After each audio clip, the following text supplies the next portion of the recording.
We're doing good, Bubba. Why did I close that? Close the gate. Make sure. I think I don't. Maybe I didn't. I don't think I did either. Should be good to go. Here we go. Live stream. Huh? No notification here. Should be fucking. I didn't even get it. Oh. Oh, you got it before I did. That's not what it was. It's something Look else. at you, dude. That was the Instagram Anthony Picardo. There it goes. What the hell? That was Anthony Picardo's video. Oh. All right, Let's see if I can find you. Where's this Beer Budget Show at? I got the notification. Huh? We're gonna get there. We're gonna try and figure that out. We're gonna try and make that happen. A little green screen. You know, a little something. I was talking to Aaron about it. Robert Bacosa, Lodi Cygery. What's up there, Bacosa? How you doing, bud? Hope everybody's doing good, having a great Saturday. First show of the year. Here we go. Cheers to 2024, guys. Appreciate everybody tuning in. I know motocross is still going on, but you know, we're just putting it out there. You know, we've been going live for about a little bit over the 3-hour mark, so there's plenty of time for people to chime in. Absolutely. You know what I'm saying? So anything's possible. Anything can happen. Anybody that knows this show, anything will happen, and especially after last week with the Flitcraft birthday. Hey, big shout out to Brian and Erica. Happy birthday to Brian. And boy, what a party. Yeah. What a freaking get down. That was a good deal. Oh, they're on 250 mains. All right. We're perfect. We're golden. We're good. Yeah. You know, got mains going on. Make it happen. Be okay. Let's see. Oh, got a text message here. We got a couple people going to be calling in here.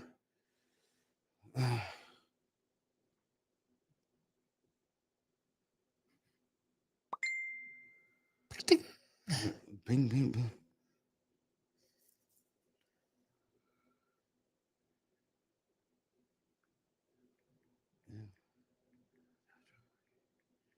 COO Show had a birthday this last week. Josh O. Man, oh man. Let's see. Folks, got a caller. Beer Budget BMX, you are on the air. We are live right now. Who do we got calling in starting off the show? Larry, what is going on, my guy? Are you seriously? Yep, seriously. Wow, what's going on? What's going on? No, somebody told me to call, so I called. Hey, or asked me to call 2 weeks ago. Yeah, so. Oh well, dude, awesome. How's everything been going on, man? I mean, aside from the whole, the grand stuff, a lot of people heard you were on with Todd Wilson and Lane 8 and everything. Yep. How's everything been? Yep. How's your holidays? Your New Year, your Christmas? How's everything been going, Harry?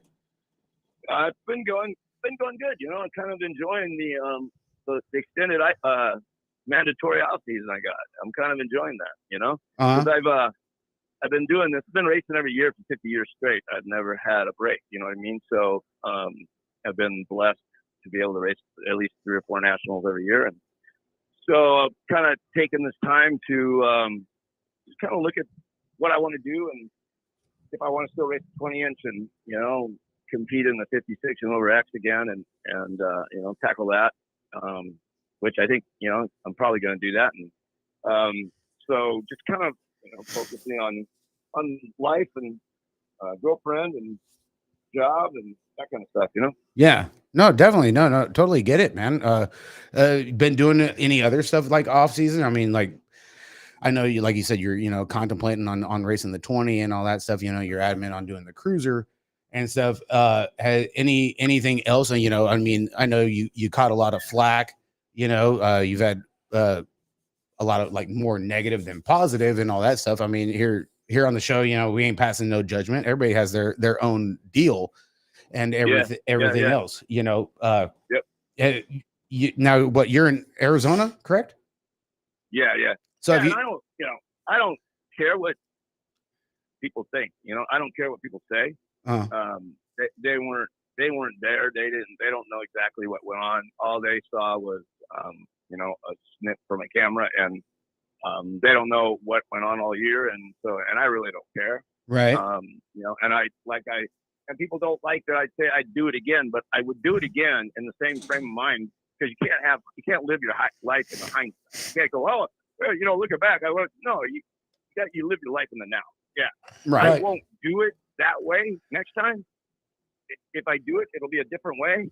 It'll be on the track, you know, between the starting line and the finish line, and but you know, I don't care. You know, and the people that hate probably don't race anyways. I got more positive messages from the people I respect that are actually in the sport and have been in the sport for a long time. Those are the people that matter to me. The ones that are on no hold barred and all that bullshit, they don't. I was on that for a little while, and I just, you know, got off and unjoined that group because they're just a bunch of crybabies. You know what I mean? So Yeah. I don't like hanging out with crybabies, and you know, I've never taken any shit from anybody, and I don't ever plan on. You know, I definitely don't plan on doing it now. And you know, I love racing my bike, and you know, I was going to not race the 20-inch this year, only because it's a super competitive class. It's super difficult for me at my age to do, and you know, because isn't the age group 56 and over? The age group isn't split up like they just did with the cruiser class, correct? Correct. It's 56 and over, and I'm going to be 65 next month. So yeah, that's a big gap. I'm giving up a few. But you know, I'm training a whole lot smarter now than I ever have in my life, and so I figured it out. And I'm actually better now than I was at the Grams because I've had time to. When you don't have to train to go fast, you can really kind of slow it down a little bit and focus more on the basics and the fundamentals and the technique of what it takes. Yeah. And so I really like my times are much better now. You know, I've done some adjustments to my 20-inch that I've been wanting to do that I didn't want to do through the year because I was winning on it. You know, I never like to change anything if I'm doing good on it. So I've made those adjustments and they're working. The bike feels great. And so I don't know. I mean, I'm working on getting lean and, you know, putting some lean muscle on and, you know, I don't know. I want to race motocross.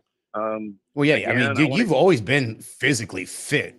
I mean, I like honestly, like I don't care what your age is. Like you are a goddamn machine, Harry. Like honestly, I mean, I raced you up in my class one year in Tahoe at a state race, dude.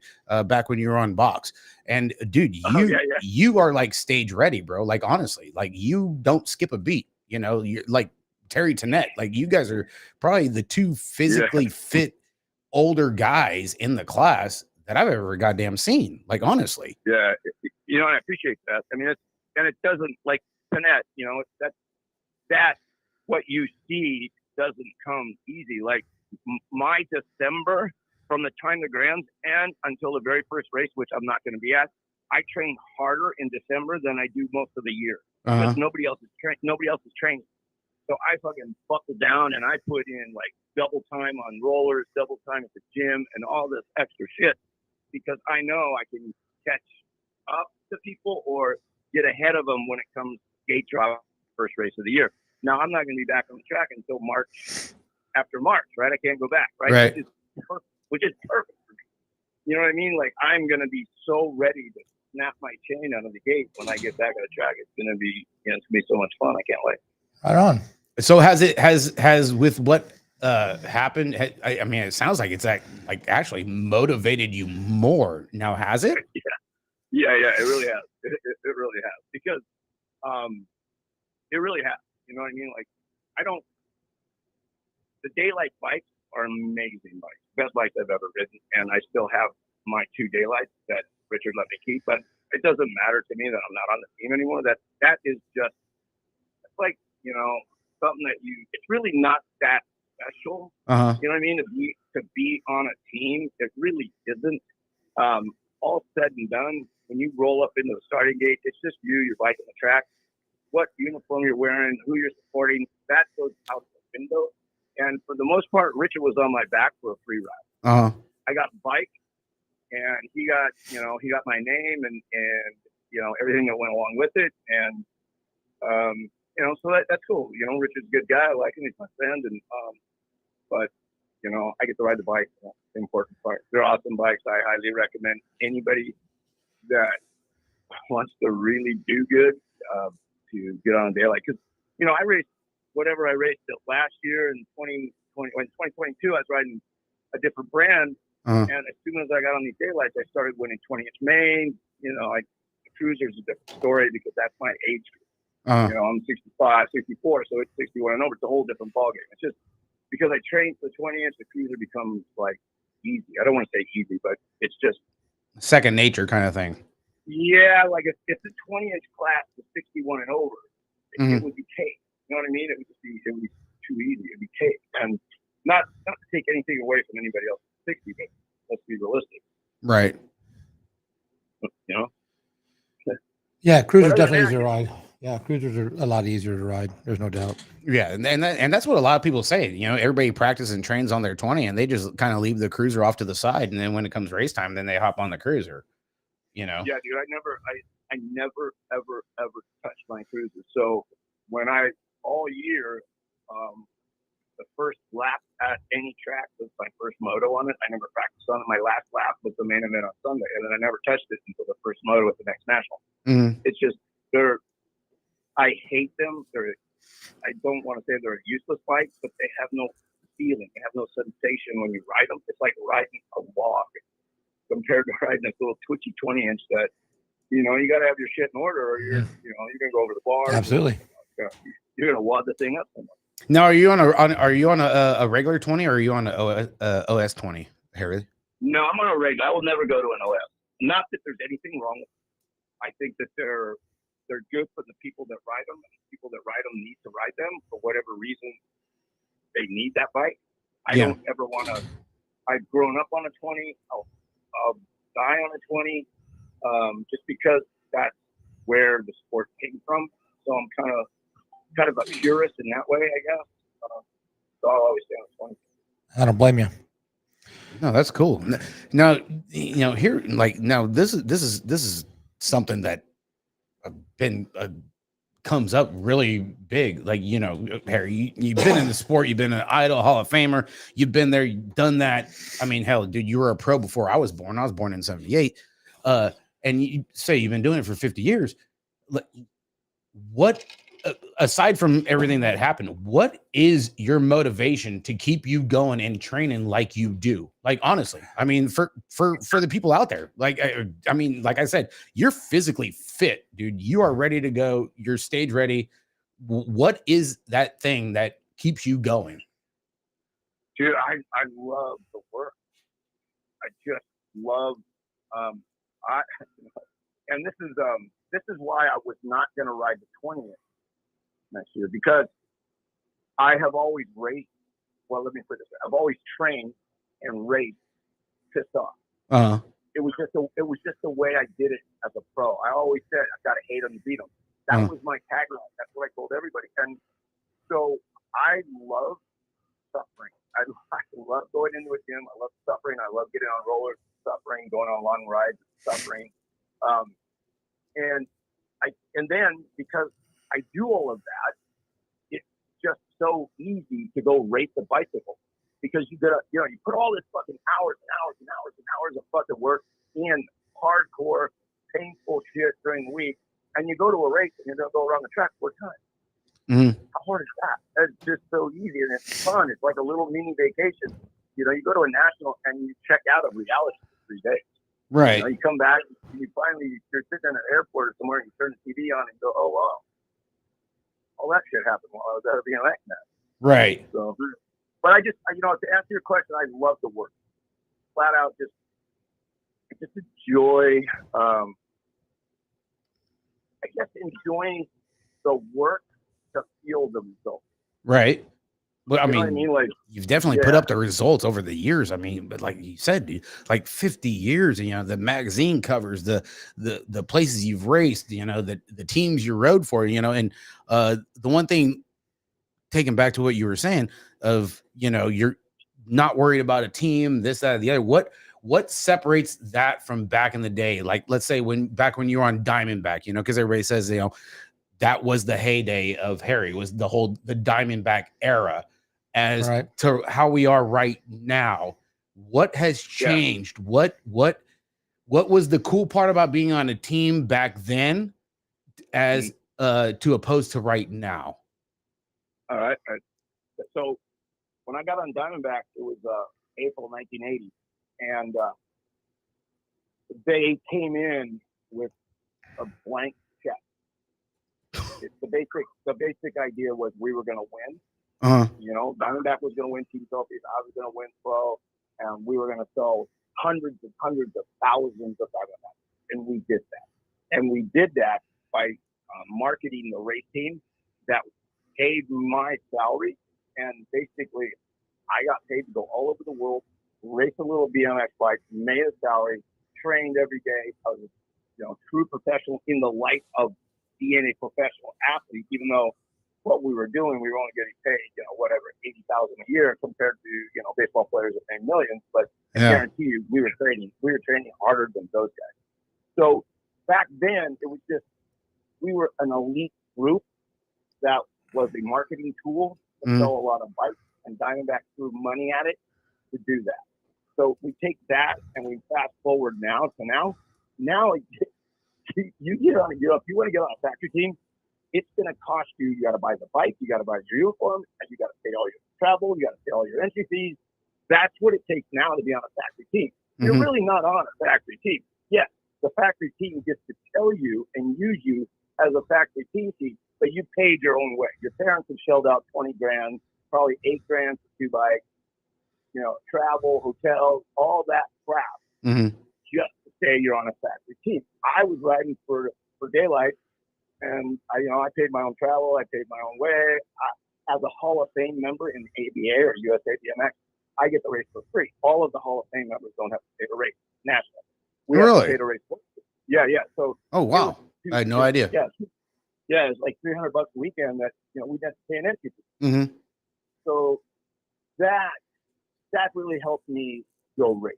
I don't know if I would actually race national if I had to pay the entry fee, but I love racing so much that I would definitely chase all of the Gold Cup races, all of the state races. Those are fun races to do, especially here in Arizona.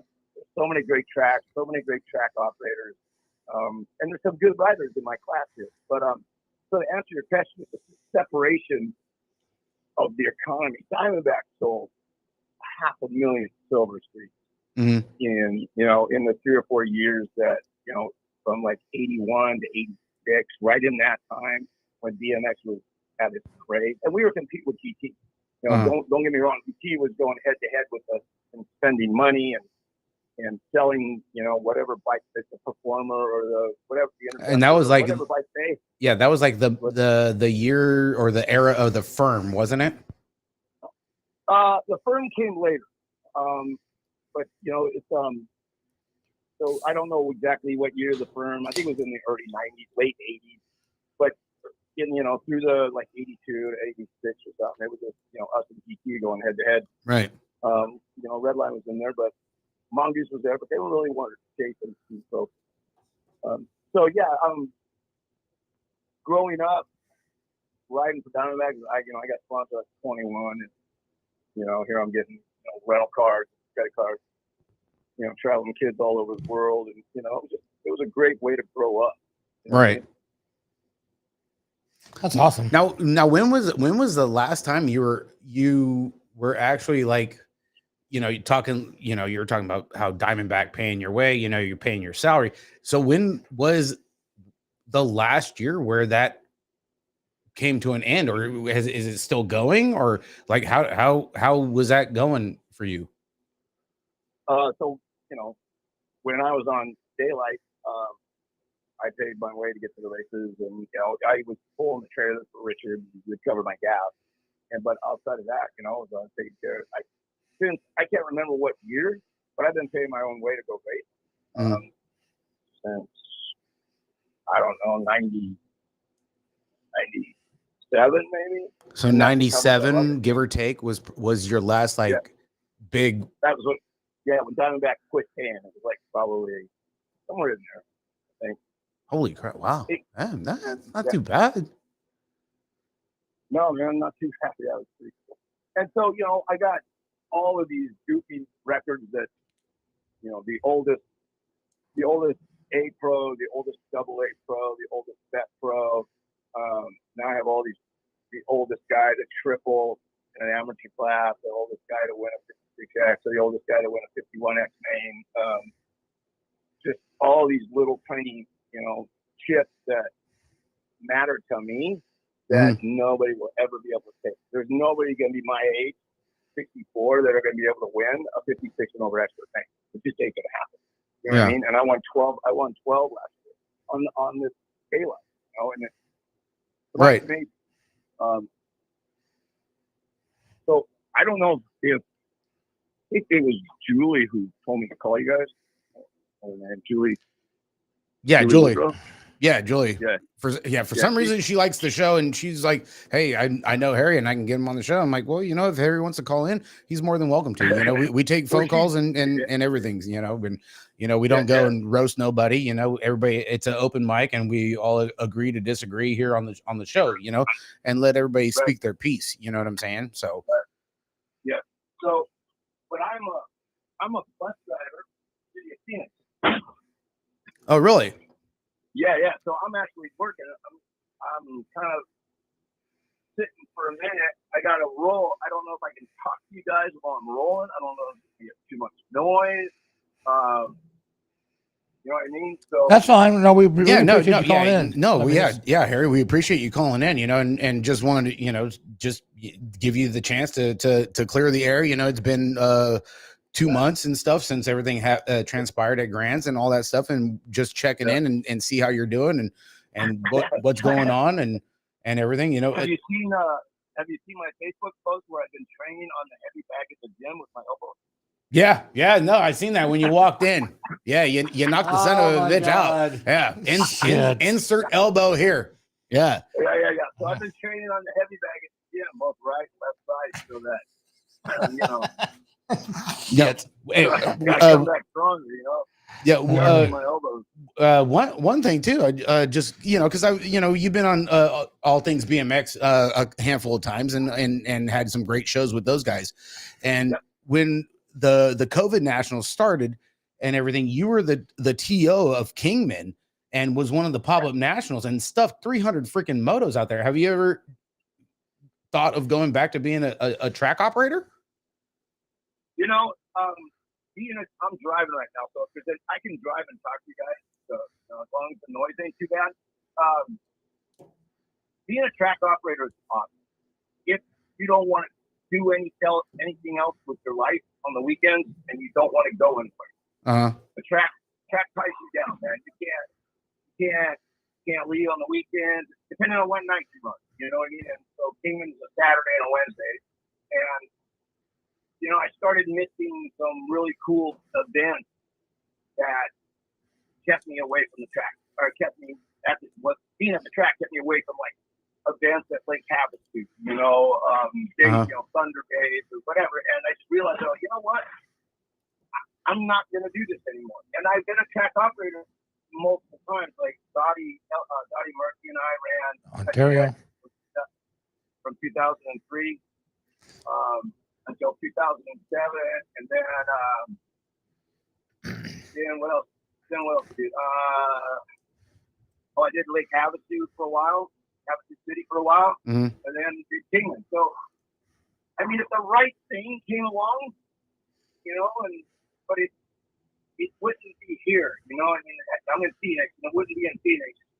It would have to be in another state somewhere, and I don't know if I want to move. My girlfriend's here.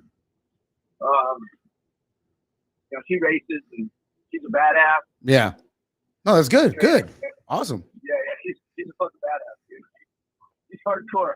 Every day we ride rollers together in the morning. I have a set, but she has a set. Put 30 minutes together every day. So it's pretty cool, man. Well, good shit, Harry. Hey, appreciate you calling in, man, and glad things are looking up and stuff. A lot of people looking forward to seeing you back on track at the end of March, man, and hope things keep heading your direction there, brother. Yeah, man. Thanks, guys, and thank you, Julie, for putting it together. And she kept sending me, call in, 8 o'clock, call in, 8, call in, 8. So. Yeah, I think he tried calling in a couple weeks ago, and we had already had another caller on, and we can't when there's already another caller on, we can't switch over until they get done. Right. Sorry, that's my break. No, it's all good. Yeah, Hey, man, nice. appreciate you guys. All right, Appreciate you guys. Harry, have a good one, bud. So, thanks again, Julie. Talk to you guys later. All All right, bye. sounds good, Harry. Thank you, bud. All right, man. Later.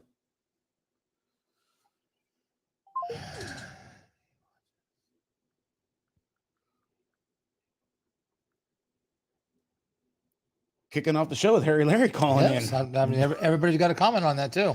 Man, oh man, I tell you what, not too bad. Yeah. You know, that's pretty cool. You know, Yeah. it seems like everything's kind of like setting in and things have kind of calmed down a little bit since doing the podcast with Todd Wilson over there at Lane 8 and stuff. You know, had some time to breathe and get shit figured out and looking forward to getting back on track in March and everything. What's up, Pringle? Pringle, how the hell are you still awake, Pringle? You over there in Florida, bro? You guys got that crazy schedule going on. Jesus, good Lord. Come on, Pringle, make something happen there, John. All right, money's on you, son. Minky, Kelly Jackson, what's up, everybody? Hey, for all you guys tuning in, we had I'm talking, we had 2 minutes. We were live for like 2 minutes, and Harry didn't skip a beat and was just like, boom. What's up, Eric? He heard freaking Nick Valencia send pizza and was like calling in, dude. I could smell the pepperoni, baby. Yeah. You know, right across their lips. We don't have that high class shit like Justin now, because that night would be a great time for an after chat. Because all the guys in the syndicate are in here. Maybe we can. Yeah, have 450s gone yet? Maybe we can have Justin set that up. We can have a hell of an after chat after when Justin gets off the couch. Okay, Pringle's got the gloves. He's ready.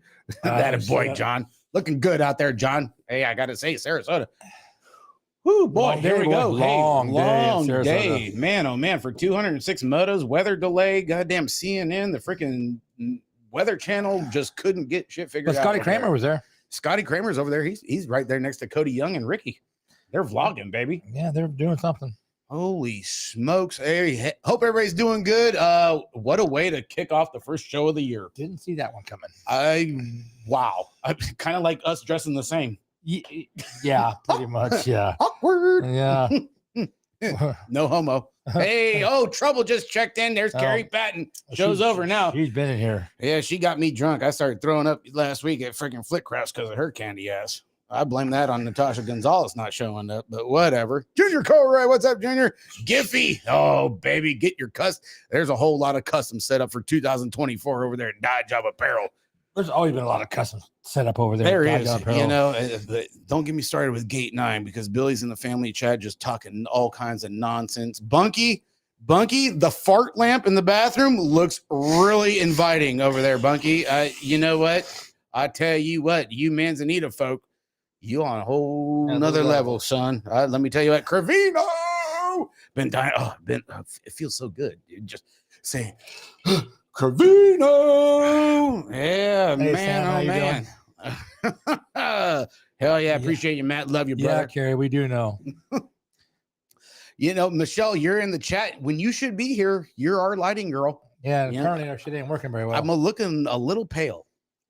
All right. I mean, what the heck? Bill Redford, the principal? What? You shitting me right now, brother? Let's see. What? Yeah, Westbrook's in the house. Alicia's in the house. Westbrook just woke up. He's like, what? Bill Redford? What? What's up, Alicia Barrett? Jason Rich? Yeah, right. Factory girlfriend's in here too. What's up, Teague? Holy Kenny Jesus, Peters, how you doing? Kenny, yeah, I saw the first time. Noah Robinson. Holy, Michelle's throwing phone numbers out there in the chat room. I don't know what the hell she's doing. Yeah, you might want to have to text message Mark and settle her down. It's getting nuts. It's freaking cold out. Where? Here. What? Out there. Where's there? Are you locked outside again? I know you're not talking about coming to Manteca being cold here. I mean, did you lock the sliding door when you let the dogs out? No, Mark locked her out. She got a wreck the other day. Huh? Yeah, someone hit her. You know who the first cop on the scene was? Her son? Tyler Tim. Get the hell out of here. Nope. Oh, man. Well, Gus, what's up, Gus? Gus. Good. Hey. Oh, go. Okay. Hey, you see my kid? Take his 20 from him and throw some springs in his hub. The thing needs to be going. 327 riders, 69 motors, $1,056 to 50/50 at Rock Island Indoor this night. Dude, what a way to kick off the year. The state race over there. Paul Depew, baby. East Moline, the indoor. 1720 was on a clip, baby. Everybody's like, what's going on? I'm like, dude, you don't know East Moline? You best get ready. Every New Year's Day, starting it off with a state race. Hey, if you know, you know. Get in the business, okay? Paul, Paul ain't messing around. Period. He knows what's up. Yeah, Pringle. Yeah, grab my boy's bike, dude. He needs some springs in that. Daniel's in that not hub. here, Andy, so just quit. It needs to be refurbished, okay? He's at Declan's house. It's coming close on a year, and I'm in California. He's in Florida for 2 weeks. Started snowing in Grass Valley. Oh, what are you doing in Grass Valley, John? You lost? Oh, hope everybody's doing good. Appreciate everybody tuning in. The past 2 months, guys, the show has really been kicking off. The chat room, guys, you guys have been really killing it. Hats off to Glenn Slusher. He's over there. Got the Kings of Hawaii freaking freestyle event going on over there. I'm sure he's got it going on over there. You know, he called in a couple weeks ago. He's bringing back the Sandbox over there in Hawaii as well and stuff. And he's got a couple of freestyle events going on in Nigeria. You know, shout out to Glenn. Haven't seen any updates of how the jam went today. I seen a couple of Instagram stories. Looks like they had a good turnout out there. So hats off to Big Glenn over there, our big boy, putting in some work. You know, spreading the BMX love. How you been, Mikey? What's new, the latest and greatest? Oh, I don't know. It looks like we might have a couple new vendors for the Hack Shack for the mobile part of it. Yeah. Picked up one track, looking to pick up another one tonight. We'll see. Good stuff, Mikey. Yeah, just trying to get back out there. I mean, we got too many tracks that don't have parts. Yeah. You know, and it sucks. I mean, we've all been there. Something breaks, no one there to get parts from, and shit happens. You know, the vending thing is it's a tall order, man. It is. It is. Sarasota National kicking it off. World's qualifier yesterday. Got the National today. Big weather delay for the pros. Everybody's talking about 6 women pros. Like, what? How is that? A lot of people don't understand it. You know, that's a big thing. First race of the year, you think you'd want to be there, but even on the guy side, especially because there's back-to-back weekends in the same state. Everybody uses the whole, well, it's a world, it's Olympic. It's the Olympic year, but you can go and get broke off just doing training.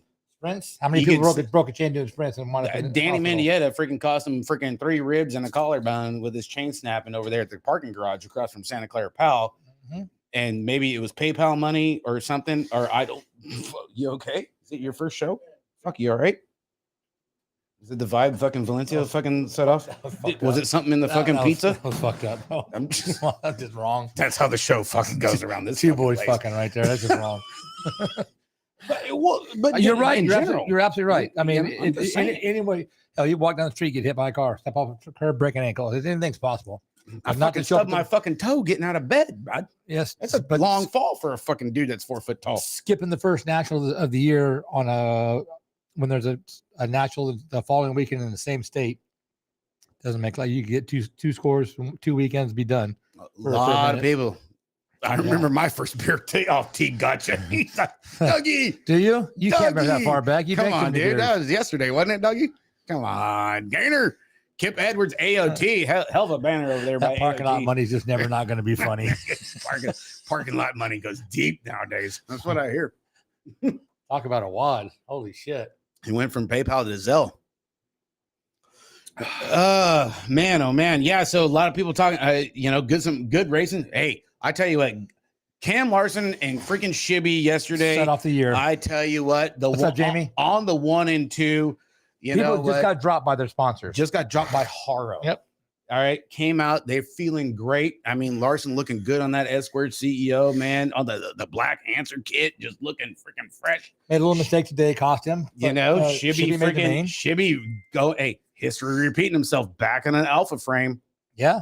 With a co-sponsorship from Peak Biolabs. Yep. Got a lot of Biolab out here. And hey, Biolab been having a lot of contract signings. Every contract but Shibby's was on freaking Facebook. I tell you what the hell are the odds of that? Hey, Biolab's got their putting some money out there. Yeah, but good. You know what? I everybody should be sponsoring Shibby. The dude's just hype. Well, the thing about it is, he look where he's at, and he's doing it on his own. You know, so he's got the motivation, he's got the talent. A little bit of help will go a long ways with this kid. I tell you what, dude, you give these guys a little bit of a boosty boost. You freaking John Sawyer freaking goes and gives freaking Larson the freaking here you go, bud. Right. Oh yeah, absolutely. Rock and roll. Absolutely. You know, some California boys, you know, Larson out of Jimmy Bago and Bacardo out of Corona, over there in Florida, making shit happen. You know, so that was a big Thank one. you, Ben. You know, the other big news, I mean, still everybody talking about like, where's the girls at? A lot of people don't know. A lot of people are like, hey, dude, where was freaking Brianna Winters? You know, the big boss man, freaking Rich Pelton's out there. Ava Corley's out there doing work, but where's the Golden Crank girl at? Like, hey, I don't know. I mean, you just got the Golden Crank. You'd think you'd want to back it up. You know, hey, I'm good friends with Brianna. She's a great friend of Macy, my daughter. Yeah. You know, known Brianna, Beth, and Brad and everything for years. Remember, guys, it's just a show. This is what people are talking about. It's the hype. It's the smoke. And for some reason, people come here for it. I don't know why. Okay. Sometimes people have pizza delivered here. You know, it's a thing. You know, what? The black and white S square kit was nice. I tell you what, Crouch. Yeah, it is, man. Dude, it's looking really good. Rick, someone's trying to call and say the number won't let him. They got the wrong number then. Hold on. Rick don't block anybody. Yeah, except for his wife. I don't. What's up, Frank Castro? How you doing, buddy? Long time no see. Maddie. Serini, how you doing? What's up, Maddie? Maddie who? Patty McConnell. What's up, Patty? Let's see. Hold on. Atta girl, Julie. Put my number up there, Mike. Why is all my shit backwards over here again? What is it? 209 what? 986-6721. I mean, you know, you can't honestly think I know it by heart, right? Well, I mean, I know I'm not on porn. I know my parents, and that's about it. My wife. I'm not on Pornhub.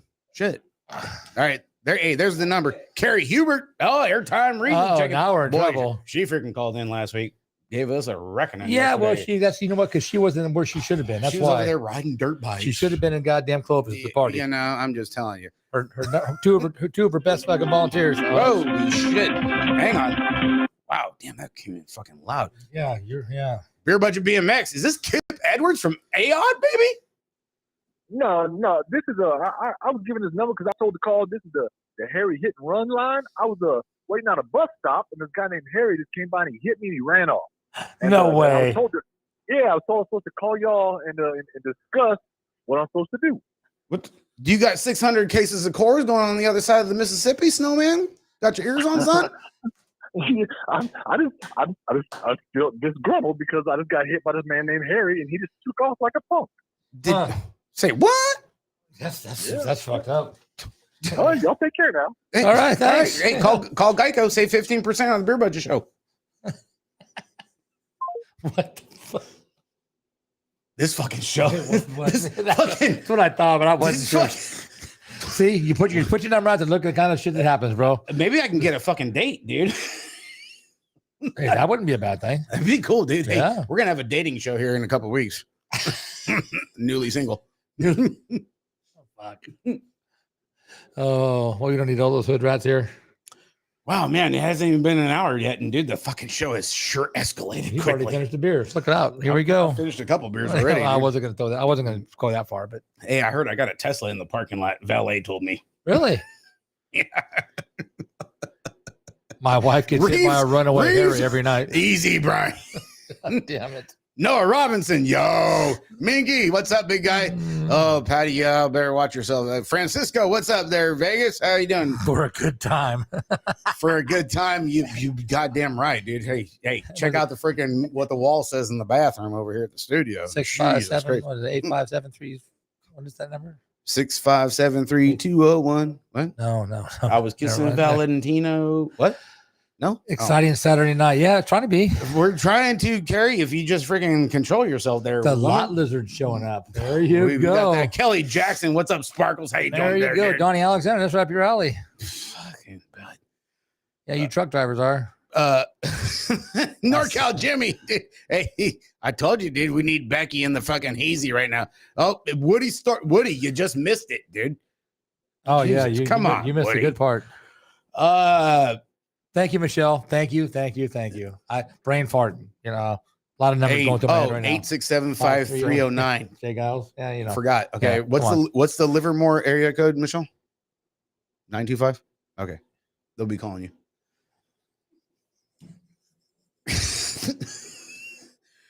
Does anybody have any fucking BMX shit to talk about? Like, what the fuck?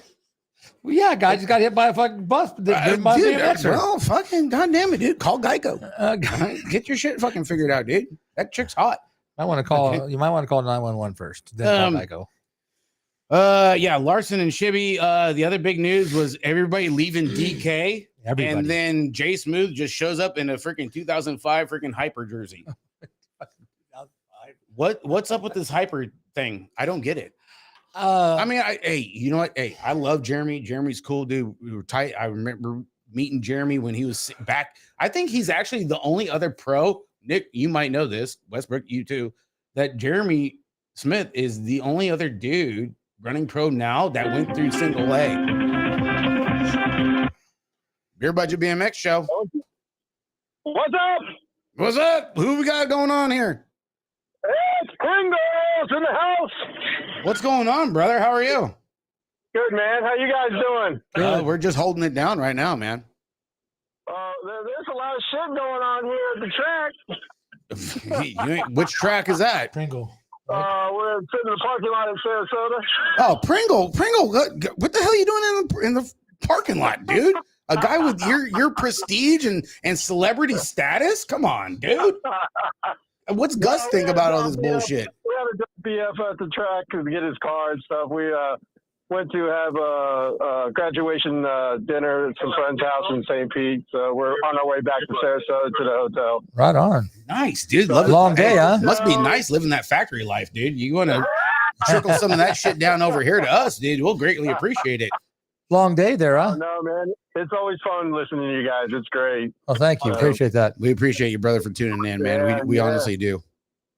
Yeah, your boy looked good today, man. He's rolling it. You know, I'm pretty stoked with old Ricky 3, baby, man. He was on point yesterday and on point today, dude. Been running some good laps out there with his buddy Deegan Brown over here out of the San Ho and stuff. So it's been cool, man. And appreciate you guys always looking after from my boy when he's over there with you guys, man. I really do. Yeah, for sure, man. If you need something fixed, man, tell him to bring it by. We'll take care of you. Yeah, no, honestly, he really does need springs in his hub, and I told him to go see you guys. So I don't know if he did yet or not. So that's why I told you on the show.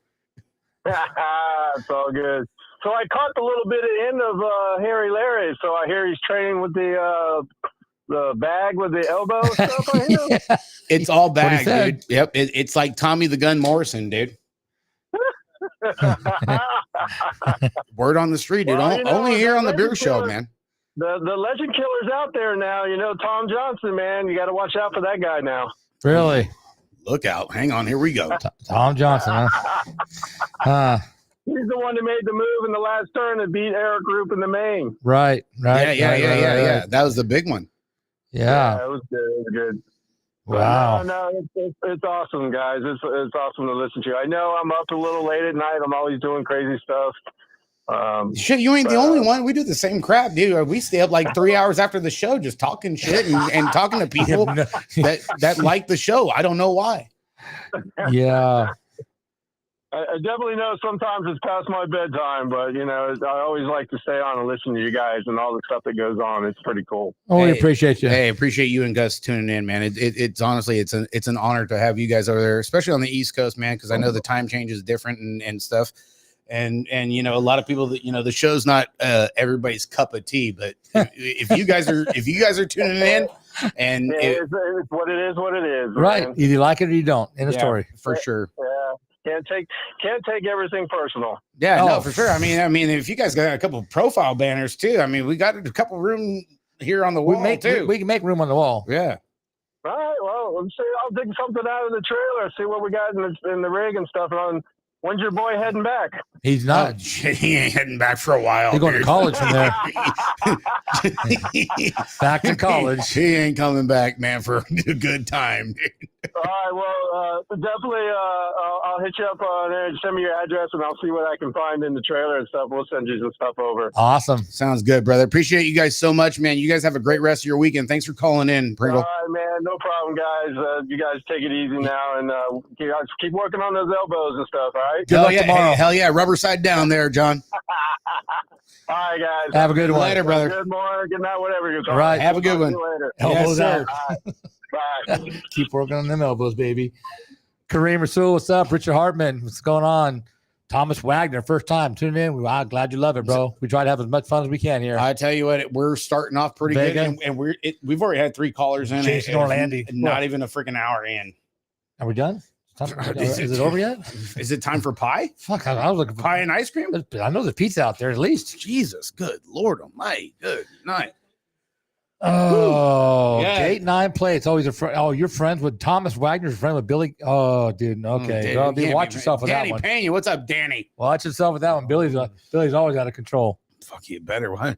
Don't PJ touch- O'Brien, baby. What's up, dog? PJ, shit. I told you spelt my name wrong on your sleeve the other day when me and Bacardo were freaking tuned in on your live shit, getting that sleeve dialed up, bud. You looking good, PJ, especially yesterday. You know, how's everything going on, PJ? Hey, if you want to call in, brother. Hey, we got plenty of time for PJ, especially on this show. Rough bro. day today. He had a rough day today, but That's yesterday all right. looked pretty good. Hey, but he was looking freaking solid yesterday, Yes, dude. absolutely. PJ's freaking on a lick, man. Hey, he's coming. It's one of the homies, man. Hey, it's coming for us. There's no doubt about Yeah. that. Kid's Hey, getting strong fast. Keep your nose to the grindstone there, PJ, dude. And much love to you, dude. And thanks for your support, dude. And make sure Shibby's not too far from you, dude. I know how you guys roll. I'd be rolling there right next to you if I was out there. That's for damn sure. My heart rate's going. Your up. heart rate's good. That's You my- good? that's my You- watch You got says. your whoop. My watch to tell him I'm getting excited. Yeah. Yeah. So that was the big thing too with Jay Smooth going to Hyper. You know, now you got Jay Smooth and Diamond Lil Ashley Yes. on Hyper, and that's it. And then you got Jordy Scott on the mountain bike crankwork side. Okay, I'm just going to cut through the bullshit. How are they going to have a hyper team and they couldn't even make frames for fucking Nick or for Drew? How I they don't gonna, know, bro. You're a welder, bro. Don't you I'm got some asking shit you. over there I'm in the asking you. shop? I'm just asking you because I mean, how they having a new team and they can't even make frames? Oh, I told you, Jeremy showed up with the 2005 fucking jersey, dude. I have no idea. I'm just curious. I mean, it just seems awful odd to me. It's weird. They got the Nitro Circus thing. You know, they signed Marshall Gerke for the freestyle stuff. And, you know, and he's still running Answer S Squared. I don't know, honestly. A lot of people are up in arms with this whole Hyper thing. It's kind of They're weird. going to be up in arms about it, but I just think it's interesting. They couldn't make a frame for Nick, but they got a guy just as tall as Nick on the team. And Well, I don't what do know. you do now? I'm just curious. It's a big it's weird. thing. It's just awkward. I don't know. Well, The it's a big thing, 2005 you know. hyper jersey doesn't help. No, I anything mean, either, like Hyper's kind of like Haro, dude. They haven't come out with a new frame for freaking ever. I'm like- not gonna lie. I like love them hyper frames. The mission geometry- shoes. Those are really nice frames. No, yeah, at the time, Yes. but for now, compared to some of the stuff that's out there with the tapered head tubes and different tubing, you know, they're a little bit out of date, you know, and Depending on what you want, yes, absolutely. I mean, unless they got something underground going that we don't know about, I don't know. Well, if S Squared can still make all their frames with standard pressing headsets, I guess anybody else can't do it because they're selling a lot of frames. Yeah, I don't. I mean, Supercross is selling a ton Lydia of frames. Gibbs. My This girl. is where the whole show stops, and everybody says, Hi, "Hey, Lydia." Lydia." You know, you're right around the goddamn corner. You can't come into the show on one Saturday You night. Live down the street. God, Hurting damn my it, feelings, dude. Lydia. I only got one left, and you're hurting it. Fuck, right? God Jesus. damn it, you and Todd both. God damn it, Lydia. I swear to Christ. Yeah, so I don't know what's going on with the whole Hyper fucking deal. That's a big thing, you know. Everybody left DK. Honestly, the only person left on freaking DK is Nick Bruce. And then they cut him loose too. And no, he got cut loose by freaking Rockstar. Rockstar, and that's he's right. riding for Team USA for freestyle. Like, I don't know. Like, is that what they're doing? Are they focusing their money to Nick Bruce to go to the Olympics for freestyle? You know, but then why the hell would freaking Rockstar go and cut Nick Bruce that's going to the O show? But then Rockstar's still with Chad Curley, which is still bad, and Dennis Anderson, which is Dennis Can't go Anderson. wrong with those two choices. Dennis Anderson's been on Haro longer than Bob Haro was. and Bob made it clear on the Unclicked podcast Right. show. Yeah, you're right. Like, What's up, Brett? huh? Yeah, it doesn't make any sense, but yeah. But but those guys are beasts. Fuck, those guys are beasts. By the way, I'm going on my 9th year riding for Mike, 2024. Thanks. Has it been 9 years? 9 years, baby. Fuck, you have been struggling this long for that? I thought it only been a couple. I was hoping. These fucking feet have been kicking, bud. Trying to keep my head above water, son. Your head above water. I've been blown. You sign a contract every Sunday. You know where you're at blowing every bubbles Sunday. out my fucking eardrum, son.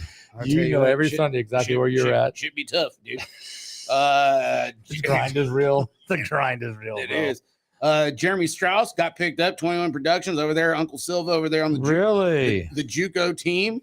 So over there, what? Welcome to JUCO, there, Jeremy. I don't 47-year-old JUCO player. I have. Hey, Nicole, what's up, No. girl? Huh? Shit, Nicole Vieira. What?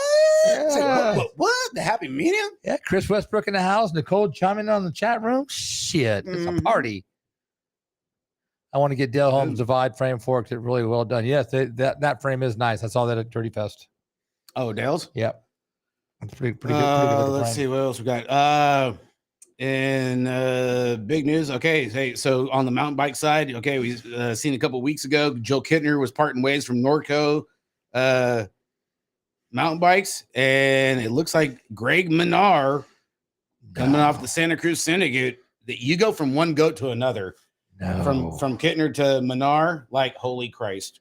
That's a big doozy right there. Harriet Burbage Smith is going over to Canyon. Canyon's been picking up a lot of other riders too. There you got Troy Bronson. They got to go somewhere. No, I mean, Canyon, they're the only mountain bike company that has actually had a positive on sales for the past like 2 years since everything started coming down with the COVID and all that shit. The one big one too, which a lot of people, this guy was on Team USA. Chris Fox leaves SE after 12 years. Yeah, that blows me away. I mean, it says it on good terms. I'm not after 12 years. I'm not sure how it can. I mean, whatever. It is what it is. But it's just really what a surprise. Dale can call in and spread the number.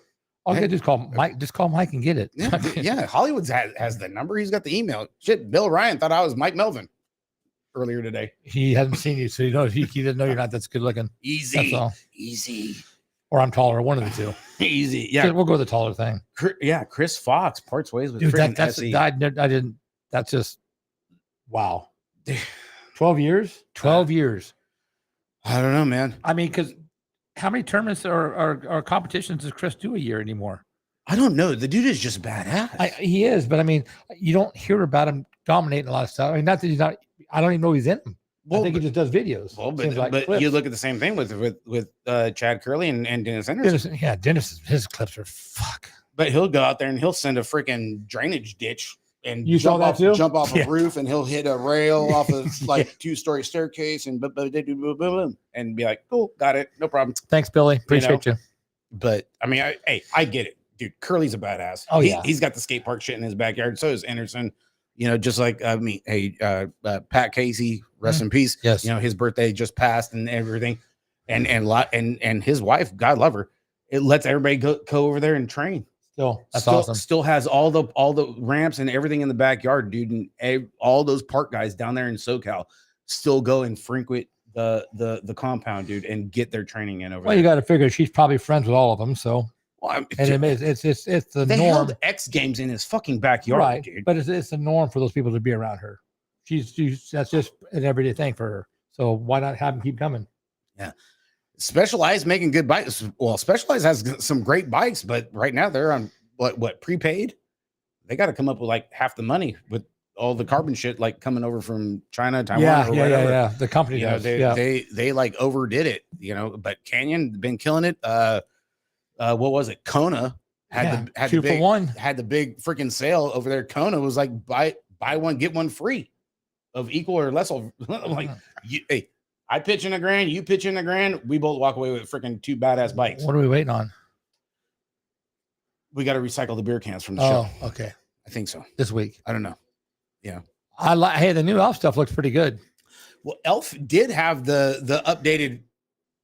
What was it? It was a reel on Instagram a couple months ago, but haven't heard anything since. Oh, they got a couple riders on frames with new jerseys at the track right now. Really? Yeah. Oh, nice. Brian Brown. What's up, Brian Brown? Yeah, they actually they're produced, and I don't know if what's up, Cord? I don't know if it's just a test run or what, but yeah, they're on the track, and they got new flow turbine, little some hydroforming, all that kind of stuff. Well, we talked about Elf last week on the big frame show that we had. Yeah. I mean, dude, that was a big freaking thing last week. And God bless and thanks everybody for chiming in last week that. With all the frame comments of from how it was back in the day, the ones that are kind of in limbo to the ones that are now. It really, a lot of stuff hasn't changed. you know, the and number of predominant companies is about the same as it always has been. There's 5 or 6 that just kill it. And well, we got the big 5 over here. Supercross, S Squared, Riff is a big one. You know, those are the ones to go. S&M is another one that does race in park too. You know, but for the race side of it, even the SC does pretty well on the race side of it now. SC still does have a big following on that side too. You know, there's 4 or 5 still, and there's always been 4 or 5. Had the BMX Triple Challenge going on this weekend. A lot of people hitting the deck last night in qualifying. Don't know how it all ended up today for finals and stuff, but we had a couple of our buddies are out there. Bryce Tryon was out there. Owen Davis was out there. Brady Baker for Dan's Comp, he was out there as well. So I don't know how the finishes all turned out on that one. We talked about Nick Bruce. What's up, Peter? Leading that, Kofu Park next weekend. We got shred games going on over there in Lodi, along with the Metro State Race, Tangent Pro-Am, and King of Cali over there in Metro down in Bakersfield, which shout out to Jordan Miranda and everybody over there. They opened up the track today for about 3 hours this morning for a practice session while everybody else is flooded and rained out and everything. Yes. So big shout out to them. You know, looking forward to a big weekend. Kind of nice new track. 3 hours of practice before a state qualifier next weekend out there. Kind of nice thing to do. That's a big one. What's up, Mick? Frogtown announced that they're going to have NorCal Hall of Fame. Yes, sir. Over there happening in September. So we're going to have to wait and see. That's going to come out to the Legends Dinner. All Hall of Famers that are already in the Hall of Fame will automatically be inducted into that. Yeah, Daylight is one of them too, Kelly. They're in SoCal. They're about 5 hours south of us. You think they're top 5 though? In sales? Daylight. There's a handful of people. There are a handful of people. They're pretty good.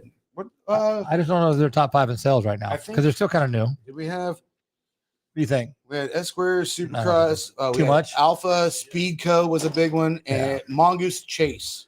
Yeah, but the prices that are too much to justify being top 5 right now. Yeah, well, but I think the Daylight frames are more comparable than what the Phoenixes were back in the day. Right. There was way more welding for the Phoenix frames. And they weren't getting as much as I like those frames. They weren't getting enough for them for as being a welder. How much work they had to do to build each one of them, but yeah, that's just too much money for a frame. Yeah. Anyone know if Pistol will be at the Winter Nationals? Well, doesn't he live by you, Woody? Pistol Pete. I would think so. The Prophecies are nice, Brian. They are nice. They're good frames. I would think the Pistol's gonna. Dude, he rides for BioLab, man. That's their freaking. Kareem, you're in here. Is Pistol going to be there? Yeah, Kareem. Come on, Kareem. Get him on speed dial. Have him call into the show. God damn it. Speak up or forever hold your peace. Yeah, Kareem. Damn it. Damn, bro. Ask you one little thing. Just keep us informed. Can't take you anywhere, Rasul. Right? Shit. Damn kids. Damn it. Figured you would learn. We do have an in-studio guest. We do. We have a couple of them, actually. We do. West Side, Westbrook, and Valencia. He's more like our bouncer than a guest, though. So he is from Stockton, so he takes care of us. Not yet. Yes. Hey, when he'll be Irish shorty, you bounce her her ass right on out of here, too. Yes. Hey, Crouch. Yeah. Peyton Ridenauer. Oh, Peanut. Peyton Ridenauer, dude. I tell you what, dude. She's off to a great start and good for her. She looked good today. She really did. She's looking really good. I think Emma Ryan gonna be a big change in twin. What's up, Emma Ryan? She was hanging out with freaking Golden Thunder freaking yesterday. Oh, she was hanging out with Golden, not Thunder. Well, yeah, she was hanging out with 0.5, not the whole thing. Right. Yeah. How's old Ray doing? Oh, Ray was doing good if you could dodge the goddamn fireworks after last week. That little peckerhead. Fucking peckerneck. Throwing freaking fireworks at everybody. Throwing M80s and shit at everybody around the fire pit and all that shit. You had to see the one that I got yesterday. A firework. Fire that son bitch. Dude, what's up, Orlando? We need to go to Reedley. I got something for Ray. Zena Schmidt. What's up, girl? Pistol lived in Oregon. Oh, shit, I have no idea. Pistol's in Oregon. He's in Oregon? Yeah. Been in Oregon for a long time. Oh, I had no idea. I thought he was more underground, dude. Don't you run a show? I have no idea, dude. I just press live, dude, and go and answer the phones. No different than in the garage, huh? I'm like a secretary. I'm like a secretary, dude. That's all it is. Yeah, kind of like that. Pretty much. Yeah. Pretty much. Eric Simpson, what's up, dog? Eric you ready Simpson, for the state qualifier next talking weekend? About Metro. Yeah. Eric, what the hell's going on, Eric? Man, oh man, dude, a lot of people showing up down there in Metro today for the practice day, and you know what? God bless you guys for doing that. A lot of people, that's awesome. A lot of people made the drive down there and stuff. You know, looking for a big weekend down there, man. State race, always a big weekend. The King of Cali, the Gold Cup, Tangent Pro Am is going to be kicking off out there. You know, anyone and everyone is going to be out there. Hopefully, you know, I mean, you got the rhythm section out of turn 1 down the second straightaway. Get ready for the bonsai drop down the third straight. Well, they just changed the track up too. So on Christmas Day, yeah. So I don't know what the new layout is. Eric, I'll tell you what, changes in the layout. I tell you what, there's only one other crew that I think works just as hard as those, and that's got to be Nick Valencia's crew over there at Morgan Hill BMX. Is that track done yet? I don't know, dude. I heard they're getting a lot of dirt. Oh, I heard a lot on of dirt. Facebook. I heard a lot of dirt about that. Dude, if you read the writing on the wall at Porta Potty 6, the 30-foot judge sucks. I went over. I just, went to Peter's house last night. I told you Nick's in the studio. I went to Kenny Peter's house last night to pick up Daniel, and three of those kids, Andy and all that. What the hell is Porta Potty 6? What does that mean? Porta Potty 6 with the number. You don't know Porta Potty 6. You just don't know. I'm like, you guys are stupid. It's a simple question. A simple answer. Porta potty number 6. I'm telling you, dude. If you don't know, you don't know. I mean, we had last week, right before we did the show, and you know, trying to celebrate Brian Flitcraft's birthday, you know, and we have to try very hard in a reasonable manner, you know, and we had the late breaking news of Naples being shut down to a practice only over there in Florida, which is like one of the bigger tracks, you know, and ever since then, no hide, no hair. Nothing has been said. Then I get late breaking news that Whittier BMX is on the chopping block of getting closed down because of a lawsuit with the city because of handicap parking for 40 something plus. I don't get emails like you, Nick. I just get text messages, man. You want to pull up here, bud? We got some headphones for you. In studio guest. We don't have to use a picture or nothing. What? Nick, the visionary Valencia, reigning from Newark, California. You like how I threw in the sponsor plug, the Vision Frame and Visionary? Bill Ryan's going to be sending T-shirts down here real quick. You're the next Optimus Prime. Here you go. Sorry, dude. We gotta hold our own now. Dude. That's what Rick said when he wanted to do. Budget cuts, dude. I'm just telling you, man. That's just how it goes, man. It's just there you go, beer budget. And you've been saying it the whole time. Beer fucking budget, dirty knobs, all this shit, dude. I just gave you a good nickname, Nick. I called you the visionary, bud. Thank you. Okay. What people are that, Doug? So a big one. Teresa, what's up, Teresa? Oh, now she wants to say hi. Man, she ain't looking at here. This girl. I'll tell you what, dude. It's because my hair is fucking slicked back. She said she got a thing for that. Running her fingers through it. She got a thing for midgets. I was like, all right, cool. I got something for you, Teresa. No problem, girl. Got that. Anyhow, and on other news, we get across from Naples, the big top, Chris Allen's former track, DeSoto, getting freaking the axe. Right. Like, are you shitting me right now? Of all tracks. Nick, you've been there. Mike, we've been there. Yes. Hey, Angel Montoya. Let's talk about the 710 split. Yes. 3 years ago. Yes. We're standing there in turn 1, and he put everybody on the goddamn picket fence. Went in on the bottom and booted them all. Just it was said, awesome. I'm coming in hot, and they ain't pulling no We didn't goddamn have brake. no cameras running. Unreal. Angel, the Conan. What's up, Mike Miller? Patty McGonigal? Whew. Mike Miller? Yeah, Mike Miller. Mike Miller? He ain't put 100 comments in here yet? Come on, Miller. He been watching Supercross, I guarantee. Come on, Miller. Remember your training, bro. He been watching Supercross. The freaking #1 okayest freaking announcer ahead of me. What's up, Nick? How you doing there, buddy? First of all, this chat room is like a full-time job now. We're going up. Did you see the on-air sign behind you? Yeah, that chat room. You see the fucking like fathead that we got right here? 0 to 100. It's right here. You don't need to use that no more. Fucking ridiculous, dude. I don't know, dude. This one. Hair looks a little better in the picture, I think. Look, you got the right you got like the summer sunset behind you and shit. You know, you kind of foofed up. Like pocket full of money kind of in good, that photo, I'm sure. It's kind of like it's like I don't know, dude. The last national Santa Clara had. Was that from the parking lot? Oh, it had to be. I don't know why my pants are always sagging. cash. just sagging. Just OG. All right, so I'll tell you what, Nick Valencia's OnlyFans fucking profiles. So fucking before looking we great. unpack the Soto, let's roll back to Whittier. How do Shit, back to how Whittier. do we feel? And nobody hold punches here. How do we feel about somebody suing the county, the track, whomever ends up footing the bill for that? How do we feel about that? Because if you were at that race, you were a BMXer and you chose to sue the track. For handicap parking. Meaning, like, you are there to race your bike and you took your own track to court or whatever. That's, Right. Bullshit. Crouch. God damn it, Crouch. You better watch your mouth, Crouch. Freaking Texas Fabio. That's his thing. Texas. We can't handle any more views right now. Yeah, Didn't you come here and say hi, person? yeah, I don't know how, and I've got it. When I was a TO, we would get people who would get pissed about handicap stuff. And Oh, handicap bathroom violations, apparently. Yeah. Cassandra Karen freaking chiming in. What's up, Cassandra?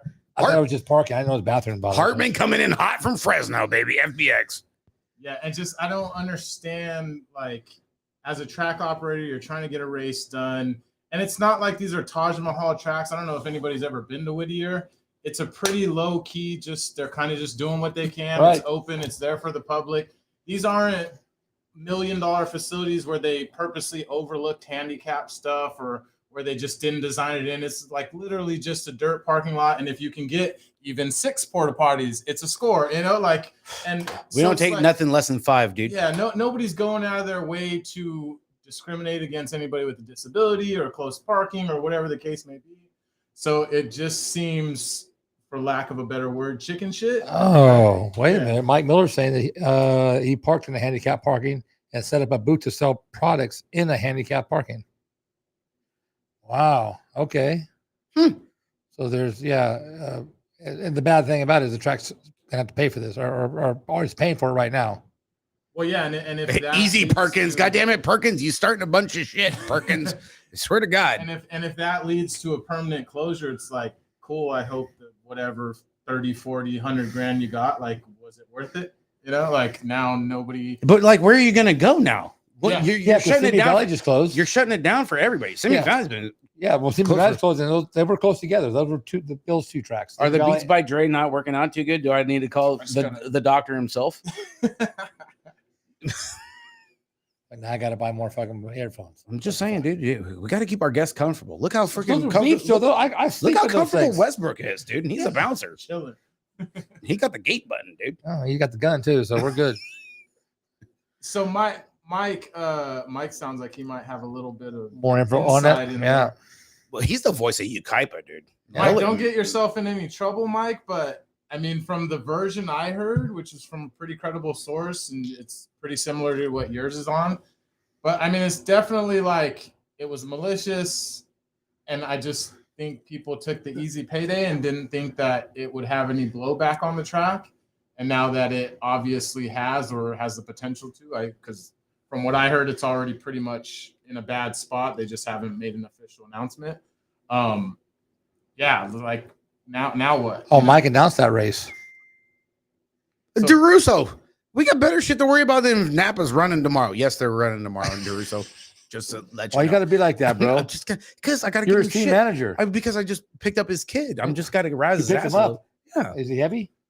No, he's a little shorter than me still. Okay, just Give him asking. 6 months and he'll be fucking a Like foot over Daniel? me. Yeah, pretty much. You know, Ross Buller. Yeah, that's rough, man. I mean, we all and not that I really give a shit, but that handicap thing, they did that here in Manteca at a local bike shop because he didn't have a handicap bathroom. There was no bathrooms in there, period. He went in there and wound up suing him and winning. Yeah, and it's What's up, Tom Raven? It's like you can call a lawyer. I mean, it's California, right? There's Yeah, they can sue people anybody. chasing Oh, you could do all kinds of day and shit. find something. So it's like, and the scary part is, I mean, how many tracks would you go to right now and there's not a handicap? You know, like Well, someone asked me this here, becomes a thing. how many handicap riders do you see at a track? If you were from SoCal, you see it all the time Yeah, true. because of The Sharks guy, the kid. well, the Sharks guy, but at Bellflower, Wassenaar. Yeah. Wasner, Wasner's yes. dad. Paul. And Randy Roberts' dad. Yes. So yes, they are there. Granted, you don't need very many spots, but you need to have a couple. But those people there, they're not suing anybody because they've been in the sport for their kids' whole life. They're here for the right reasons. If they need a spot and someone's parked in it and they're not placard, they'll get it taken care of and get them in that spots. But this guy here apparently is just wanting some free money like everybody else. Well, like, so you look at Manteca, the handicap parking is up in the parking lot, but everybody else parks down at the track until it's full. So there's state qualifiers and big races, they have a handicap parking section down in the bottom because I remember Bob Cooper's parents parked there. So they have the big races, they put a section at the bottom, usually between the bleachers for the handicap. I will say that. Yeah. But it is typically in the top for your average everyday goers. It's up for top. a regular local race, right? And when I got the message was, they didn't state like, well, it was a state race or it was this Tom Raven or that or anything like in between. They just said, hey, dude, this is what I heard. And it seems pretty legit. Hey, talk about it on the show. I'm like, we can't afford to have another track get shut down. You know what I mean? Roland did everything he could to handle the situation. He tossed the guy out, but the handicapped person was already pissed.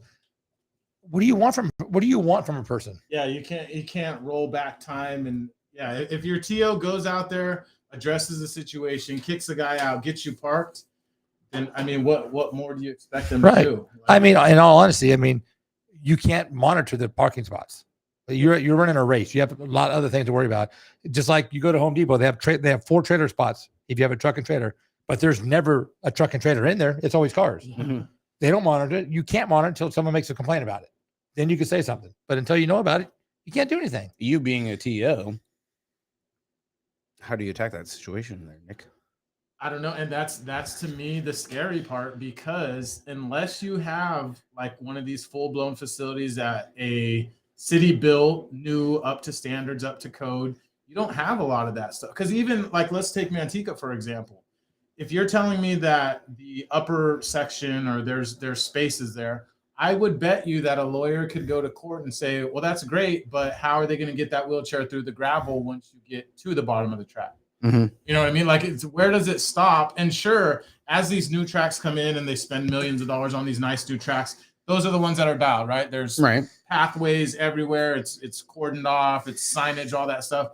But that's the 0.01% of tracks in the country. Right. That's 5 tracks out of the 300 that exist.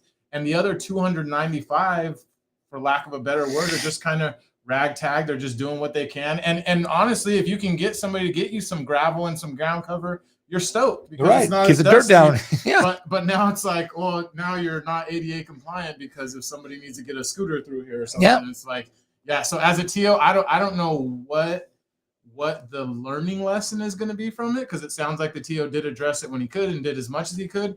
But outside of him getting $100,000 worth of concrete, like who knows how long that walkway would have needed to been. I'm like, and there's not tracks that have that kind of money. Right?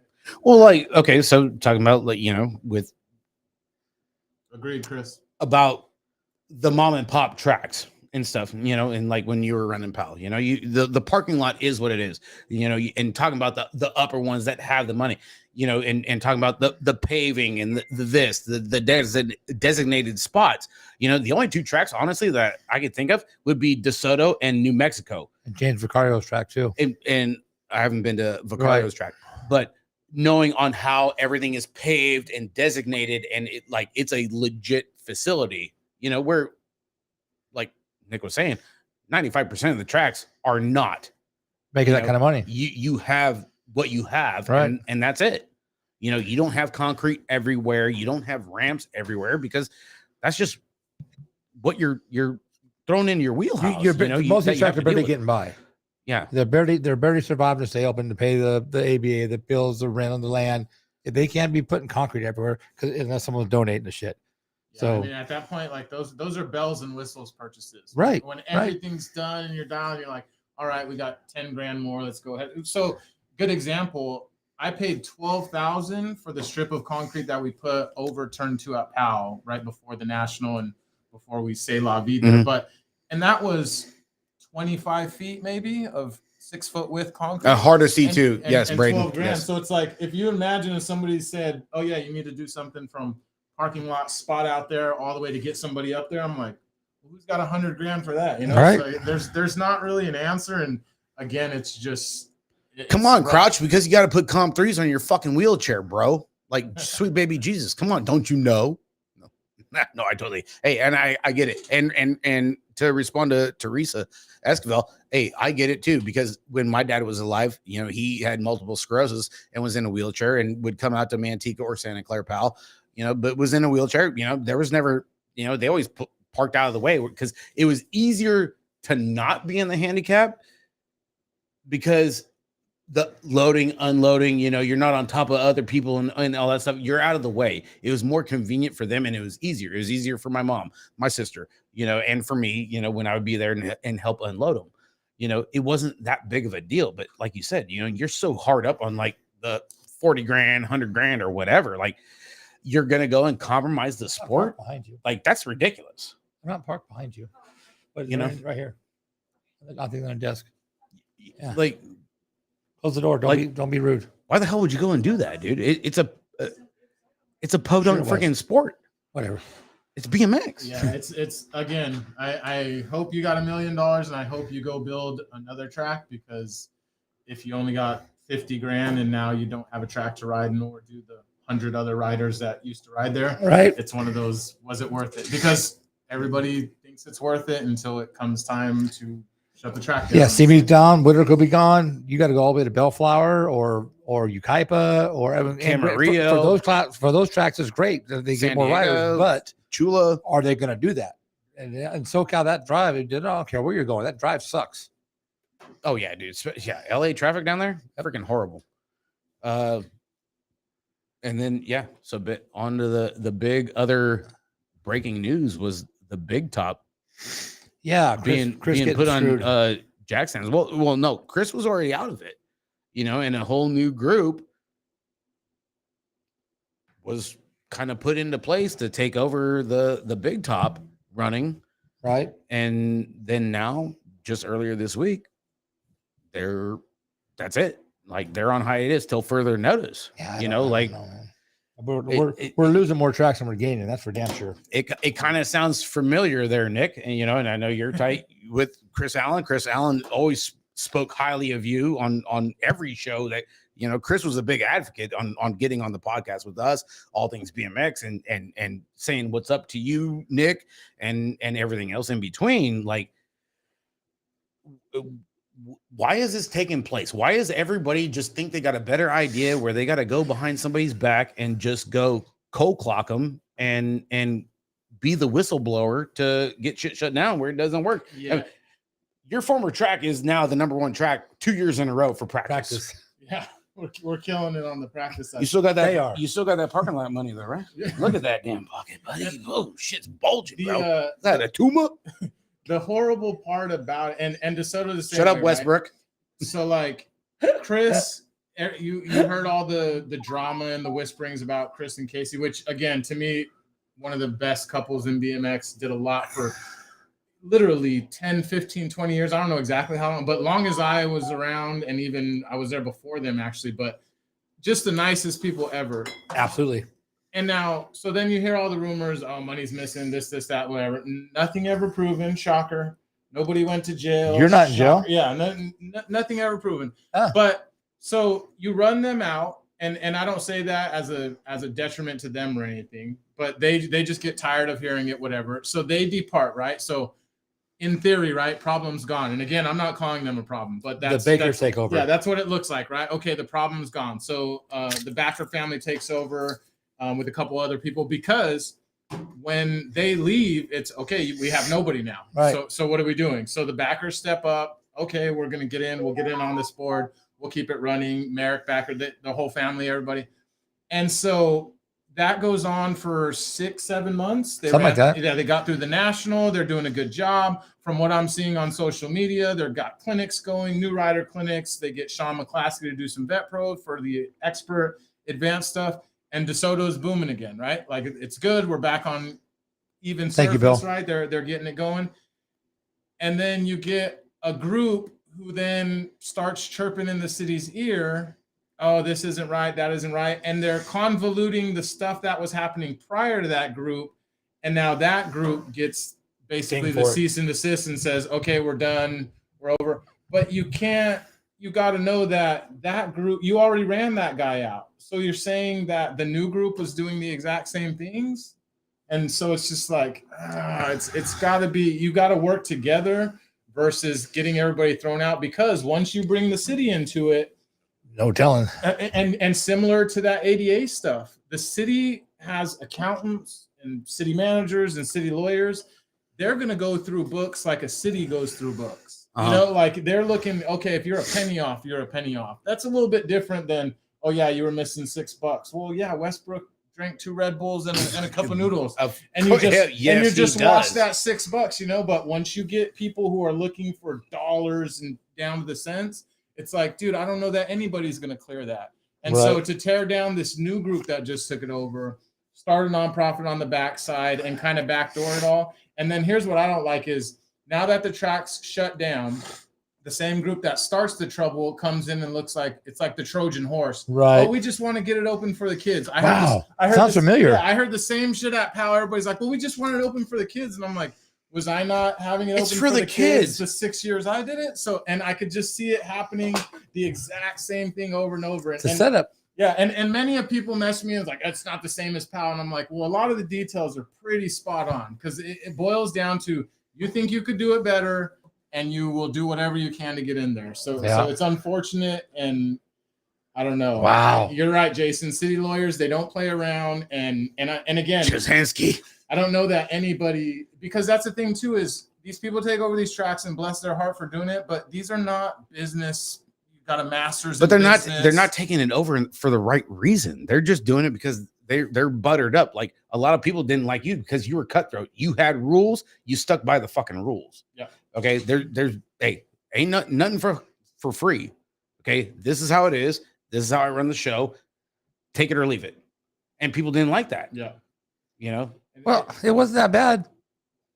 Dude, we had a tractor ride, and it was a good tractor ride. Everybody had a tractor ride. Yes. And now I'm not going to go through. Why go practice on a track you can't race?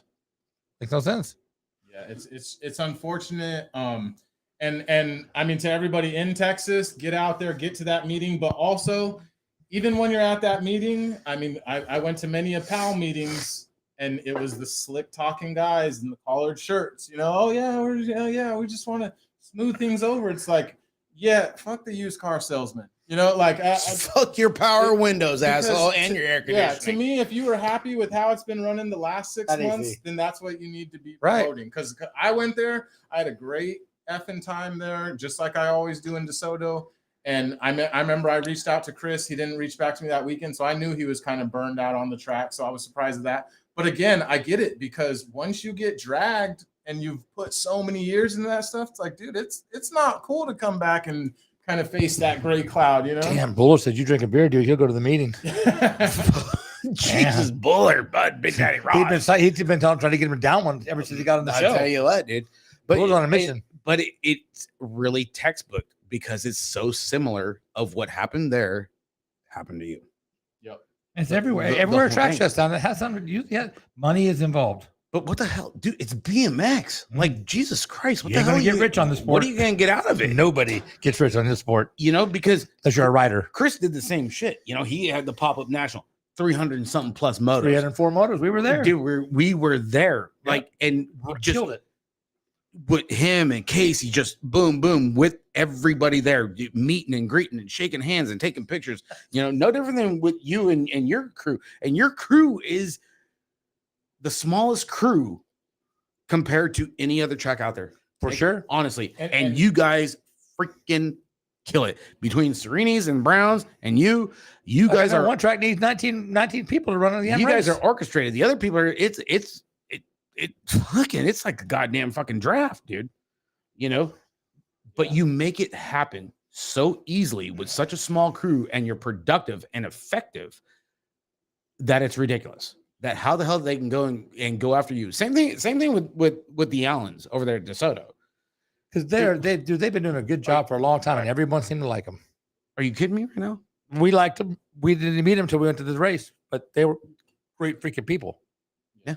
And again, their chapter was already done and closed. And from some whispers that I heard was that some people on the current board who are trying to be on the next new board were mad at the current people because they weren't going back at the Allens and trying to go backwards and prove more stuff. And it's like, dude, when you're a track operator, you're not looking in the rearview mirror. You've got to work on, especially if you got a national. If you took over a track and you got a national on the schedule and you're in your first 2 months as a TO, you're screwed. You're not looking backwards. You got time. Yeah, you're trying to figure out. You're stressed the fuck out. Yeah, to host that weekend and get through it. And I mean, again, I went to that race. I had a great time, just as good of a time as I've ever had at DeSoto. And I thought that new group did a great job. Mayor was out there, parks people were out there. So unless everybody was just putting on the greatest facade ever, and yeah, maybe I'm gullible and maybe I fell for it too, but you were hosting BMX, people were traveling, everybody was spending money. It was a good damn time. And now you have absolutely nothing but a bunch of adults in a room having a meeting to point fingers. Yep. Which you've been there. Yeah, that gets us nowhere, right? Yeah. Like No, pretty much. No, that's a big deal, you know. And then, you know, coming off of which a lot of people thought like, okay, this is the end of Nick, the visionary Valencia. Then he was down in SoCal running a state qualifier for every track under the sun. Then he's like, he's the Uber TO for a couple state races down in SoCal. Put that thing on a road show now. Oh my God. It was so, I was like, you know what, Bill, the fuck is he doing in Bill SoCal? Ryan, feel free to freaking call in, dude. Okay. Signatures welcome. Okay. Yeah. Your man here. You know. Yeah, Chris Allen's top shelf guy, no questions. End of the story. Yeah, I agree 100%, Mike. Everybody wants to know, why is it KJ and freaking Spencer Cole in the commercial and not you? I don't know. I was probably You're way better looking than KJ, I would think. KJ's got, he just looks a little rough. Track rescue. Oh, that's a track rescue. Nick Valencia's track rescue. I'll save everybody. Captain Save a Track. Save a hoe. Save a track. Save a hoe. Whatever. I mean, Daniel and Daniel, he's another one that'll tell you. I mean, I'm pretty much an open book, and I don't know that a lot of people know this right now, but there's, I would say, 5 or 6 NorCal tracks that historically have not worked together as much, working together behind the scenes. And there's another 5 or 6 that we can't seem to get to do anything, engage in that conversation. Yeah. But I think a lot of it. Well, TJ said it because he tried to up the state races and try to change it up and add a little twist. And he said a lot of freaking tracks don't want to budge. Yeah. You know, which is like, hey, dude, shame on our tracks. You know, because like going off of the Florida State Series of what they go, you know, or even like Michigan, we talk to those guys all the time. They really work hand in hand with each other with how they go and being the intricates of the whole thing and hands-on and working together. We're really missing the whole thing over here in California, NorCal and SoCal. Well, and together. And here's the thing. So like when people talk about, oh, Florida State Series is so great. And you got to remember that state series was strong, even stronger, I would say, before, because it's the old NBL national crew. But here's the thing. You can see that state series breaking out. They now do it in Tulsa. They're starting to do it everywhere. And it's kind of like Florida was the pilot. So here's my outlook on it is, if that's going to come down the pipeline, you can get that shoved down your throat as an email that comes from USA that says, okay, here's a new program and you got to run it. Or you could be ahead of it, figure out what works for you. You know your tracks. You know the tracks that need the help. You know the tracks that are tight with the money. You know the tracks that can't seem to execute, but they have a good track. So why wouldn't you take care of all that stuff in-house? That way when USA says, hey, we're going to come and change some stuff, you're like, we got it working pretty good. We're already working together. But by not doing anything, you're just waiting, and then you just get shoved. You're going to get whichever you get, right? And then they're just, here's a new program. And you're not happy. Shit, well, I wish we could have spoke up on this or spoke up on that. I know you remember the Firecracker series we had here. Dude, we followed, the kids would leave, and 11 unders, and we fall after that, and 4 tracks for the weekend. Yep. And, dude, all the tracks were just fine. Everybody made it happen. We can still do that, but people don't want to do it. Yeah, and now it's just a matter of, a lot of it is coordinating. Because, I mean, we have 15 tracks, so that's 15 races. If you can, and this is kind of what TJ was getting at, if we could get that to where the tracks that are close together ran the same weekend, save everybody on some hotels, save everybody on some gas so you're not making out. There's no reason that I'm going out to Reedley one weekend, coming back home, and then going out to Fresno. Right. When I could have went 12 miles in between the two on a Saturday, Sunday. Right. And some of those are easy. Some of them are a little bit harder. But for each one that you can pair up, you're saving people people, another hotel. Used to be always Tulare Hanford or Exactly. Tulare, Man, Tulare you've done this for a Lemoore, while, haven't you? Tulare Visalia. 12 miles. We had close. I mean, 12 miles, Westbrook. Yeah. Right that down door right to there. door.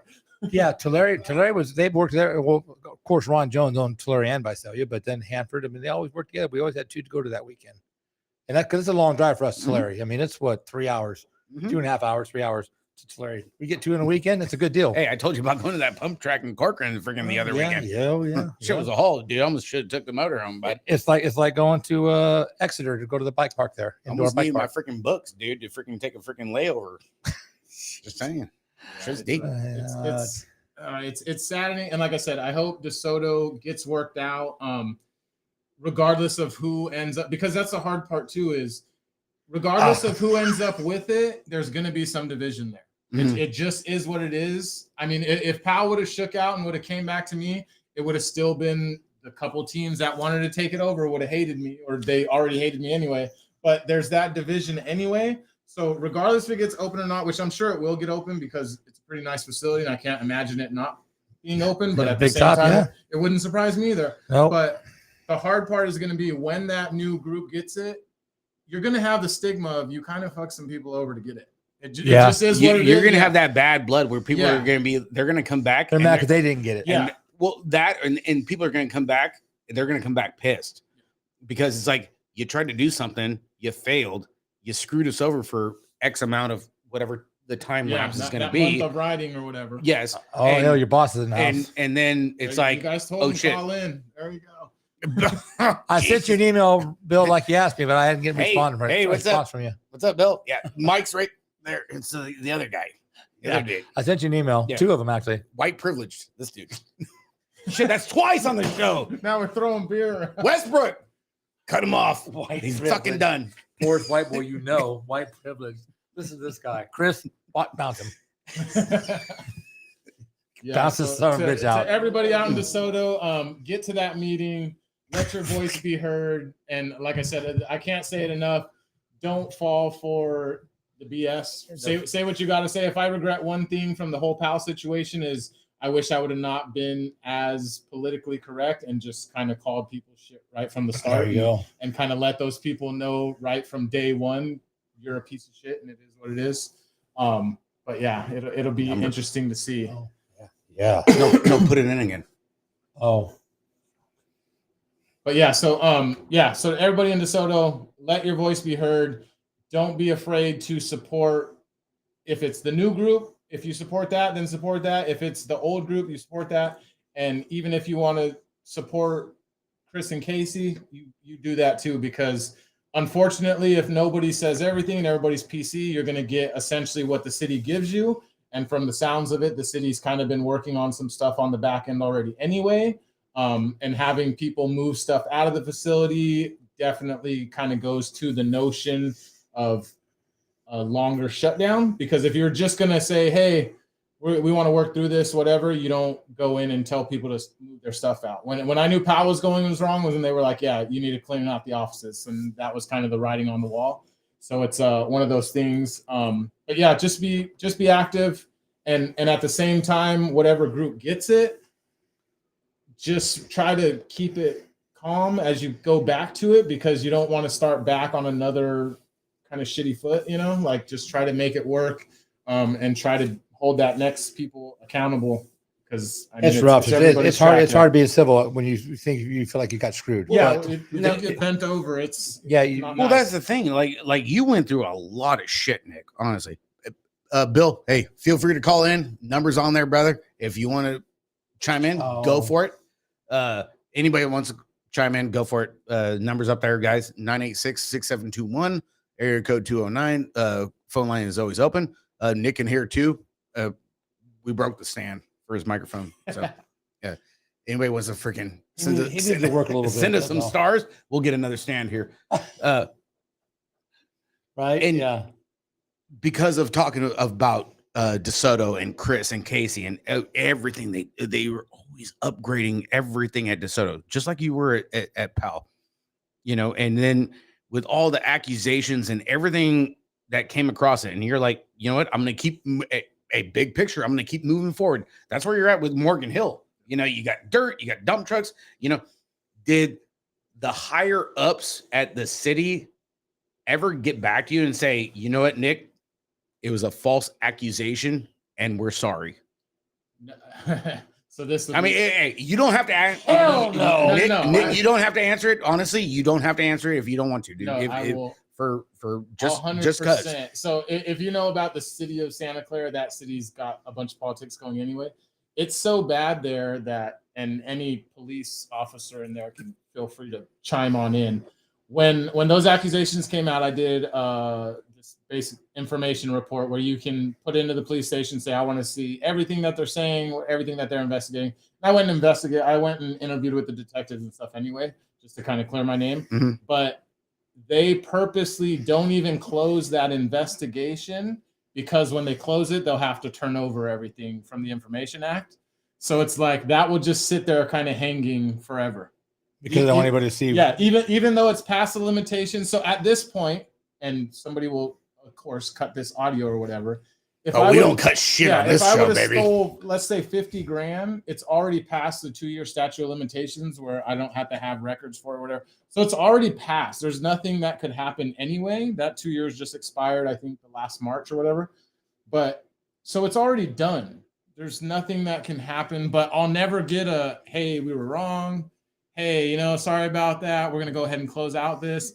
You'll never get none of that, because then it's like kind of the final. So you're always on. You're just gonna be dangling there. Just that if little. you fuck up again, it's right there. Yeah, there. that little dangling gray cloud or whatever. So you can never beat it. And even I was arguing with somebody on Facebook the other day from DeSoto, and they were, you arguing on Facebook? Yeah. Are you shitting me right now? Hey, Bill. Somebody saying, hey, Bill, weren't you the guy? And I'm like, get KJ over here real quick. 3 years ago, and no, I wasn't the guy. But yeah, because you read it somewhere, you know. So yeah, you can never beat it, and that's what sucks, because you get a Chris and a Case, they'll never beat that. And then the new group that just did it, they were just as bad.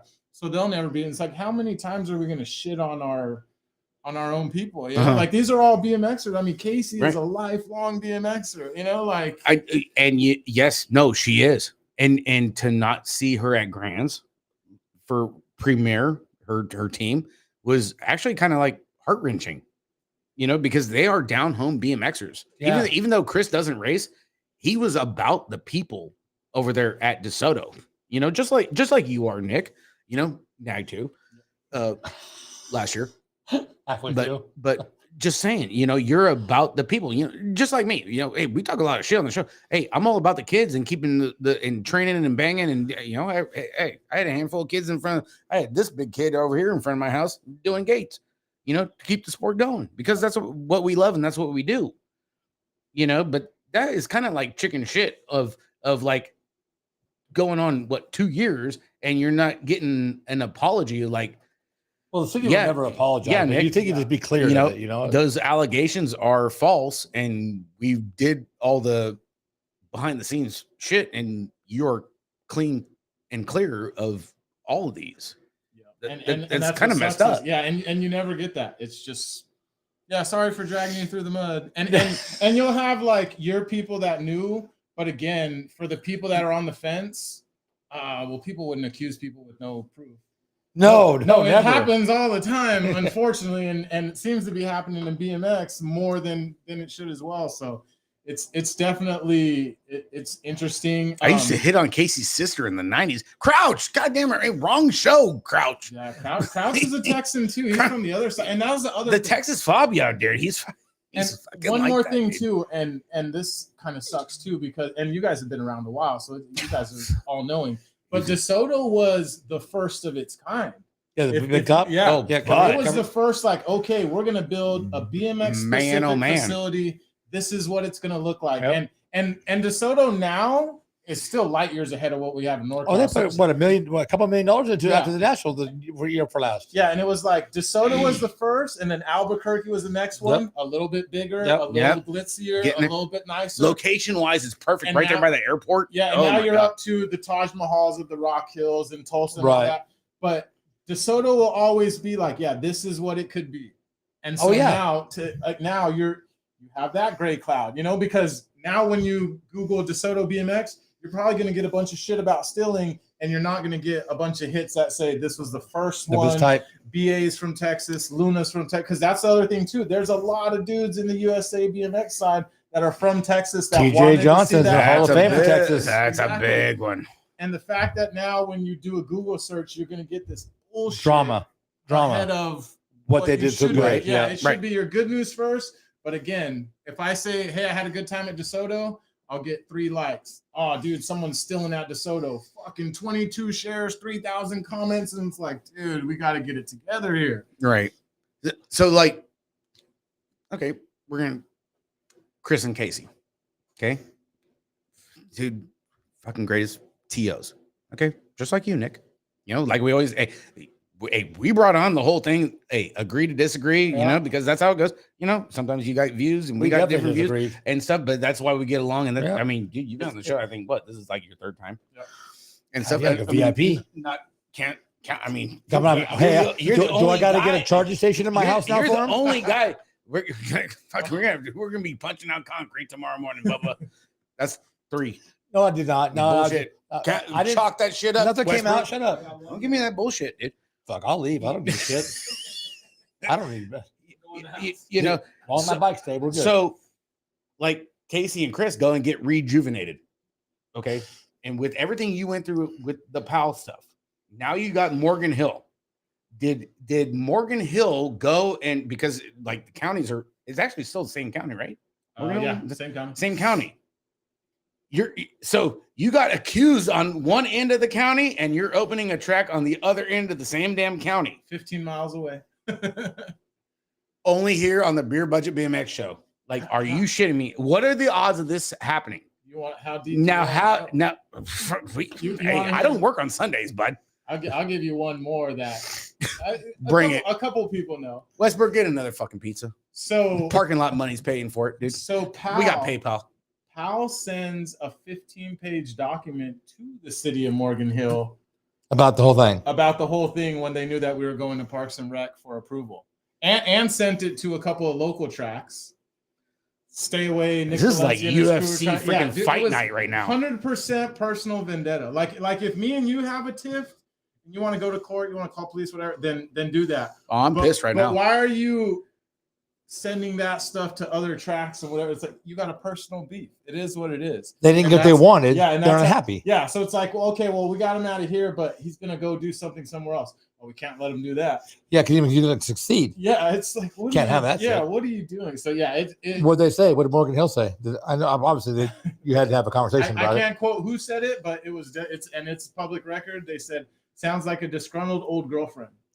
There you go. Because when you're trying that hard, it's obvious that you got an axe to grind. Right, you know? right. You're sending and they sent it anonymous, so they're like, well, because you just pissed away a lot of money for your city. Exactly. To try to be negative or just destructive, whatever you want to call it. You're in the same county. Yeah, right. Dude. Like I get it. That's odd. It's very odd. I'm gonna say that. Hey, this is a whole new. We're getting shirts. Yeah. Giphy. We need quotes, shirts with quotes. We need shirts like that. Yeah. Okay. And quotes, out quotes. If we had a covered BMX track in NorCal in the right area, we could run. But we run almost all year anyway, Kevin. But yes, you're right. We could. If we all need the pole barn. Yeah, Kevin. We need. Rick should run SoCal Pal. Santa Clara Pal. Kevin, we just need one track, and I think I'll bring Nick right back in, baby. We just need one track that is badass. Well, you see that? He's only thing he's ever stolen is a district mom's dignity. It's like plugging freaking nipple hair off of a district mom out of Rockford. All right. Porta Potty 6. Porta Potty 5. There you go, Phillips. There's your answer. Yeah, that's. I mean, being in the same county, that's. I mean, but it's pretty fucking obvious that they're just. But the vendetta. But bringing that up, isn't that kind of just? I mean, I don't even know, like awkward, like offset, because are you not dealing with the same people? I mean, even though like, okay, Santa Clara was the PAL board, you're still same county, Morgan Hill. Yeah, well, so everything stopped at the city level, basically. So PAL was in bed with the city of Santa Clara, and the city of Santa Clara is totally different from the county. So everything stopped at the city level. Like the mayor is in bed with Powell, so she took a position against Man, us. everybody's in bed with somebody. Yeah. Boy, I mean, there's shit. you It's chase right it fucking back, show to be in bed with the wrong fucking and person. it just gets back to developers and land deals and all that. And you can chase everything back, and it gets pretty ugly when you read into it. But then it starts to make a lot more sense because at face value, why would you kill a track bringing you 300 grand in revenue a year? It'd be pretty dumb. But then when you start to peel back the layers, you're like, oh, that track sits in a $2.6 billion development area. It's pretty big. Dude. Yeah, and we've got to get rid of that. So, 28 floors next door. Yeah, so it's like, do we, if you had to build something there, would you rather close down that track with 20, 25 people practicing there? Or would you try to close it down when we got a national world qualifier, 5,000 people over the weekend? You do whatever you can to smudge it out to get it smaller. And that's where. Yeah, makes sense. Yeah. Because I know they're talking about, because the foundation work they have to do there just to build with the pylons going down the ground. Dude, it's so much. I mean, why would you even, why? Screw the Niner Stadium. You got to see that shit. Dude. The pillars, they got to pound these pillars in 30, 40, 50. Oh, yeah, dude, 50 I go feet down Lafayette every day, dude. I go. Insane how quick those buildings went up. Dude. But the pillars they got to put in the ground to put the platforms on to build on top of. Well, they dug down. It's a landfill. That, and then on top. Well, no, next door, doing the parking garages on top of the freaking condos and all that shit. It's 28 floors. Like it's huge. There's 2 of them. It's the biggest freaking skyscrapers in San Jose. It's the biggest construction project on the West Coast in like 50 something years. Other than our freeways. Yeah, no, it's you. The bullet train. The old bullet train. Yeah. God, Jesus Christ. We had to go to those Fresno practices in 13 minutes as soon as Gavin. Man, oh man, right down 99, right across your lips. Every time we looked at it when we went to Brian Flitcraft's this last weekend, and he told us we drove right by the whole thing. And I was like, what the? It's crazy. Yeah, Kevin, we're working on it. I mean, once we get it up and running, and I mean, the hard part right now is kind of just waiting out to get the infrastructure built and all that. But once Morgan Hill gets up and running, kind of on its own 2 feet, then I'll go into working on a big project just because I kind of know all those guys now. And I think Morgan Hill is going to be a good location. We've got a lot of land right south of us, I guess it would be. But we own, well, not we, speaking on behalf of the city, Morgan Hill owns the 9 acres next to us. So in a great way, if you ever wanted to pitch a big, nice, expansive track with a big hill, that is already owned by them. And hopefully, if we can do the numbers that we did at Morgan Hill, I would obviously entertain that thought. And because I think at some point, NorCal needs a big, nice, badass track. And we've done a great job with our smaller tracks. Napa's nice, Roseville's nice. We have nice tracks. Well, talent wise, yeah, we're churning them out. We got the riders. The talent wise up in NorCal, like talking about Deegan, Ricky decided to go to college, but Chase Buller, Quentin Durant, everybody in that 16, 17, Bobby Conley, everybody in that range, and with the up and comers right now, man, dude, what a hit, dude. I mean, honestly, like NorCal's the hotbed. And with Chico dropping the freaking ball like they did, and and you get to pick up the pieces pretty much, Nick, and do it in the same goddamn county, and just drag it across them is pretty freaking right across the freaking lips with no chapstick is pretty freaking big, dude. Yeah, I mean that's all you can do is keep moving. No ball, no nothing, bro. A lot of people were like, raw. What are you gonna do now that all that happened? I'm like, I don't have a choice but to do it again. And I've always. Something ends, you start something else. Obviously, you don't want something to end on such a shitty note, but also, all right, well, it's done. So, the biggest thing back to it, the biggest thing too now is that, like everybody's like, hey, dude, obviously Nick isn't the crook that everybody thought he was. He's not. I mean, everything on the internet is true. I thought still out. I thought the internet was true. According to Facebook, unless you're on the Beer Budget Show, yeah, don't believe it half shit we say. Okay, but if you're in the same county, yeah. Doesn't make a lot of sense. Within the same county of where you got accused from, 12 miles. 12 miles, Mike. Okay, write that down. Yeah, I'm writing it down. I'm on a sketch here. And you can make that shit happen. Okay, there's something fucking inside that is wrong. Yeah, but that's been the general consensus ever since it happened. I mean, big word. Yes, it is. That's $3. my $3 word. Fucking dude, you're at your limit already for 2024, buddy. And we still got the contract. We're gonna cut you off. Be careful. Yeah, Doug, you're right. And Chico, I mean, Chico, if you guys remember when Chico started, you remember that year they got the Gold Cup? And Yes, that? we were there. And that track was another one. Like, dude, all right, finally we got a dope. The first track to have slurry, first track to pave the turns. Like, dude, Chico was cutting edge. Yeah, and then I was like, all right, all right. We got the homeless thing. We're gonna relocate it. Then it kind of got weird. They built the houses next to it, so it's like, oh yeah, well the houses are here. They never put homeless people. I'll be goddamned if they didn't. And then they built the track backwards. Yeah, and now Chico's built on a 90 sideways, no money to finish. And I wish there was somebody we could interview that were from that city and like Matt Heaps. Yeah, but somebody that could actually know something. Like, yeah, where it's at. I mean, if you could get like a, I don't know, city planning guy, just somebody to keep it real and give like this is what's happening. Right. You know, we're not that big yet. Yeah, I think everybody's just getting, well, I heard this and I heard that, and I'm just like secondhand knowledge. Yeah, it's just like, oh, dude, where is this stalled at? Like, what could everybody do? Because they were supposed to get both hills, right? Yeah, they're supposed to get both hills. Right. Chico was 3 hills. Yeah, an 8, 5, and a 3. Yeah, 8, 5, and which to me was part of the problem. You were trying to do too much at one time. I would have kind of phased the build out, but again, that's just my. Oh, come on, Chasinski, dude. Heaps is weird. I ain't dogging on him. I love Matt. He's a Gotham dude, bro. Nothing bad to say I'll about dog on him all day long. But I'll talk shit about him anytime I get a chance. Trust me. Goddamn him and his little finger bikes and his little finger freaking Hot Wheels, and yeah, it's kind of weird, especially with his little buddy freaking Roy Ball. Oh, that guy. Yeah, that doesn't help him at all. Hey, you got it, Hartman. That's pretty much all we could do at this point. Just absolutely keep getting new riders out there and keep grooming them up, and hopefully the track situation works themselves out. Because again, we've lost a couple on the West Coast already. Mine's being one. Tahoe. I mean, there's definitely been a couple that have gone away in the past year. Tahoe's been a big one, like, dude. And Tahoe is always so fun. Fun national or state qualifier. Yes, but you know what? The weather just it hinders it so bad, you know, and location wise. But man, dude, when Tahoe was prime, Tahoe was fun.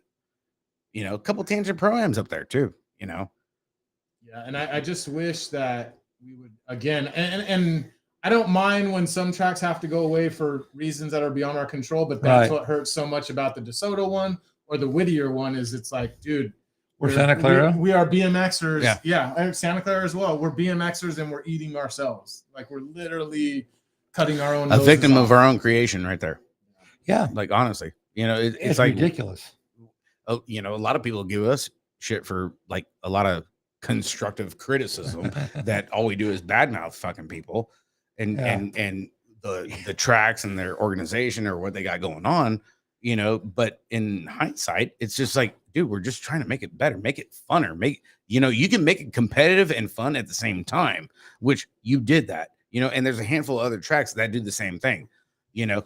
Lemoore does it with Hanford, you know. Airtime Reedley, the Huberts do a great job of it. You know, it's far and few between of the ones that make it fun and do it. It's we got to really have a good time. It's a business, you know, but they don't think on the business side of it, you know, where it's like that Fortune 500 side, you know, of where you got to be this boom, boom, boom, boom, boom, boom, boom, boom, boom. No, there's a little bit more leniency, to their program.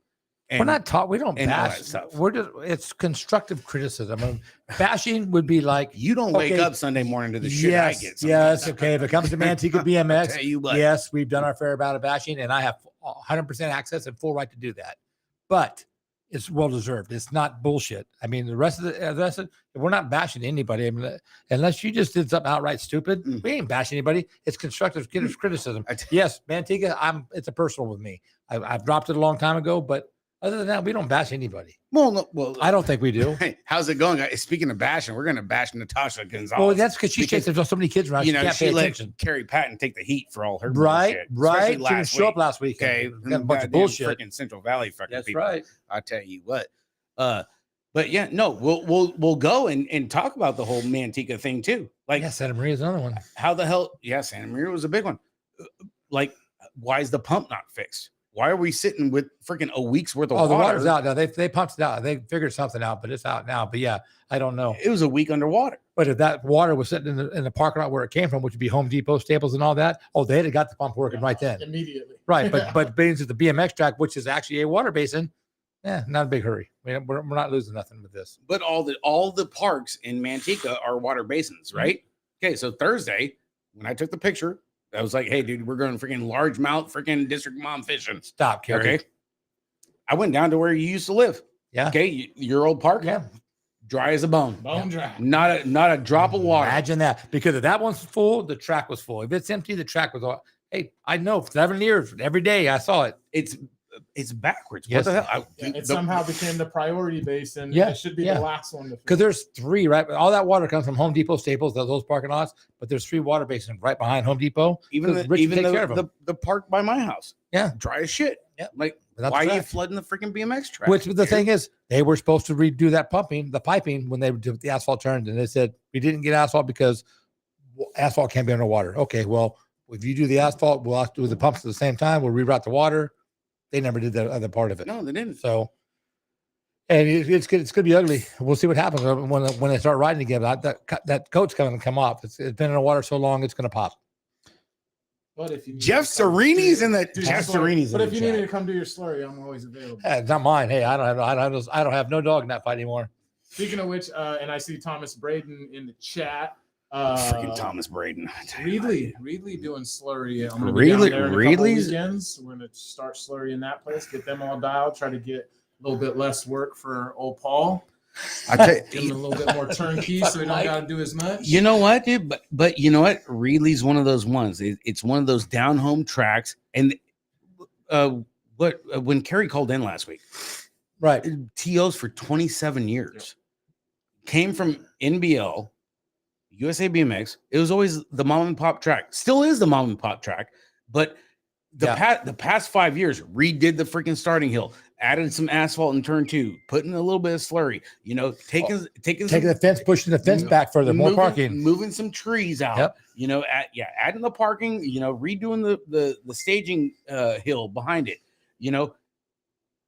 27 years, dude, of track operators.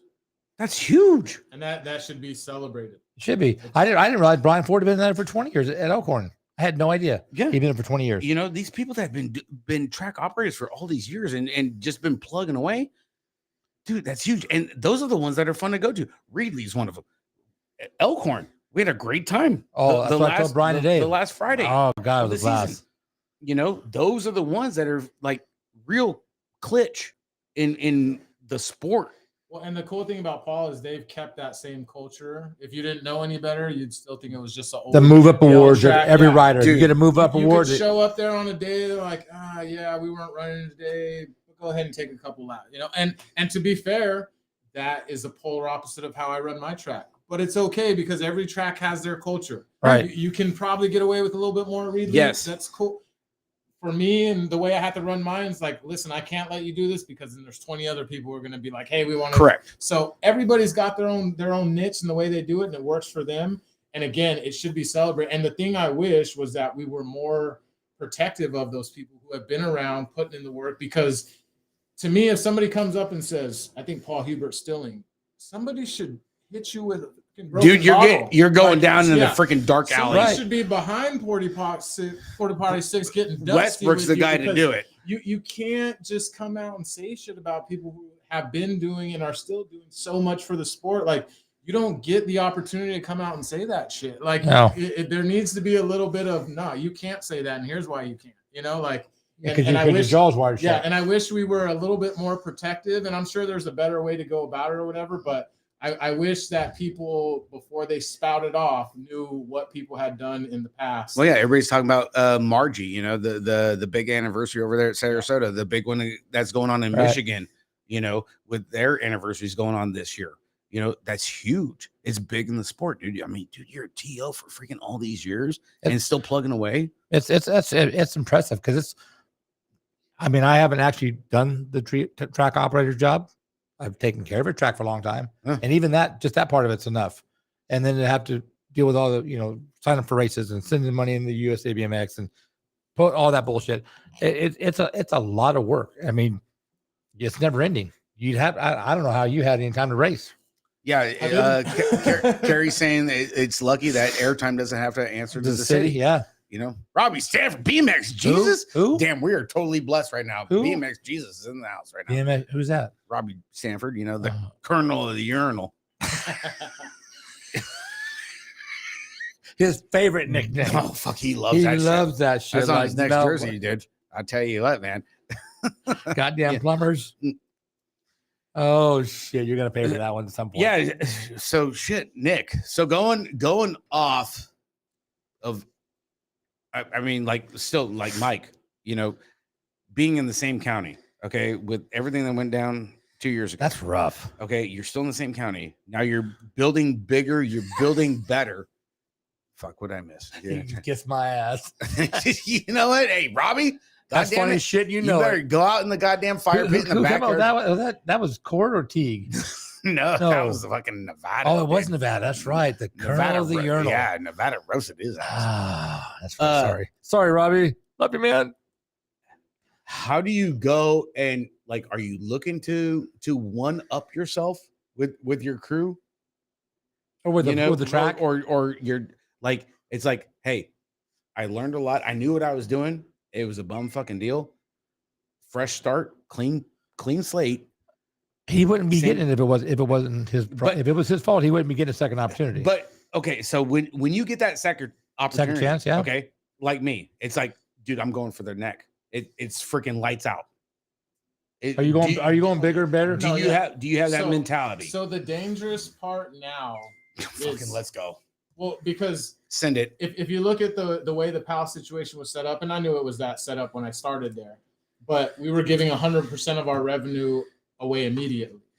So if I did what I did with just my clinic money, imagine what I could do with the $10 per rider and do it that much quicker, that much faster, not have to ask for permission. Margie's in the chat. So- Yeah. God bless So, you, yeah, Margie. it's Thank you, Margie. literally- I expect within the first and the second year, it will go from, because we'll start as just kind of mom and pop, dirt, nothing too fancy.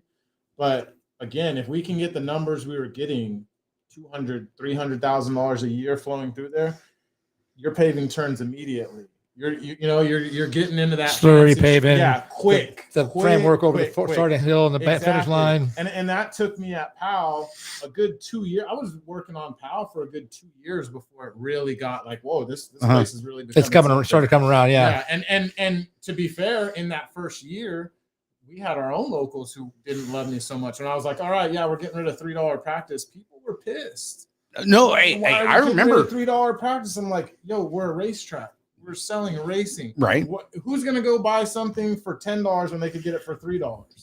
Right. So what the hell are we doing here? And we don't get any credit for you practicing here. If we No. want to be the number one track, we want to get national, state finals, all that. You practicing doesn't do shit. It gives me $3. Right. We need $10 to put in this barrel gate, to put in this fancy shit, to pave these turns, whatever. And that was the one thing, dude. As soon as you went into being TO, you were freaking chomping at the bit, and it was upgrade. I'm surprised you and can take kept that on shit going. with you, like the barrel gate and all that kind of stuff.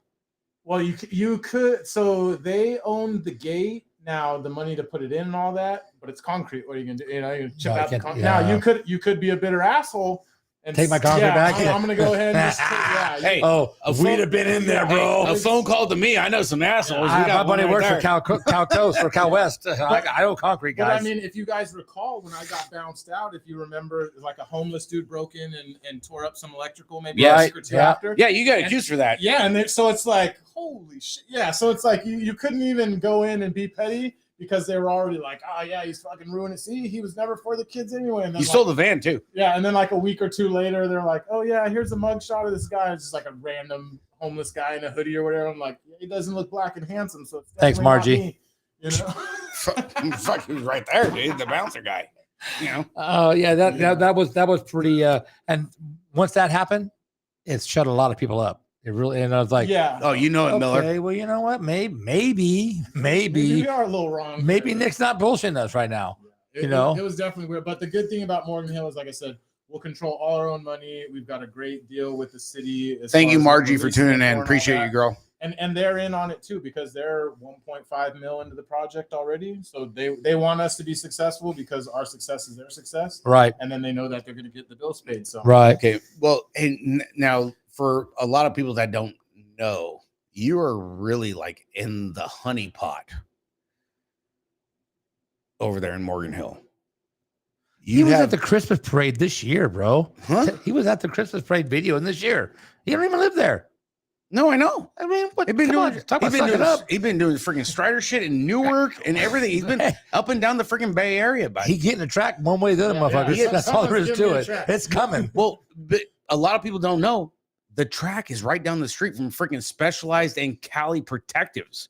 Okay, if you don't know Specialized and you don't know Cali, Well, then you keep watching the show. You'll learn. get ready for some big shit Yeah. to go happen now. Because I'm what- sure that's what- got to be wrapped in there somewhere. I'm so sure you they're- talked to him. Yeah, so Cali. That's huge, I've known dude. Cali since they started because that's in my freestyle days when they kicked What a off, Jason warehouse, and dude! I all took a guys walk there. through that thing, dude. Yeah, Man, so like whatever. all those relationships are still there. Specialized is literally about a half mile up the street. It's not far at all. Ride your bike there. Yeah, and then Cali's got some dirt jumps and stuff. And the overall plan is just get there, get They it got a big open. run in over there at Cali. Like, dude, the backyard of Cali. Yeah, they got a is nice like- little spot. They got a training ground back there, dude. Yeah, and so the big thing is just market to the community. Morgan Hill is not a struggling area. No. Let's be real. You know, like it's not a hard sell to be like, hey, we got this new dirt park. Does your kid have a bike? Now, those kids will come over on old hardtail Specialized, you know, rock hops and whatever. But whatever.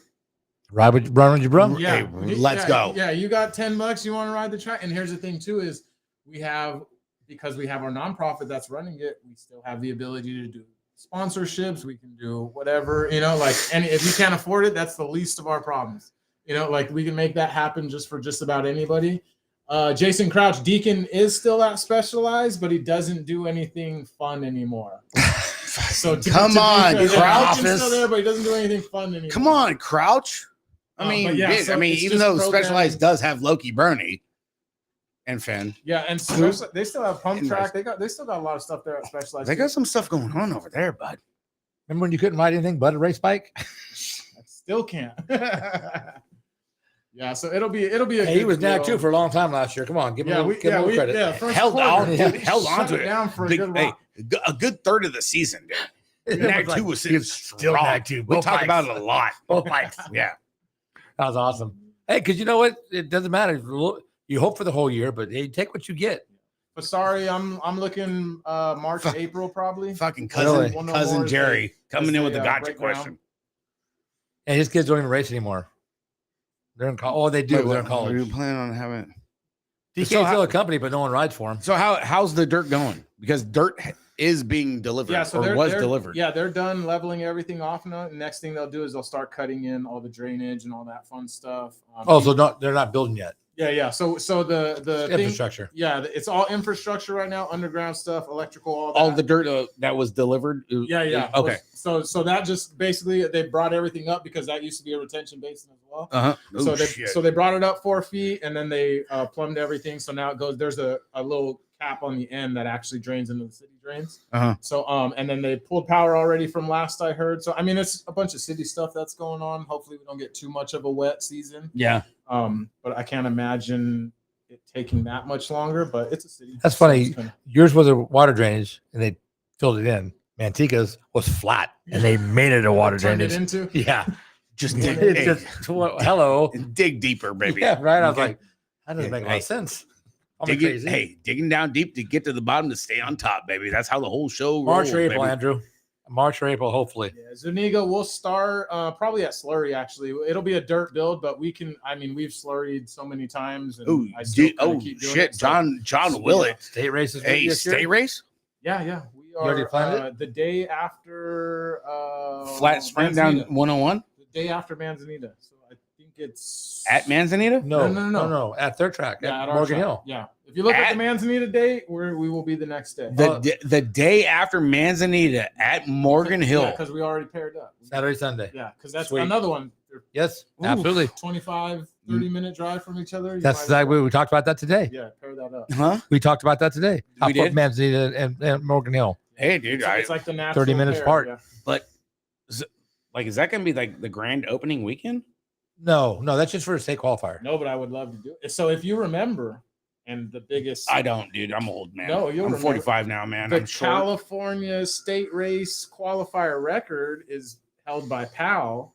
because it was when we were closed that last year going in, and that was our first race of the season. And you were running it too, right? Yeah, and we had done a little bit of a rebuild. Want to throw that zinger out there to all you, by the way, fucking haters out there. Yeah, so good job, Nick. Hey, your show, bud. Carry on. Congratulations. You're doing a fine job. I hope dude. we're open. You should way do a before podcast. That, but if it were close, I would absolutely do that. I would forego a week or two of riding to say, yeah, we're opening. Because first race being a state qualifier. Yeah, because then you can invite your mayor out, your council, and you're fucking showing them and everybody's there. Yeah, the coup de grace, like holy shit. Tangent this is no joke. Yeah. So come get it. Yeah, I got no problem just overloading it. Right. Because you'll never have a chance for somebody to come out and be like, for the first time. Shit. Stacking the fucking motos right now. Here we go. That first impressions are a bitch. And you got 160 motos. Yeah, and again, I mean, when you're in that area, you don't know who somebody's grandkid, that somebody who owns Specialized, like you get some high up fucking people that are like, dude, I went to go to work that day and it took me an hour to get around the corner of Butterfield and Monterey. Why? There's some freaking high end people that go into Specialized. I'm just saying, dude. I take the tour regularly. Yeah, just so it'll I pretend I'm new. Andy, how many feet? How always had me gas at turn 3? Andy, you should know me, man. Andy Andre, come on, Andy. Not be longer than 1,000 feet. Come on, bet my bottom dollar on it. He's from Idaho, dude. Andy, it's weird, dude. His elevation's higher than the Andy got hurt at Grands the first day at Raw. Yes, he did. Crushed my heart, man. I thought this was going to be the Grands for him. I put him on a couple of nag ones. Not me. I thought I was going to make my main because he was out. My son was born on my son was born on my track Grands opening night. That's an entrance. There you go. Yeah, that's sweet. Damn, Crouch. Dude, and that's another thing. You want to get back to the personal digs of it. The whole time we're not letting Crouch freaking come to Morgan Hill. That's for goddamn sure. How shit was going on is when my daughter was being born. Like right. Yeah, I'm supposed to be having a good time right now. Well, she runs the show, dude. Home, dude. Like, yeah, it's supposed to be fun right now. I'm supposed to be enjoying my new baby, but no, you motherfuckers got me up in court. Carrie is the win less in Morgan Hill than Santa Clara. We will have a tree line immediately. As soon as we go in, we will have, they're called Fallujah trees, I guess they're called, like those green jolly ones that grow really fast. So we will have an entire wind block because I have heard that area is windy. Now, every time I've been out there to check out my big dirt pile, which I get pleasure in just going and you just go out there and water it, like walk out the patio and just like hose it down. Yeah, so it hasn't been windy when I've been out there, but either way, we'll put up a bunch of offset, staggered. I mean, like I said, I race myself and I hate the wind. So yes, and Santa Clara could be a bitch at times, no doubt. Well, Antigua's the same way. Well, I go hitting Chipotle is right there, dude, and usually it's bad. What's that have to do with the wind? Well, bad gas. All you want to do is eat. I get a lot of farts, dude. Just don't be downwind. It's a huge one, man. It's hard, dude. Hey, garlic booze farts, they're horrible, man. Jesus Christ. I frequent the area regularly, dude. Hey, I'm a big Specialized guy, dude. Bungie Fox had a warehouse in Morgan Hill for the longest time, but now they're all down south. They got rid of it. It's a building right across the other side of 101 there. Whoever said something about merchandise, as soon as I get around to getting it, Alex McDonald. Yeah, I heard there was like some hoodies. Yeah, we saw some hoodies firsthand the other day. I don't remember seeing anything about that. Are you shitting me right now, right? We got a bobblehead of you here in the shop, or a blow up head. We even got offers on a damn hoodie. We got pinned in on some hoodies over there at the Flickcraft compound. So the Flickcrafts, and we'll have to. Are they on right now? Oh, Brian is. Brian? Yeah. Oh shit, Brian, you better watch out because Erica, she in the den. Yeah, she got her. She don't care. So I don't know if you guys have seen it, but it's like these scammers. They will just jump in and they take your logo and they put it on a sweater and they'll spam everybody. I get that every once in a while. So it happens to the Morgan Hill page all the time, and I usually catch it because I'm on Facebook Beer Show, pretty often. So I'll kill it real quick because I always think they're like you won't even get. There's no single chicks on it. Yeah, like honestly. I'm fine with you stealing our logo and making a hoodie. I can't really police that, right? But I don't want anybody to get scammed, right? So when the Flickcrafts on, I'm worried about entry fees, dude. My big thing, and parking lot money. The Flickcrafts on Christmas morning had theirs, and I was like, one, I was surprised they did it. Good night, Billy. Two, I was surprised. Holy shit! The people overseas actually sent them the hoodie. You actually got it. You paid. Got what you paid for. All right, so yeah, so I don't even have a hoodie. To be fair, I don't. You got the logo? Get the fuck out of here! Hey, you got the logo? I'll make you a hoodie. Yeah, we have. Flickr got it from a scammer. They got the only. Yeah, they're fucking framed. It's not a scammer. They just took the logo, printed it up, and sold it. Yeah. No, I know, but they got the hoodie from a scammer. No, it's not a scammer. Yeah, There's no scamming. Listen, we don't accuse people of scamming. Yeah, okay. they got the hoodie. They paid for it. They got it. There's no scam. It's not a scam. Pound informant. Right. I didn't think you went to pound that much, bro. What the fuck, We're bro? going to Pound Town over here on the Beer Show. We need an investigation over here. We need some help. Flickr, call the goddamn show. Flickr, goddamn it. I'm calling. Bullshit. Roke, Right Mike Roke. He's a cop. He's a LT and Tracy. We'll get you. Yeah, so we definitely Fucking need to get, bootlegging, Bunky. We definitely need to get a Bunky and Binky. This is bullshit. It's an inside job. Yeah, I do all the beer budget stuff I make, and yeah, we can make you whatever you need. Are you saying you're in on it too? Yeah, for him. It was an inside If job. you need something. Oh. I'm trying to help him out, Rick. Oh, stop. You're the one. You're the one is already under investigation. Don't throw me in your shit. Fuck, dude. Dang, dude. Yeah, Bunky for real. High, wide, and handsome, baby, over here. Us, but they delivered. So Damn, I can't believe I can't that be mad at them that they actually got it. I was pleasantly surprised that they actually got them. That's weird. That's really weird. We talked about it last week. Like, but if you can make a shirt and they're going to pay for it, okay, fine. but Yeah. we talked about it. Dude, Nick, it was the craziest. It was awkward. It was like yeah, it was like uneasy. It was like, how the hell do you guys get this? And like, we didn't see a post. like what the fuck, dude? Hey, Like, Brian's from fucking Fresno, bro. He born and raised. That boy, he gets shit done. You don't doubt Brian. He knows you some know, people. dude. 0.5 of Golden Thunder has one. I'm like, what the fuck? Motherfucker.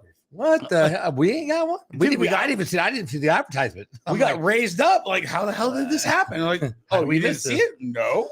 Like a guy at the Monster Jam parking lot selling them for 2 for $20. Yeah, Carrie, it's literally been on my list of things to do. I'm so busy trying to keep my normal work job stuff going, and then you got a regular job?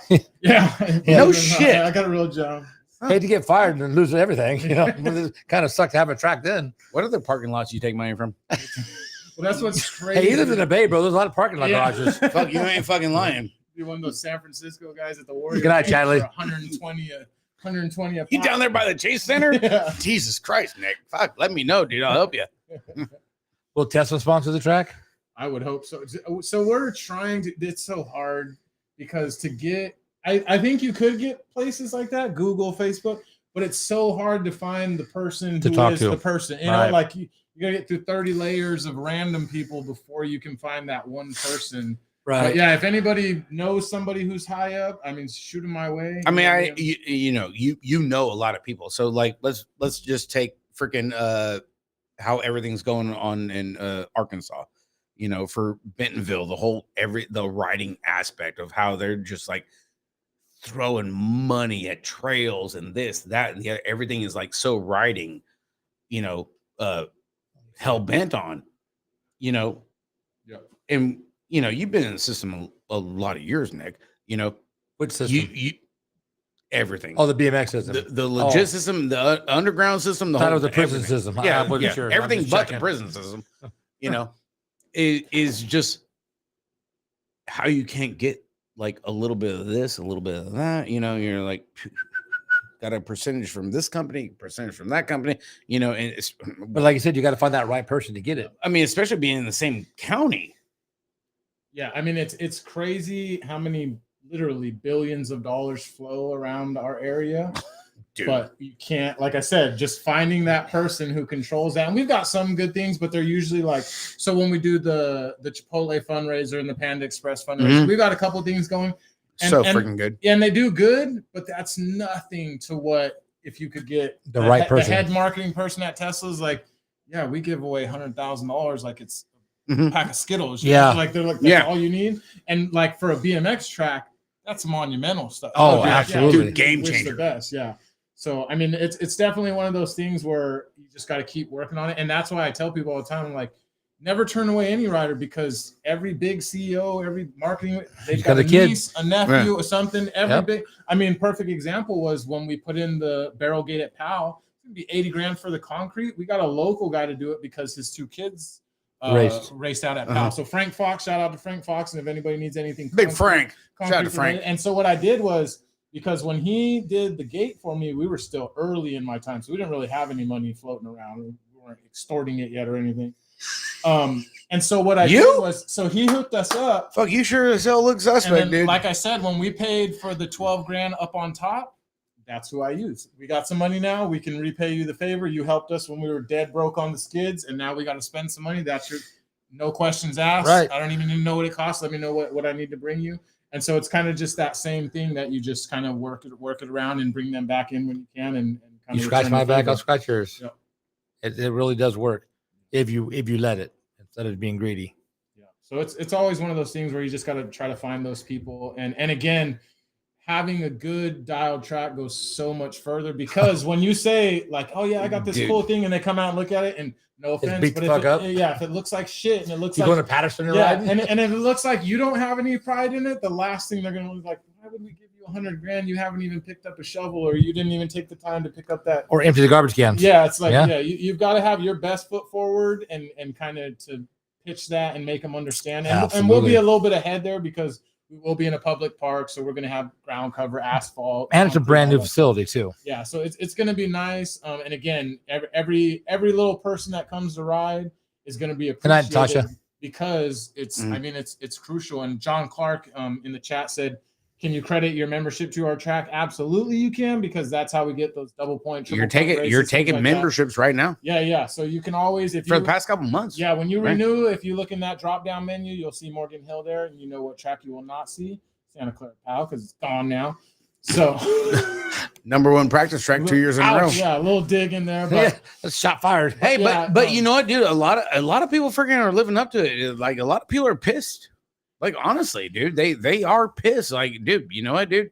It was a fucking hosed fucking situation, man. Well, and the thing that sucks is I wish all those people would have been as pissed and trusted me that day then when it all happened. Right. Because when that accusation came out, there was an immediate divide where people were kind of on the fence, like, and I get it. If the police are saying someone stole, you're going to be like, well, they're probably right. They must know something. But at the same time, that's pretty shitty, because I had given you 6-7 years of blood, sweat, tears. And a great track. Yeah, out there in the rain, pumping the shit out. Like, hey, we can get one day in. Let's go pump it out.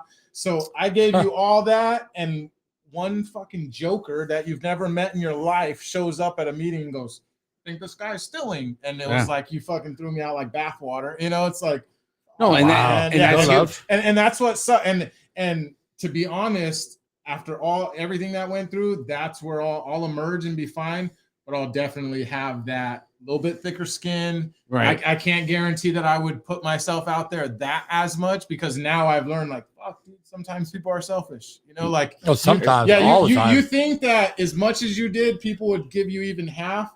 And I learned that, fuck, it doesn't matter who's dropping. If the guy that hates me called me a thief but came to drop the gates, everybody's showing up, and it's like, fuck, man, I guess I wasn't as tight with everybody as thought. Right. You know? And you think that everybody's got your back, but it's like, fuck, you learn. Is that where you're at right now? Is some of the people you thought did? Oh yeah, for sure. Right. And to be fair, like when it first happened, there was people that I would never think would be on the fence. Like, you should know that I would never do that. And some of them to this day still haven't talked to me. I've gotten some apologies from some people, but there's some people where it's like, fuck, man, all right, I guess we were friends for a long time. You wrote me off that quick. I've helped you out with so many things. Wow. Know, on track, off track, like, and it's just like the whole you just kind of got to learn deal. that thing. Yeah. So, but I mean, no matter what, still just you go forward, put your best foot forward, because for every person that kind of didn't have your back, you're going to meet one or two kids in the community. And you know what? I mean, a district mom kissing booth is supposed to be would be a good moneymaker. That's what Mike said. If I can get out there, Miller, yeah, leave it to Miller. Yeah, you know, and you know what?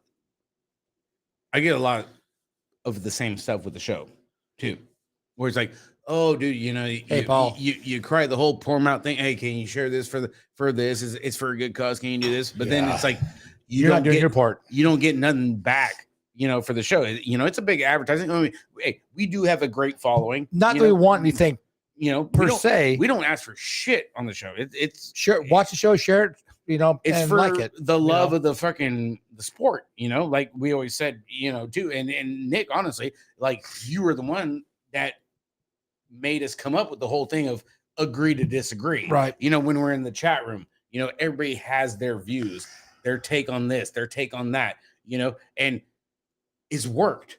you know, it's been a big thing. It's been a big benefactor to the show of agreeing and disagreeing, you know, because everybody's going to have their views, but everybody gets along, you know. And in coming up on the 4 years of doing the show, I've never had to freaking kick anybody off. You get an attaboy, Mike. You know, people get it. They understand it. That 2 minutes of the show. Yeah. Even though no matter how we have to get along. No matter how cutthroat we are, you know, but like you said too, you know, you with what you experienced and what you've gone through, you got to kind of like tighten up those reins a little bit. Yeah. You know, so nice. It's hard. If you're actually a legitimately nice guy, it's hard not to be nice. Hey, I don't fucking blame you. No, I wouldn't know. I've never been nice. So, you know, and Thanks, you got to do what you got to do to keep that fucking moral support, that ball fucking rolling. You know, now are you still going to be rolling in with your same crew? You know, with Bixler, Yes, we did, the Brian. Browns and Sereni's. Yeah. Have you added anybody else? You know, I know Perkins is a big freaking predominant. Dude, you got to keep your circle small at this point. Well, yeah, and that's what you learn. So we still have our ride or die crew, and it's all the same people that are on our nonprofit board. Everybody's an officer and all that. But I mean, we've figured out that everybody doesn't need a title. You know, like your title. Because here's the thing with mine, everybody considers me the TO, but on paper, Bixler was actually the track officer. It's Santa Clara, right. Yeah, so it's funny when people are like, "Oh, you're a great TO." I'm like, oh, "Yeah, I'm actually not a TO, but whatever, slang term." But like, it'll be all the same people for the most part. I mean, I'm sure we'll have some local people from Morgan Hill who will step up because it's essentially going to be in their backyard. Right. It's quite the hike for me. So we'll have some new faces that will help out, but the actual crew and making decisions and all that vision stuff will still be myself and my people. And I mean, we've done it before, so I don't need. How far is it from your house to the track? Probably 40 miles. Oh, okay. But the problem is I've got to go through 880 and 101. Man, dude. Hey, like I said, there's more construction on our freeways than there is anywhere else. First one, freaking 880 and 101 is flooded every day, even during summer. Yeah. Hey, the world's most okayest announcer. That's what his title is. Oh, Mike. Yes. Hey, I'm the second okayest announcer. Whatever. But yeah, the freeways are so screwed up right now. You can't go anywhere. You know, especially over there. It was so clear that the SC PAL guys didn't care at all about BMX racing. So sad. Yeah, Jeff. I mean, but the crazy part is it was clear to everybody, but nobody didn't show up. Like if it was so clear to everybody, then when they said, okay, well, we're going to run this free practice. And I remember it. They did a free practice and gave out ice creams. And I was like, you fucking guys sold your soul for free practice and fucking ice creams. And at the time, and no shade at anybody, but it was. Oh, no, you can throw shade on this. Well, everybody's excuse was the worlds are coming up and we want to be in shape. And I get it. And because I don't judge anybody for going, but at the same time, I fucking judge you. All right. Because somebody, baby. Let's go. Shit on your boy and now you're going there and throwing him $10. Like, what the fuck? And where's that? No love. You? Yeah. There's no love. And it's like, how do they get the pass? They ruined it, and you still shoot them money every week. Right. Like, what fucking world do we live in? You know, it's dude, I ask myself every day. I wake up at 1:30 in the morning. Yeah, there's no love. I mean, it's hard to find, rock solid people to be in your corner. It really is. So as far as like people deeply involved, it'll be the same crew, and Awesome. I like working with those guys because it worked. Yeah, and they know Dude, shit. You ain't lying. It fucking worked. They know I'm willing to back up if I have some crazy ass idea. I'm not saying, oh yeah, we're gonna do all this shit and it's gonna be cool, and then I'm delegating the work to somebody else and then I just come check on it. Yeah, right. It's like I'm gonna be there shoulder to shoulder with you. I'm probably gonna be there before you get there, and I'm probably gonna be there after you leave. But I mean, those dudes are ride or die. The Serini family, the Browns, man, you ain't lying. Everybody that's helped us along the way. I mean, they've been the Sereni's and Browns been there since even before you took over the track. Yeah, yep. You know, being a TO. Yeah, Marissa was helping in the sign up booth before me. Even I helped like off and on when I could because I was working a lot at the time. But she was in registration. Well, it was before your factory deal. I mean, before NAG 2. Before you hit the big time. Before NAG 2 hit the fucking fan waves. For Bill thought I was cool. Yeah, right? I mean, dude, you can't blame Bill. Dude. No, he's kind of handsome. Well, I mean, hell, he was NAG 2 for both bikes for a while this year. He got a third of the season. Gotta like that guy. Yeah, I mean, and even when you get into like the Bill stuff, it's like the reason that Bill helps me so much is because we're pushing through 400 new riders a year.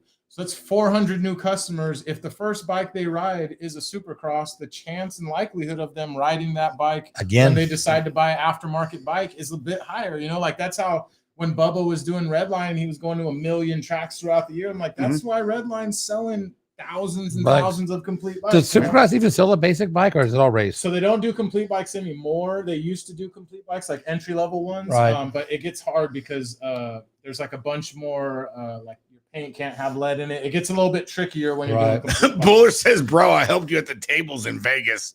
Buller, Buller. That's why he has a Tesla now, bro. Yeah. Thanks to Buller. Buller definitely. If you can Bay Area Dynamics coming in ball fucking out hot. and bet the type of money that Ross bets, you'll win eventually. Kid The Ross, trick is you got to weather the storm. Big Daddy Ross is the That dude go that, broke first. he's the dude to hang out with, dude. I tell you what, man. And like, you know, he's a local. Yeah. You know, between what Powell was and Napa, Right. you know, and put together the team that he has put together, dude, to be flirting with the top 10 in a bike shop, hands And down. he was top 10 last year, wasn't he? What a 10 of the year. Yeah, he did. Probably They did a not. really good Yes, job. you know, dude, freaking Buller, dude, really put together a good program. You I know? mean, it's basically started with the Napa Valley Pool, and they Yeah. went out and he brought it back in and certain riders. And you know what he's done? He's put a team together. yeah, no, and 11. Well, to see congratulations, how- Ross. That's awesome. Yeah, they came up just Oh short. shit, Roy Nuts is in They're there. Roy Ball's in here. No, he Fuck. just With his Mortal Kombat fucking arcade game that he just put together yesterday. he's just in here fucking trolling. That's all. Oh, God damn it, Roy Ball! I swear to Rebel? God, Roy Ball. No, Hell no, Roy Ball. Dude, If he Lydia- can't drive a Sprinter van, he ain't dude, going. he ain't. No, he should. Yeah, 40. That's too far for him. It's a whole different freaking wax over Yeah. there. Dude. He's Indian. He ain't that kind of Indian. No. They just drive everywhere and blow shit up. You know, it doesn't work that way. So for as him. far as programs, Nick, are you going to be doing like once everything, like a lot of people that I talked to, you know, was like, oh, okay, Manzanita is going to be pulling the double state race. Okay, Manzanita is going to have Manzanitas. They're going to have Morgan Hills. Okay, you just said here clearly on the show, you are doing your state race at your track. Here we go. Yeah, are you going to be implementing the same stuff? The summer program that you used to do at PAL, you know, with the kids, the camps, the whole machismo. Oh yeah. So we will absolutely have everything, if not more, because now Fucking more, Mike. because he got More. 9 acres attached to his track. well, no, because More. here's the clutch part is I was somewhat limited because Get ready for it. It's coming. Deegan and Benny were my instructors, and they're all driving now. Oh, Damn. Oh, Yeah. So now in theory, they off don't- location. Yeah. they don't need me. Even as though much anymore. Benny rides a fucking Audi, Yeah. Well, still, but they can go other places and train Yeah, these so- kids. it's from parking lot money. Yeah, as those guys are now 17, 18, they're of age and all that. They can drive, they can get out there because it used to be like they were kind of my underlings or whatever you want to call them, kind of take them under the wing, be like, dude, this is how you do a good camp. This is kind of, and just got them through. And they got paid good. Don't get me wrong. They'll tell you. Well, actually, Hey, we've got they're worth every bit of it. Yeah, but it's good because it got them. They realized the importance of working with the newer riders and those riders coming back. And to this day, I mean, Mia Reyna just got nag one. I remember when Mia, Mighty Mia. I remember when she first showed up, couldn't get around the track. Like there's a million of those kids. That Yes. now, like we still see them at the Nationals. Like, dude, those I are the still kids. struggle. You cultivate them, you get good at them, and they watch you. You keep an eye Mm-hmm. on them, and they become kind of the core of the sport. So now that those guys are a little bit older, we'll be able to do even more. Thanks, Bill. Appreciate you. Yeah, and so we'll be just looking forward to getting right back to where we were. And like I said, I think we'll have a lot of support from the community as well as all the other tracks, because I think once we get open, if you were on the fence, maybe you don't want to drive up from SoCal or like a Mike Miller or somebody like that. I think you do go like, listen, it is kind of shitty what happened to Nick. Let's go to a state race. Yeah, no. We can't go every Mike weekend, Miller week can't out, go over the but you know what? grapevine. Let's Okay, go and I'm let's just go to saying. his state race one time, or like the Bakersfield It people. was A supposed lot to of, Frogtown. yeah, a lot of those tracks that I've helped while not having my own, I think I'll get some of that love back. Oh, absolutely, That absolutely. gives us a lot. I Let's- think you will let's get too. our asses out there and kind of show them some love as well. So I think it'll be good, and yeah, we'll be back firing on all cylinders. And Yeah, because your camps were freaking really clutch that Yeah, you they- held. yeah, they were big, and again is just around having fun. Not every kid's going to be Connor Fields, but everybody can have a good time at the track that week. How can you not have a good time? It's BMX, You're right? telling me I don't got a future in the sport? No. What the hell am I doing? I mean, Sorry. you got a future. You're an announcer now. Might You not just be a retired. race Oh. future. You got retired. Okay. So don't take it personal. Now, I'll go to Nick State race. now Mike how- Miller says. how is it? Thanks, Kenny. Mike Miller? God damn it. Especially if it's really close to when Frogtown is. He's going to be here anyway. So, hell, make it a double weekend. Miller? Yeah. Bah, dude, You know, he's going to be Miller's- from Frogtown. So Miller's it's tight, close. dude. Oh, my God, dude. He's such a good one. Yeah. Yes, sir. San Jose, Mike Miller. Or Shit. Oakland, just stay at my house. Ooh. No need to pay for a hotel. Hey, Rick's going to have a lot of room in his place. I got 3 extra rooms. I got a couple rooms open in my facility. Rick's starting Hey, a hostel. hey, we can put freaking YouTube on and freaking put the volume off and practice announcing. I don't think he needs you to practice. He's pretty good, dude. He's the okayest announcer that I know. Yeah, no, that would be that. Oh, dude, I'm not going home that night. I'm going over your house. If Mike's over there, dude, it's a party. I'm just saying. Yeah, you know, because if he's there, that means Miranda's probably going to show up too. You never know where Miranda's going to Actually, Miranda's going to be here in 2 weeks. We're We're going to have a hell of a night right here. Thank you, Jason. Thank you, Alex. Yeah, and those camps were a blast. Does each room come with a district mom? Anything. comes Mike with wants it, to know. but, Mike's just asking. Bring your coupons. Coupons? Coupons. Some coupons? Coupons. Nah. Tater got him. Okay, we talk about Cali Specialized. Wait, was there anything else? You have your notepad. Look at your notepad, bro. That's what you brought. No. We exceeded. Oh, we did? Yeah. We're way big over the notepad, honestly, for the show. Nick came to pick up his PayPal money. Like, Okay. honestly, From Rick, right? And Jimmy, I hope. if that's we're one of big, those huge. sponsorships, if I could land anything with them, would be just the greatest F. PayPal? Yeah, they're headquartered right there in San Jose. They're right by the airport. I'm Yep, sure you right there off 101. Yeah, super nice Yep. buildings. They're cool. If I could land something there, it would be just the greatest. Oh, F right in your ever. neck? Yeah. Hey, right in look, the jugular. hey, if I can make it through security at Moffett Field, anything's possible, dude. Okay, I'm just saying. Rick's house is the one with the red porch light. Not yet. We got give it a couple weeks. It's coming. Don't be sweating the big stuff. Who was that? We were. I was just watching a podcast or something about the other Thank you, day. Daniel. An ex-pro that was. Oh no, it was something with my wife was like. This guy, if the light was red outside of his house, you couldn't come in. Is that And it like a sock on the door handle?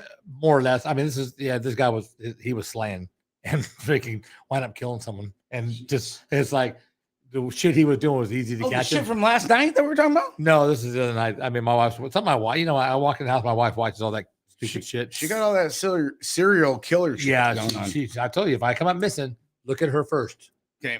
Just- or dead all of a sudden. Just check her first, because I guarantee you there's a possibility. No problem, Jason. So Orlando's another perfect example. Ugh, He was getting- Orlandi, when dude. he He's was up there pushing in through his Humboldt, thing, dude. He had a billion questions, and again, it's like, do I Dude, Jason's gatekeep cool, and- dude. He and comes not in get out the clutch, info? man.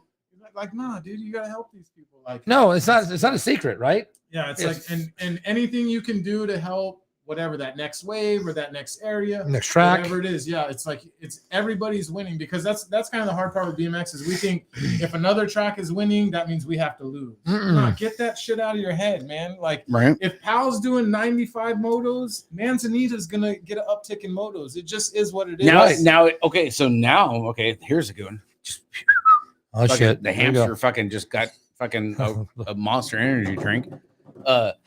So it's not truck stop coffee. It fucking loves. That's a Mike. monster with a Okay, fucking we're not gerbil- going to a grams gerbil right on a now. rail? Dude. No, Okay, fuck go no, ahead. dude. Sorry for my co-host. I know how the coffee works with you, bro. You scare me. So now being closer to Manzanita, is that going to be a benefactor to what you got going on? Is it going to help you and help Manzanita at the same time? Is it going to be a double kind of thing? So the obvious will be it's going to give the people that have to drive right now to Manzanita, it's going to give them a closer option. So naturally, gas is just going up and up and up in price. I would imagine that Jason Silva has yet to give us a Tesla. Yeah, I would imagine JUCO, bro, they'll JUCO. see a decrease, but I work with them on a bunch of stuff, and we will definitely try to get them to move their Sunday to a Saturday, so they're not running at the same time as us. You gonna run Sundays? Yeah, we'll go back to pretty much the original PAL schedule. Which is what? Tuesday night, Friday night racing, and Sunday racing. Oh, you're gonna go to Sunday. Yeah. We'll be right back on the exact same schedule as PAL. And you could do that even though Manzanita is on Sundays? Yeah, because we're not a new track taking it over. Well, we're a new track, but we're the same. Okay, you're carrying your own schedule. Okay. Yeah. So Manzanita would move to Saturday. Saturdays. You would do so. We will. We talked about this earlier. Yeah, we will request. We tried to figure it out. Yeah, and I'm not. If anybody We're new at the show out there, I'm not trying to bully you into it, but it will do everybody a solid because they only do 2 days there anyway. So it's like for us to go to a Saturday, that means I'd have to turn around my volunteer group from a late Friday night to an early Saturday morning, which is travel. So, and if they're only running one of the weekend days, just Saturday, or they're running Sunday right now, but if we can get them to go to Saturday, then it opens up. Our riders can go there on Saturdays. Their riders can come to us, and then it kind of just flew it back. Yeah, because Saturday is always going to be the more predominant day to race. Yep. Saturday night, whatever. But then you can just roll over like we were talking. If I'm going to go through my trailer or whatever, you hit it both Saturday night, Sunday morning, whichever way it goes. It just makes it because I'm not driving all the way up there twice. Yeah, 2 days in a row. Yeah, and because especially if it's the same people, right? So it's not like 300 new people are going to get there the next morning. Well, yeah, right. but, hey, you're getting 3 freaking local scores. I mean, but track time too. Friday, Saturday, and Sunday in a close proximity. Yeah, that's huge, man. Oh, we used to do that right here in our area. I mean, between Stockton, Manteca, Atwater. That was a lot of Sunol, but that was like with a lot of people that like up there and up north. Hit freaking Rio Linda on a Friday. You go Roseville Saturday, and then on the Sunday, they were doing the freaking Rio Linda on the morning on Sunday, and then doing late afternoon. Well, look how SenCal does it. They have their shit dialed. Fresno, Reedley, Lemoore, Hanford. They work together because they work together. Yes, they work together. They make it work, and it was just awesome. And the big thing, even if we can't get that schedule to work out perfect, I've done a ton of work for Manzanita, just volunteering and helping them with stuff. I just did their Jersey Series stuff. I did all that stuff for them. So even if we can't get the dates correct, I'm still not too concerned because everybody gets along. That board gets along with me. We've helped them. Joey announces at Manzanita. If he's not there, I announce. Marissa helps in their. Hey, I got. You know what? That was funny. That was cool. Freaking last year at the state race, that was the first time I co-announced with Joey. Oh, like at a race? Yeah, and that was a good time. That's just because he don't like you. That's all. That's cool. It was mandatory. He had no choice. You don't even like me half the time, dude. I love you, bro. You know what, dude? I show up through the gate and it's like, fuck, he's back again. You got the code. Like, dude, we're having a fucking show. Duh. I guess I could change the code, but it ain't gonna happen. But you know what? Announcing with Joey was pretty fucking prime last year at the state race. It went well. It sounded good. It was a good time. Because I've always just been the racer dude, and listen to him. Back when I used to race on Tuesdays when you were at PAL, and living in the Bay Area, saving traffic and all. Yeah, before I'd come back to the Valley and all my bullshit life and stuff. But no, that was really cool, dude. And announcing with Joey was pretty freaking awesome. And the only other person I've ever co-announced with is Roy Ball. Yeah. So I'm sorry. So that's a big one. I'm sorry. Hey, dude. Hey, I'm new at the game, man. Yeah, well, yeah. Everybody remembers their first. First what? Fuck, you ain't lying. But that's good. And Joey's been around for a lot of years, dude. Especially with his brother, with David and everything. That's been a big thing. And he's stuck by your side for freaking a lot of years. Alex McDonald, I do have the horns and all that in the Sprinter van in my driveway. So that the air another horns. Barry Nobles here. Sure. Another Barry Nobles over here.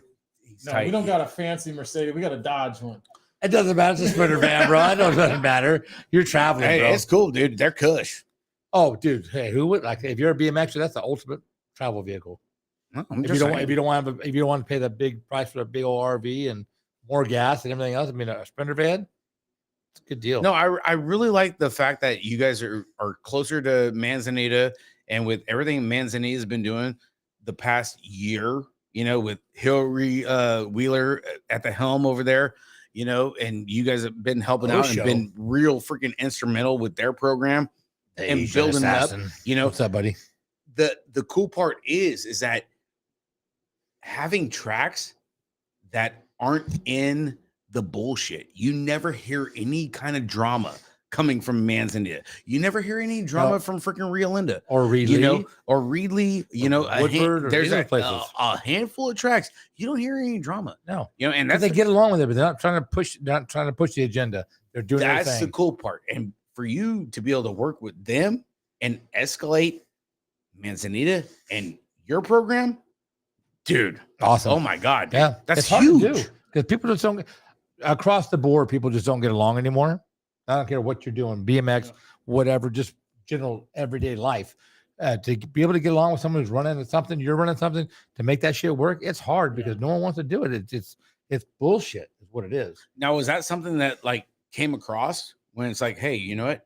Okay, we can make this happen over here in Morgan Hill. We can Google has their own pump track. we can buddy up with Manzanita and really freaking escalate this. Yeah, so How did that go? We've helped Manzanita as long as during COVID we hosted all the Manzanita state races. Right, right. Remember that. That way they could still get revenue going. That Right, way when they right. did open back up, they didn't really miss anything. So we've always done stuff with them, but it was from 40 more miles away. So now it's going to be like, okay, now we're kind of in your backyard. Right. Like, so now it's like, now We're in your face. yeah. So now it's just, you just got to make sure you keep doing those things, keep treating them respectfully, you know, Mhm. like, and just keep nurturing those relationships. Because again, if Manzanita has a kick-ass year, we're going to get some of those riders. And if we have an amazing year, they're going to get, because no matter what, you could have the dopest track ever. I'm sure there's people who go to Houston like, I'm tired of riding the same track. Right. So they'll go check out a Cowtown or whatever Right. the next track is. Right. Freaking Cowtown. Yeah. Hey, Crouch, you in here, Crouch? Yeah, Get so in here. for the kids that come ride Morgan Hill and they're like, dude, we're a year in, this place is badass, and then they find out like, oh, dude, there's another There's one. more. Yeah, it's only Mm-hmm. 30 minutes away. Like, well, let's go check that one out. You know, and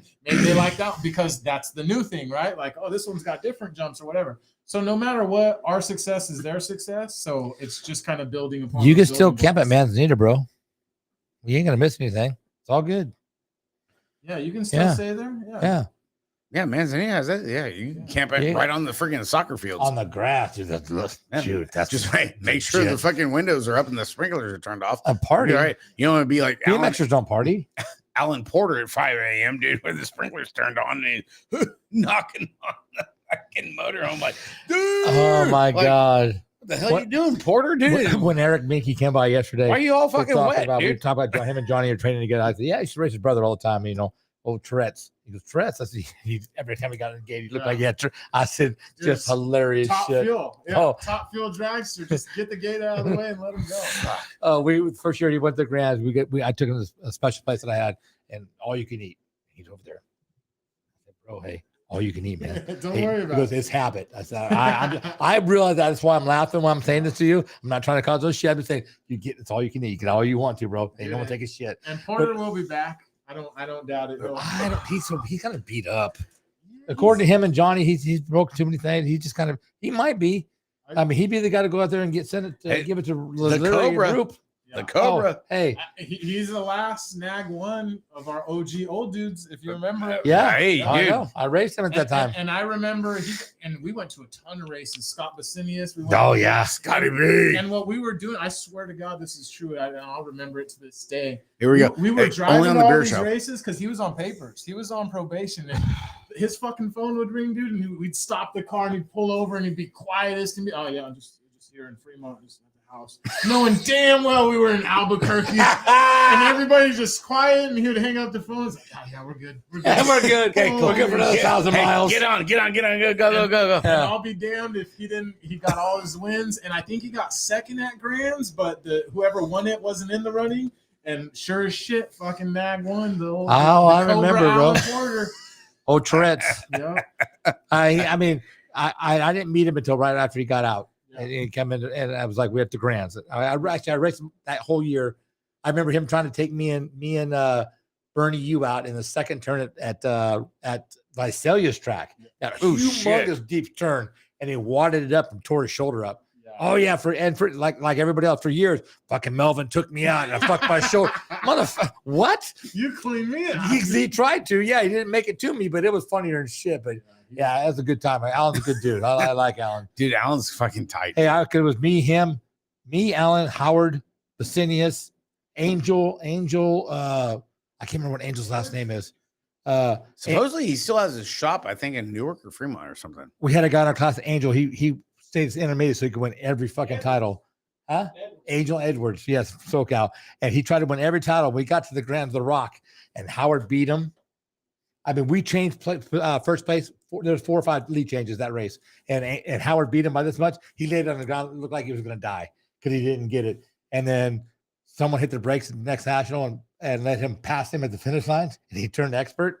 It was over. He was done. He quit. You remember that? It was, dude, he threw a freaking fit. Hey, look at the bouncer, dude. He's freaking ready to go. Oh yeah, Just woke up with his fucking nap. No. He's on point, bro. No one getting in here. But yeah, those are good times. Good times with Alan. I mean, we had a lot of fun. See, that's what happens, dude. I'm like 10 years behind, dude. You're just a young buck, bro. You don't know nothing. Dude, I fucking suck. All right, so let's throw this one out here for you, Nick. Hey, it's gonna get tough because the last topic is gonna be a fucking doozy. Well, that's nice. What's your take on the Dirt Jumper mountain bike series? Now, the only reason I bring that out is because with Mike and I, last year, the interscholastic mountain bike series that we volunteered at a couple times between the junior highs and high schools, it's pretty freaking big. Okay. And then like a third of the way through the season was when USA BMX decided to pick up the implemented the after whole, you'd already tried to help some tracks with a couple people, which I don't know what the hell I'm talking about. No, okay. We know that. We all know that. Okay, because I'm just a fucking loser. You're just a short guy riding a bike. You got that fucking right, but I'm handsome as whatever. Fuck. Yes, absolutely. What's your take on implementing that into the USA BMX local program? It's twofold because that's only going to be as successful as the track operator that's promoting wants to make it. Yeah, in their thing. I mean, same thing like a beginner league. You can put all that curriculum out there, but if you don't have somebody who's like, okay, I'm going to take this up. If you don't have somebody who's going to say, I'm going to take these flyers to the mountain bike spots and put them up there. I'm going to go to Tahoe and be like, hey, when the season's over, if you want to do this, this is what. So you need somebody to do it. It's good that they wrote the software and they could kind of keep those. But I don't love that they even separated it into their own races, because to me, if you're just going to say, hey, we want to be accepting to all size wheels, suspensions, whatever, get in the class. Just have those people out and bring them in with your normal cruiser guys and just tell your cruiser guys, hey, don't be a dick. Mm-hmm. Don't cut this dude's wheel. Don't be a goddamn dick, Mike. Yeah, like, listen, we're just trying to bring in more people. Now, I can also tell you on the back end, a lot of the back end. All right, get ready. I can tell you a lot of the push is for, because you can see it now where pump tracks are a thing. Cities are throwing money at absolutely. Man, dude, I hit that Corcoran thing the other week. So when you go to a pump track, you're not seeing all BMX race bikes. You're seeing there's skateboards, there's scooters, mountain bikes, hardtails. Yes. People are just doing whatever they got. But the easy sell for a company like whatever Velo Solutions is more people can ride it.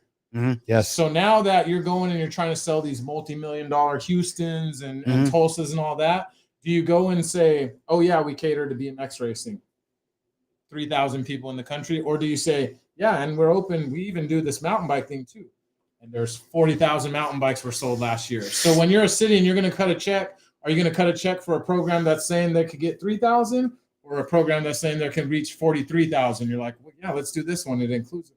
Being inclusive is a big thing that cities will cut a check for. And so that's why you're starting to see more of of the surfaces. They've got their own kind of shotcrete style surface that they do now. Right. Because you can skateboard on it, you can ride scooters on it. So they're now kind of starting to play the system too. If the cities are willing to cut checks when we can show them the numbers, then let's figure out how to get more numbers. So even if it fails at the local level, but you can still attach on to, hey, mountain bikes is a big thing right now. Right. And we like mountain bikes too. Look, we even have a program for them. Right. You get a couple pictures. Nobody's ever going to dig into the data and be like, yeah, you got a mountain bike thing, but only 3 people at this track and 2 people here. It was only 100 people across the country. Right. Yeah. Because as a marketing person, you're saying, no, we're plugged into the mountain bike industry. 50,000 people do it. We got a World Cup champion, and those people are welcome at our tracks. And so when you sell it, so that's kind of the Big that's the angle on it. So Right. if it's not successful, Think outside the box, basically. yeah, Right. yeah. It's how can you leverage the numbers to get that funding because when you go and ask for those $10 million facilities, they want to know the, Am I getting my money back? most amount of people in my town can use it. Right. Well, and From like 3 to 30 or 93, you can get on. that was a big thing like last year, because with the way winter came, with the rains and all that shit, and being involved with the high school and junior high freaking mountain bike teams, Right. they didn't really have anywhere to ride. Okay. And then it was like there was the grumbling of the BMX tracks. It was like, we're gonna implement this. And it's like, good. These high school and junior high teams need somewhere to ride because you think it's bad when it's raining at a BMX track. Yeah. Try going and 9th Street, do it Modesto, on these freaking trails. and right by the river. You They were know, we marshaled one weekend. The next weekend, the whole thing was underwater. Just done, We're like, yeah. fuck, we can't. Can't run There's no no event races. here, Yeah. And they have a big freaking presence, dude, I man. mean, factory tents, factory rigs. We walked through their factory area. their factory Right. area, and with the trainers and what they got going on, it's like, popcorn machines and spin bikes for dude, each rider. I'm and telling Mike, like, dude, this is a whole different freaking level. it's like motocross, the way Yeah. they do it in mountain biking. These kids, they're kids, literally from 7th grade to 12th grade, and they got their trainers, they got their road bikes, they got their stationary, they got the popcorn machine, they got this, they got that. It's like big rigs pulled out with the awning rolling out like Red The 7 whole used to do. freaking thing, dude. Like, And holy it- shit, dude! And I forget. I think it was the show we did after they had the race over here in Modesto, Right. And we came back to it, and it was like everybody's like so freaking bent up, and dude, I got a full freaking rack of 8 freaking. I got a full, How many was it? I got a full rack of 8. They got 80 on the gate. Yeah, getting ready on to a go. shit start. Yeah.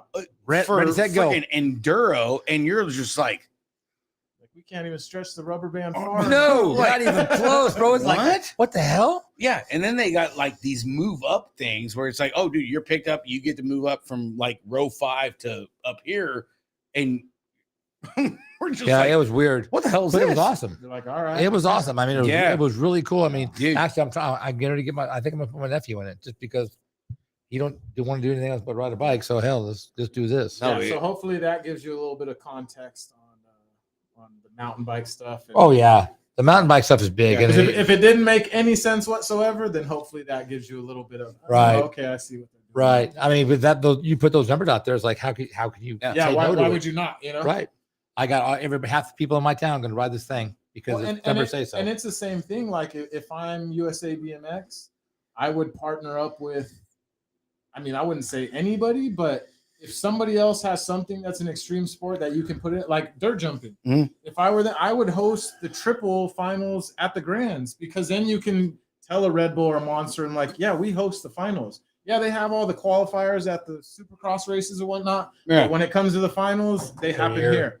So if you're sponsoring those other events, then I'll you need to sponsor come in ours and too, right. sponsor this one, Right. So No, to that's me, huge. it's like attach onto those. And then the flip side is racing should attach to those other things. Because like when racing went out of X Games, freestyle was still there. Oh yeah. It's like fuck, Man, you need to park, be this freestyle, yeah. package deal, like Yes. it all comes. No, that's huge. And because in the days when racing could stand alone on its own, cool. But now that it's a little bit smaller or things are kind of starting to divide, What's up, Jason? now it's like everybody needs to get a little bit closer together and figure out how to still make that presence Right. bigger, even if it's kind of a facade. Because even back in the day, the racing and the freestyle events in the 80s, they were the same venue. Yep. Yeah. You just went from one part or Yep. one area to the next area. I mean, and they were killing it. Absolutely killing it. Jason Silva's in the chat. He's, Right he is, you know why? Because JJ went out with the kids and they're all partying, and Jason's home by himself in the hotel. He's in the hotel by himself, bored, at the bar, drinking at the bar, waiting for Lubuga to show up for him to hang out with. Silva, No. we were going over your pickups earlier. You signing more deals? Signing more? Oh, he people? signed a few people. Fucking sign He everybody. don't know who they are. He don't sign them. It's Ricky's job. That's Jesus. Ricky's shit right there. So this is kind of like BMX. It's kind of mountain bike. All right. This is the last topic of the night for the show. All right. We talked about Because there's more afterwards, right? There's Yeah, always always more more afterwards after we kill the camera. Right. Okay. We're talking about like who's going here, who's going there. Right. You know, team changes, silly season. Oh God, All right. crazy. Intense Factory, downhill mountain bike. Nick, I know you know a couple of these names. Aaron Gwynn, Dakota Norton, Joe Breeden. Anything?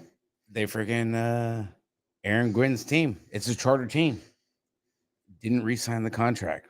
Freaking Jeff Staber over there at freaking Intense, which Intense Frames been around. Hey, Eric Carter, James freaking Palmer, fucking whoo baby, dude. Palmer. Like He's got issues. what do we do? And so did they not re-sign with Intense, or Intense didn't offer? Intense then re-sign with Aaron Gwynn After 3 years because it's his thing. After all that prototype, getting the frame where you wanted at, and you don't. No, not James Palmer. Sean Palmer. Sean Palmer. Yes, Sean Palmer. yeah. James. Yeah. There's too many Palmers. Yeah, Craig. No, I thought you meant Craig. I'm like, no, Craig Palmer. we don't want to talk about Craig. We got all these Palmers and stuff. But yeah, Intense letting go of Aaron Gwynn's supposed charter.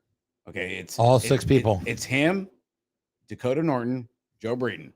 So 3 racers and 3 mechanics. 3 mechanics.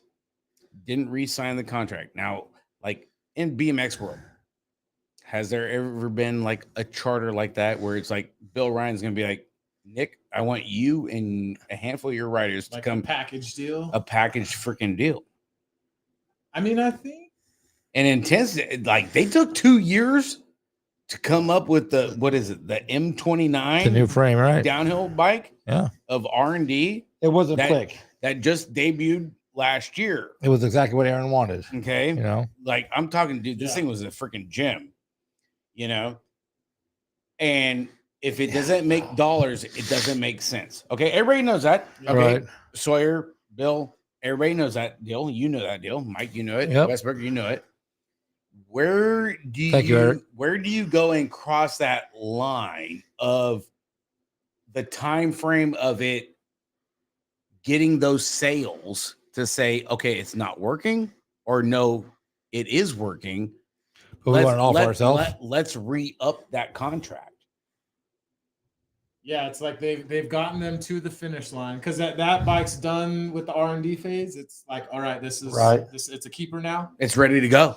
Yeah, I mean, it's a gutsy move, because if you've kind of you paid the rider for the talent and the time to R&D, and if you got it, but is it going to sell if nobody's winning on it now?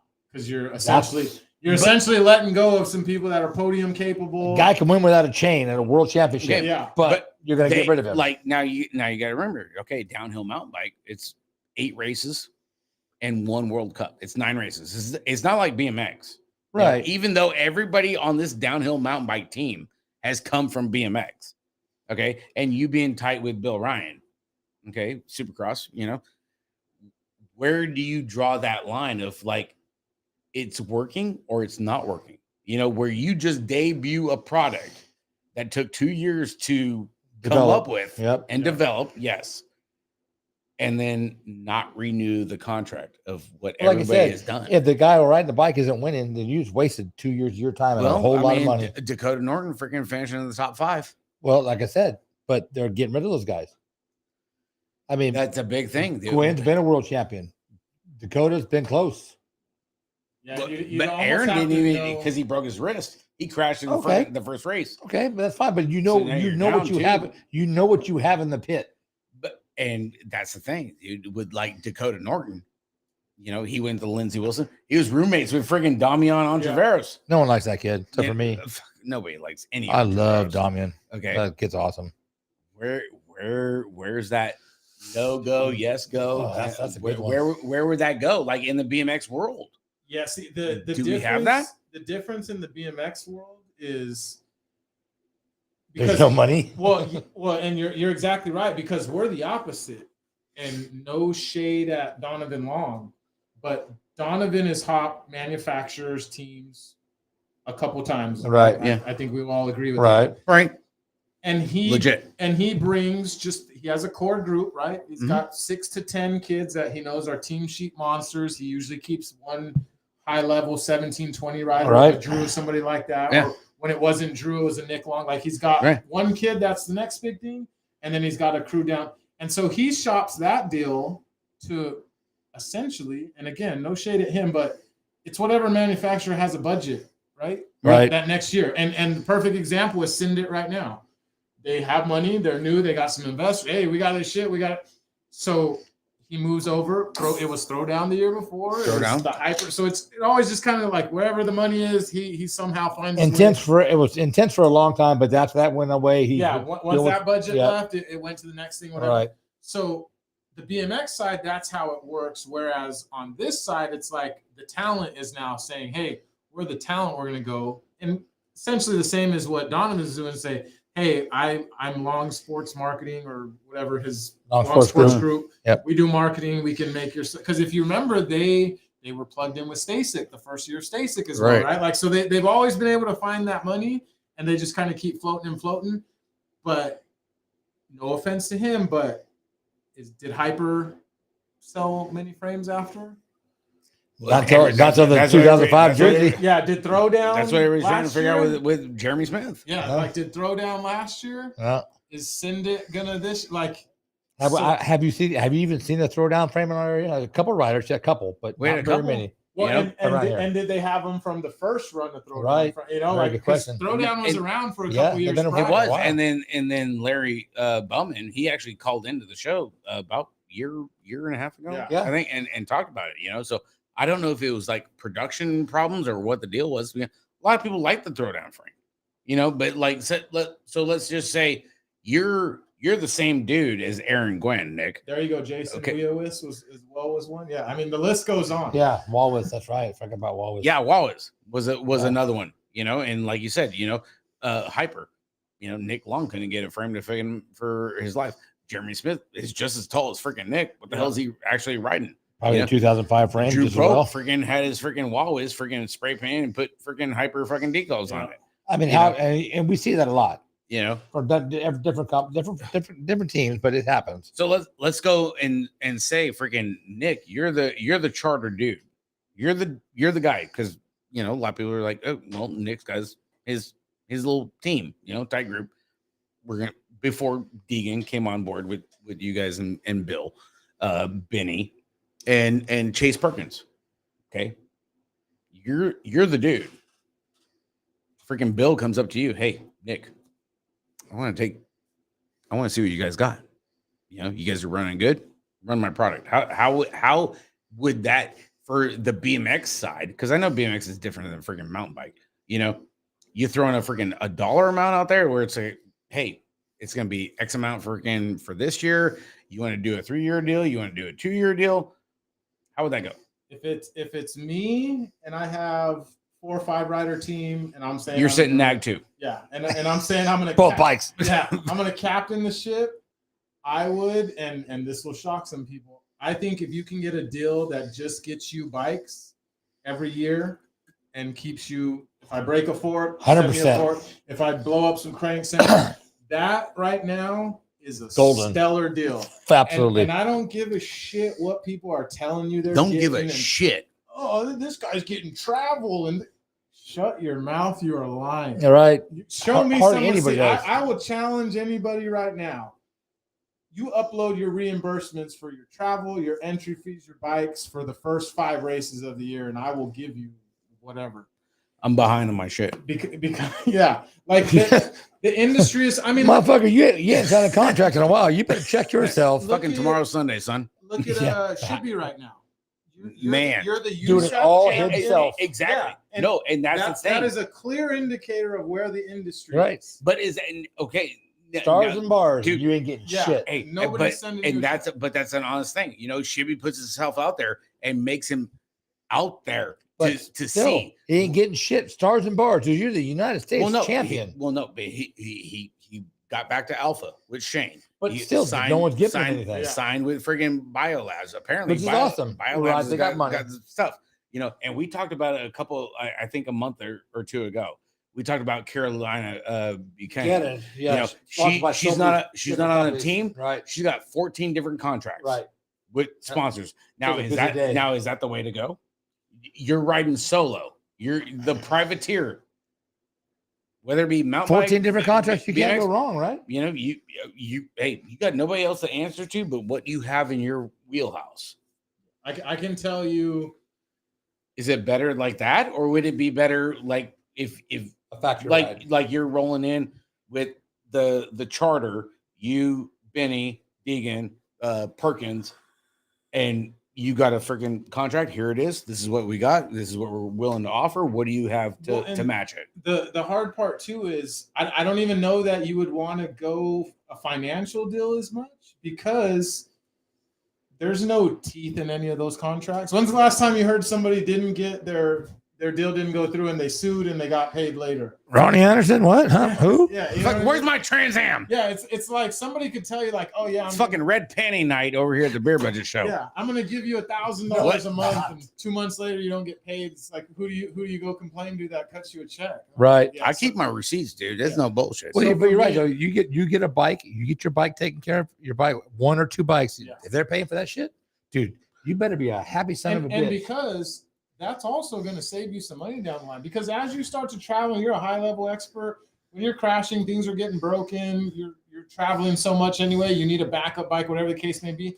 That's going to be worth more in the long run than somebody giving you, because entry fees on a weekend, $200-$300. Right. It's like if I had the choice, One pair of cranks. Yeah. If I had the choice of sponsoring you and saying you're going to go to how many races, because let's be real, you're not paying their travel, so they're not even going to be able to get to that many races. So 8 races, if I give you $300, is going to cost me $2,400. But if Bill sponsors you a frame, that's $2,100 right there. We're already even, and you haven't even put together your whole bike yet. He's still got to go grab you a headset, a wheel, a tire, a bar, whatever. Right. And I'm already good for the year. So yeah, to me, the best deal you could get is a parts flow deal where you just, I run your stuff exclusively. I'll tag you. I'll give you predominant placement on the jersey. And then, if you can get somebody after that to say, hey, I'll reimburse you for your top 3s or your podiums or whatever. And then that way they're only giving out when you're performing how you want to. I had many deals when I was a kid where it would just reimburse you for top 3s. If you finish top 3, you sent it in at the end of the weekend. Yeah, you were pretty good. You were pretty good at the skate park stuff. Yeah. So it was A couple backflips here and there, a couple flares. and nothing crazy. I think a big thing is don't worry, because again, nobody has budgets like that. No. Like if people are It's not scaling 1986. that, when you see the amount of dollars that pros are getting, and again, I wish pros would be more visible with those numbers, because I think it would shock a lot of people, but it would also humble a lot of the factory dads who think We're gonna there's get millions. this $50,000 amateur contract. Oh, yeah. And like something tells me you'd be hard pressed to find any pro right now getting paid $50,000 on salary. I think there's 2 handfuls of people or the pros that are making an actual living riding their bikes. Yeah. That's male and female. 10 total. That's it across the country, across the world. And that's the thing, dude. Do you want to be a BMX pro, or do you want to be a mountain bike pro? You know, you see a lot of people keep. That's what I told Ricky. Told your drifting boy. over a freaking mountain bike, I where said, it's like, dude, you're sitting Yeah. on 6 figures, and all you gotta do is like sit in the freaking podium spot and not really have to do a lot. well, I'm learning shit tonight. I didn't Yeah. even know some of this shit. I'm doing. Really? Hey, just Are you reading? Yeah, you might want to pay attention because no, I got it. you're dude. supposed to be checking when we first. I thought We're fucking out, baby. Hey, here anyway. Like I'm learning got shit. the I love learning. Hey, I got the fucking fat head, baby. I know what's You up. got a fat head, all right. All right, dude. Jason Crouch, in my opinion. God damn it, Crouch! I told you. No, this is a good question. Fucking what a heater. And I heard Bucker Harry ear. mention it earlier. He kept his friend. Yeah, he kept his friend. So every group team is different, but if you leave on good terms, I don't know that anybody's asking Right. for your stuff. You're a back. dick. They want everything back. If you go on social media and you're like, oh, those GT frames were dog shit and they held me back all year, then I expect whomever at GT to be like, yeah, just send our stuff back. Right. Because I don't even want you to have it at that point. I know you're not going to do anything good with it. Right. So, but And GG did pull out a mountain bike. Just saying. yeah, but 9 Did times someone out pull of it out? 10, there's no real value to those people. Now, if Look it's at you, big guy. if it's a prototype part Just saying. or something one off that Right, doesn't need to be yes, out in right. the field, then Way ask for different. it back. But yeah, if it's a production frame, I mean, I can tell you right now, my deal with Bill is all my stuff just. You hear that, Bill? Or I lend it out to somebody, but I never sell it because it was given to me. So I feel like that's shitty if you sell it. Right. As it was given to me, I just loan it to somebody else, and I tell them, "Hey, I'm loaning this to you. When you're done riding it, you got to give it back." So just Bill, if you're still in here, it's him and the other dude over here. Okay, not me. I didn't say that. Okay? Listen to this son of a bitch, bro. Hey, all of a sudden he's a saint. Hey, right? John, we're type baby. I don't write. Well, hey, agree to disagree. Easy with the bullshit, dude. Yeah, that's what I was thinking. All right. Fucking God. You do the show with him? So what the fuck, bro? You volunteered for it. Now, okay, let's go outside looking in. Okay, and not. Are you fucking good for the show, dude? Or are you? Oh, you're killing me, bro. You need a fucking nap or what? Bullshit coming through my headphones. I'm having a hard time handling it. Oh fuck. Go ahead. Okay. Sorry, boss. Okay. Go ahead. So, okay, everybody. Okay, Peak Biolabs, all the contracts, all this stuff. Okay, okay. Hey, everything aside, Jaime freaking Leja, hey, God bless him with what he's doing with the Peak Biolabs. Okay, and all the riders that he has going on. Okay, like honestly, he has he's doing it. A partial contract with Shibby, Delaney Vaughn. Awesome stuff. Okay, he's a perfect example of like talking about the charters. Okay, like we talked about with Aaron Gwynn and the whole intense thing. Okay, all right. And I've heard nothing but great things from Leja on how he runs the Peak Biolab. Everybody's gonna love it. Outside looking in, let's just say like you're the team manager. Okay. And I don't know financials or whatever, but got a lot of messages of what's been going on the past 2 weeks with the contract signings and this, that, or the other. People are a little tired of it. No, he's got a great, successful freaking business and stuff. And he's got a good team. Got good riders on the team. No, absolutely. It's awesome. How come you don't go and put together like that dynasty team to just rock everyone of the fucking roster of rosters to go and knock freaking Full Tilt off their block? Beans, you have the money. Hey, I love Jimmy Buchanan, dude. Right, nothing against you, but it's just who like honestly. So another question: who do you think has more titles, Donovan Long or Jimmy Buchanan? Like they have Jimmy B. Jimmy B's tight, dude. Like he puts together some shit. He picks them well. But Donovan had his run. On track? Yeah. Oh, dude, he killed it. But Donovan's still there. Yeah, but he doesn't. I think now. I think when Donovan, I wouldn't say an endless budget, but when he has all the budget he needs, but his strategy is a little different because if you remember the Phantom days, he'd have 3 dudes in every class. Yeah, like so. Oh God, so it was a different thing. Yeah, kind of like now, Phoenix. Don't get me wrong. Phoenix Full is the Tilt same will shit. have 1 or 2, but they got nothing in its heyday. I mean, no, it was literally everyone 4 or 5 dudes. I mean, it was crazy. Peebles, Chris Fox, like they were all. We talked about Chris Fox, and back then it was 17-18. It wasn't even 17-20. Right. So it's like now it's 17-20. I'm like, shit. If Donovan had the budget, I think he'd go grab 3 more kids in that one. And right. Yeah, and it was just so they had a different way that they went about it. Full Tilt now gets a little bit of a hard rap because of your team's so big, but they've kind of thinned out now that Fritz is gone and it's kind of just Race doing it. Yeah. So it's gotten a little bit smaller, but I don't know that. I know Jaime, and we grew up in the same town, and Mark LaPaglia that helps out with him grew up there. LaPaglia, dude, he's big in the chat. Yeah. So he's about to get banned. So just kidding, Mark. It was a joke. I don't know that Jaime exactly wants to chase after like a big title or whatever. Obviously he could, because I think the kind of money that he puts out there, he could easily reorganize that. And that's what a lot of people like. That was a lot of messages. But this week. So that's the thing. It's like, and not that those people are wrong, but he's doing it his way. He's not bothering anybody. He's not GoFunding me to do his team. No, exactly. Yeah, no, so totally. If that's what he wants, and I like that because I like to see you helping 50, 60 people. But yeah, could you thin that down and just do 6 people with crazy rides? Like profile. Yeah, sure you could. But then you're just, all right, well, here's the pressure. We got 6 people. and they seem to be having a good time. They do a lot of locals. They're really prevalent in Arizona where they're based out of. So I think they're doing just as good as what they want to do. It just is odd to us because we're like, if you have a $50,000 budget, you could be the number one team. And he's like, yeah, okay. Why? What's it good? Yeah, he's like, well, to be real, I got more than that. What is it? 10 grand for winning? Yeah, 50 grand to win 10. I'll just go pull 10 more out of the marketing budget. You know? Yeah. Dude, hey, we're on parking lot duty next week, dude. We're fine. Yeah, but honestly, yeah, it the money it costs you to get that title, and hopefully to get that title. Yeah. You know, because BMX, you never know what's going to happen. Anyone can crash anytime. But well, no, I totally get it. I understand it, and this is coming from racers.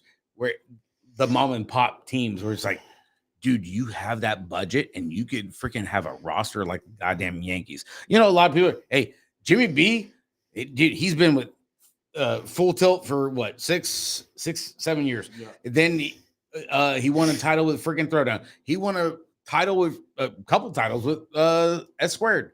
You know, he's the Pied Piper. He's the dude you're trying to beat. His roster, his freaking whole thing, you know, and you got a freaking unlimited budget. Come up with a roster. We got to freaking at least once and try and knock them off the block, because that's where a lot of people they're coming from with the messages I get on the page. Is like, dude, it would be so awesome if he put together that he probably never even BMX, bro. This is just for him. It's just a write-off and it's fun because he got somebody who works for him is a BMXer. I totally freaking understand it. It's not worth the pressure to him, I think. But coming from makes sense. Coming from the racer side, you know, everybody's got fantasy leagues. Why wouldn't you do that? Why? Basketball, football, baseball, right? Everybody that is so hung up in freaking BMX is like, dude, you put together a roster of the Yankees. And go and try and knock off Full Tilt. Full Tilt's what, six titles in a row? 5, 6. That's Tariq or White their deals. White just signed with Bear BMX. Yeah, Tariq clearly wasn't happy, or Justin wasn't happy with his. Yeah, he went to Daylight, didn't he? Matter of fact, did we see Bay Area? Yeah, he's Bay Area. That's right. White's with Bay Area. Tariq is with Tariq left too. The Elliots. Well, he's over there back at next year. But still, that's off. That's way too close to home, bro. To be bouncing from NorCal or Vendetta or whatever they got. But they had the split or whatever happened. But they have Ken. I mean, you go right for Ken Elliott. You can't go wrong. That's a BMX strong family for years, ever. And they went to Vendetta. Who did? The Elliots. Yeah. Really? The next gen. They got off the riffs, huh? Aren't you a fucking co-host on the guy? Yeah, but I didn't see that. I mean, honestly, they've been riding riffs forever. What are you doing next week? How do you leave when you're the kid that's known for drifting the rift? Hey, dude, I'm just saying, man. Wow, that's awesome. Hey, good for Ken. Hey, Kent's a great guy. Don't be mad at me, man. He's cool. I mean, he's got a good family. He can ride. Kids ride. Good for him. Whatever he does is awesome. And then I saw Banyan Howell on Remix. Yes, it was on the sheets. He didn't have a jersey, but I saw it on the sheets. Mm-hmm. So that's another move over. So sounds remix. Like it's kind of funny how you can kind of be like nonchalant, but then it's like, you see the moto count. It's like, oh, I'm gonna pull up BMX Live. Oh, wait, you're with who? Yeah, I'm like, say what? Is Remix trying to come back and build big? I mean, they got Cedric last year. I mean, they're doing Remix stuff, dude. Big deal. Crouch, I'm sorry, I'm late on that one, but yeah, I get the same thing. Come on, Crouch. They're just stoked to have a big team, help out some people. But I think everybody's just scratching their head because they're like, if you can sign the best, why wouldn't you? And I just don't think Jaime cares about that at this point. Which who knows if he may even ever. The drama it brings. Yeah, I can tell you, Jaime's one of the nicest, most humble guys. Same with Marco Paglia, and so I just don't think they care that much. Drama just they don't come from a very competitive place. They're just happy to ride bikes and have fun. And if you ever get a chance to meet either of them and sit them down and yap off their ears, some of the best dudes in BMX for sure. Oh, dude, definitely. I mean, dude, can you imagine picking up like a Drew Polk, bring him on your team? Yeah, well, and that's the thing too, right? Is and no shade at the people that they do have, but there's not that many people there that are knocked down, blow the doors off the class fast. Like it's a bunch of normal people that are just doing pretty good. Your everyday BMXers. They might make a couple of national names, whatever. Now I know they've always had the thought of like, okay, well maybe we should break out an elite type team. Maybe that 5-10 riders that like, okay, this is what it is, and we want these guys because they do have a factory team. Yeah, but I think the hard part is they have so many people that differentiating who drawing that line. Who are the 5 or 10 because they got pretty good deals. Even if you're on the lower end, dude, and that's awesome. No shade being thrown, that's good for them. Even on a lower end, they've got some deals that are, if not better than some factory deals. You know? Yeah. So it's just not that important to them, and which I'm fine with because I'm not having to spend his money. He's working for it. So however he decides to spend it. No, and that's cool. But that was like a lot of the hype that I was getting on the beer page. Agreed. Joy. Where it was like, oh, dude, freaking BioLab, they got all these like contracts and stuff. It's been the hit for the past 2 weeks. Well, you know what? Honestly, the contract thing is good because we've gone through it with our team. Mm-hmm. How many people just bounce all of a sudden, for no reason? It's like, wow. No, exactly. You know what? Yeah, I guess. Yeah, I mean, it's right. And some of them are friends, but really good friends. And then you go and see it, and it's like, the wheels start turning. It's like, where did you go to? Dude. My thing has always been, if you're gonna leave, move up. Make sure you move up something better. Get more. That was the one thing we were with Cord and Charles. Enters the chat. Who? Justin Lau. Leo. Ooh, we chatted Whoa, what's up there, Justin? How you doing, buddy? But if you want to give us any insight, I was kind of tiptoeing through the story out of respect to keeping a secret. But if Justin wants to blow anything, all right. Hey, fair. You know what? This is the show to do it. Fair. Yeah, I hear you. No one wants to leave the show fucking being called a pussy. If and when the time comes, Justin, we're in prime time. Yeah, dude. the line is open. It's always. Let's go. That's funnier than shit. Ready to go. We got the bouncer fucking in hand. And shout out to Justin too, because Justin, all those guys over there have done. And I raced Justin when we were younger. He doesn't race as much anymore, and now he's somehow out of my class now. I don't know if our 4-year cruiser gap, but we used to race each other all the time. He's on the ibuprofen plan or what? Solid dude, always been, a rider that took over a track. So like sucks to see what's happening, but definitely like one of the people take over your local track. If you don't like what's going on, help out and become and make it better, So it's fourth. Hell, we're in the 8th or 9th, bro. Oh, dude. So this has been 8th, at least the 9th inning by now. We might get free baseball. Yeah, we might get free baseball tonight. We're sitting on 3 balls and freaking 2 outs right now, dude. I mean, so it's You're like sitting on 3 balls. You got issues, bro. Is it like the Catalina wine mixer or what with this guy? That's awesome. I mean, first time on the show. I mean, he's got to introduce himself. He's got to call in, say something. I would think. You can't just keep shit like that in the chat. Well, hey, it's a secret. That's why I said shh. I know you're not very good at that, but that's okay. Me? Yeah. Nah, never.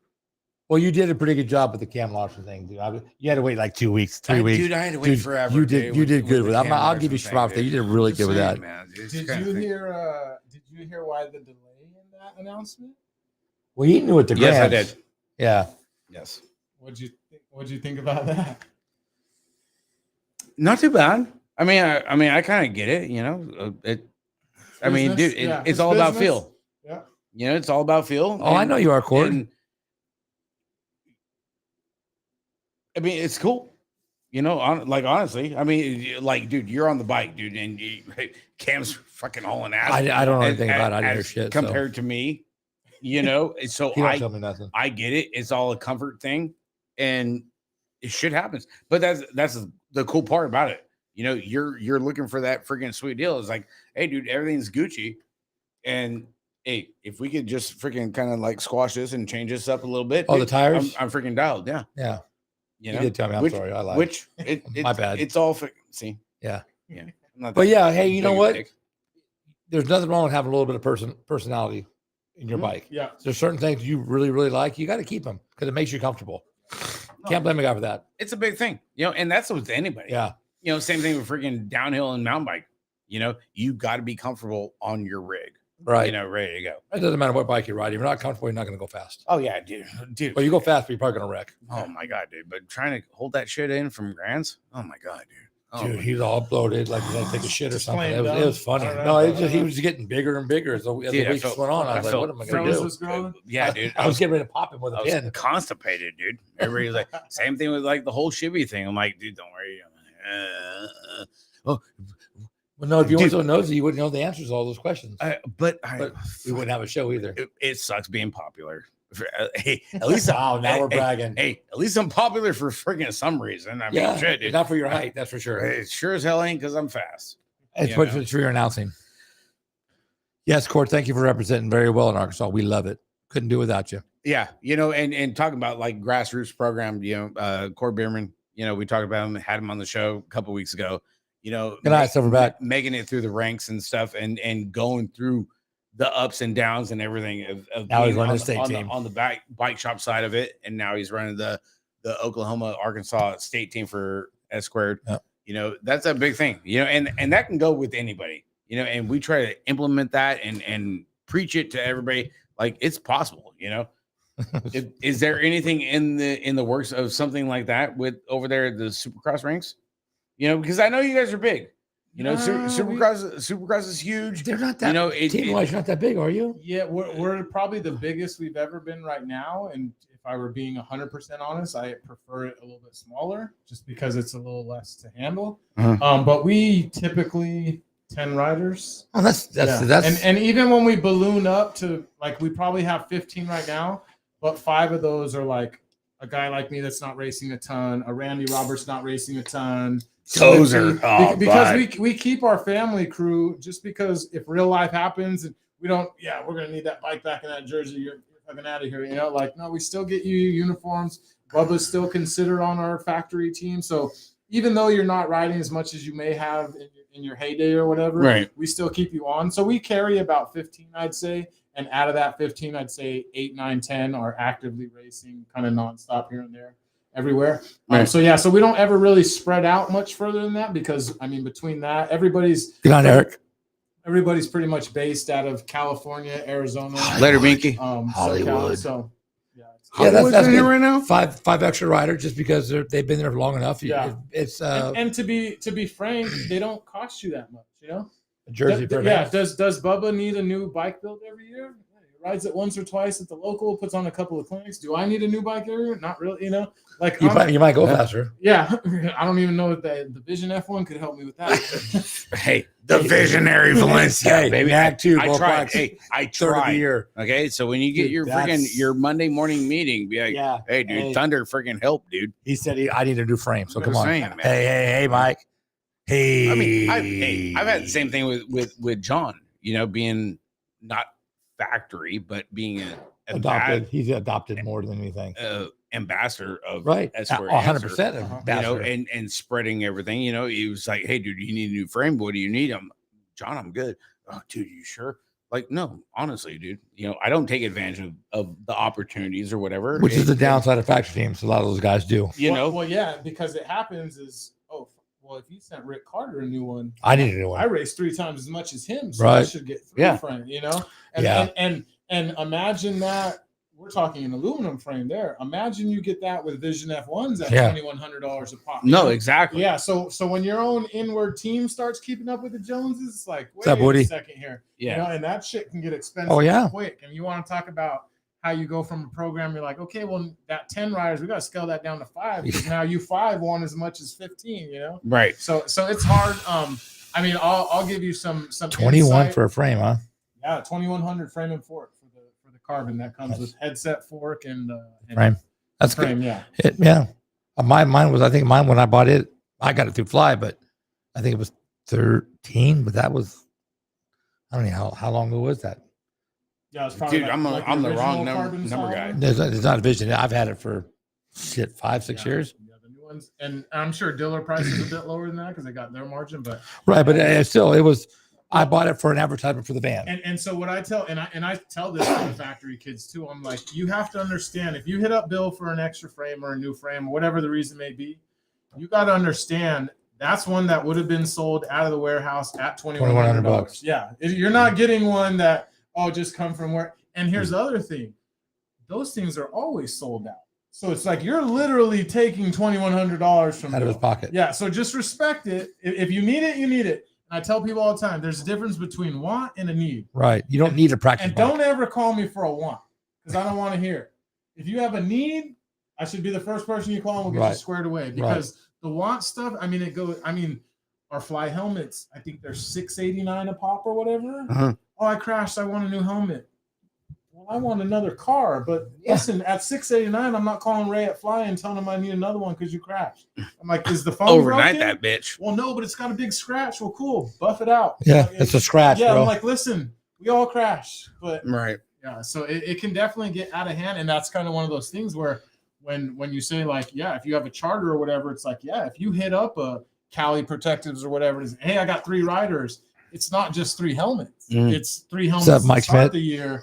Another one here, another one here. Oh yeah, and Had we a got this new gear. $700 a pop. We want to color match it because you got new jerseys. I got to give you $2,100 worth of helmets. Hold on a second. No, that's a big thing. Yeah, dude. so it definitely, and it keeps going and going and going, and yeah, it gets tough and it gets pricey, and then we get new gear at Grams all the time, so then it gets awkward because you didn't even talk to me. You'll order all new gear and all new helmet for somebody isn't coming back January because you don't want to alienate them at Grams. You don't want them to be because of the the silly season There's coming up. $1,000 worth of gear for nothing. for you to ride Rock Grams and keep it.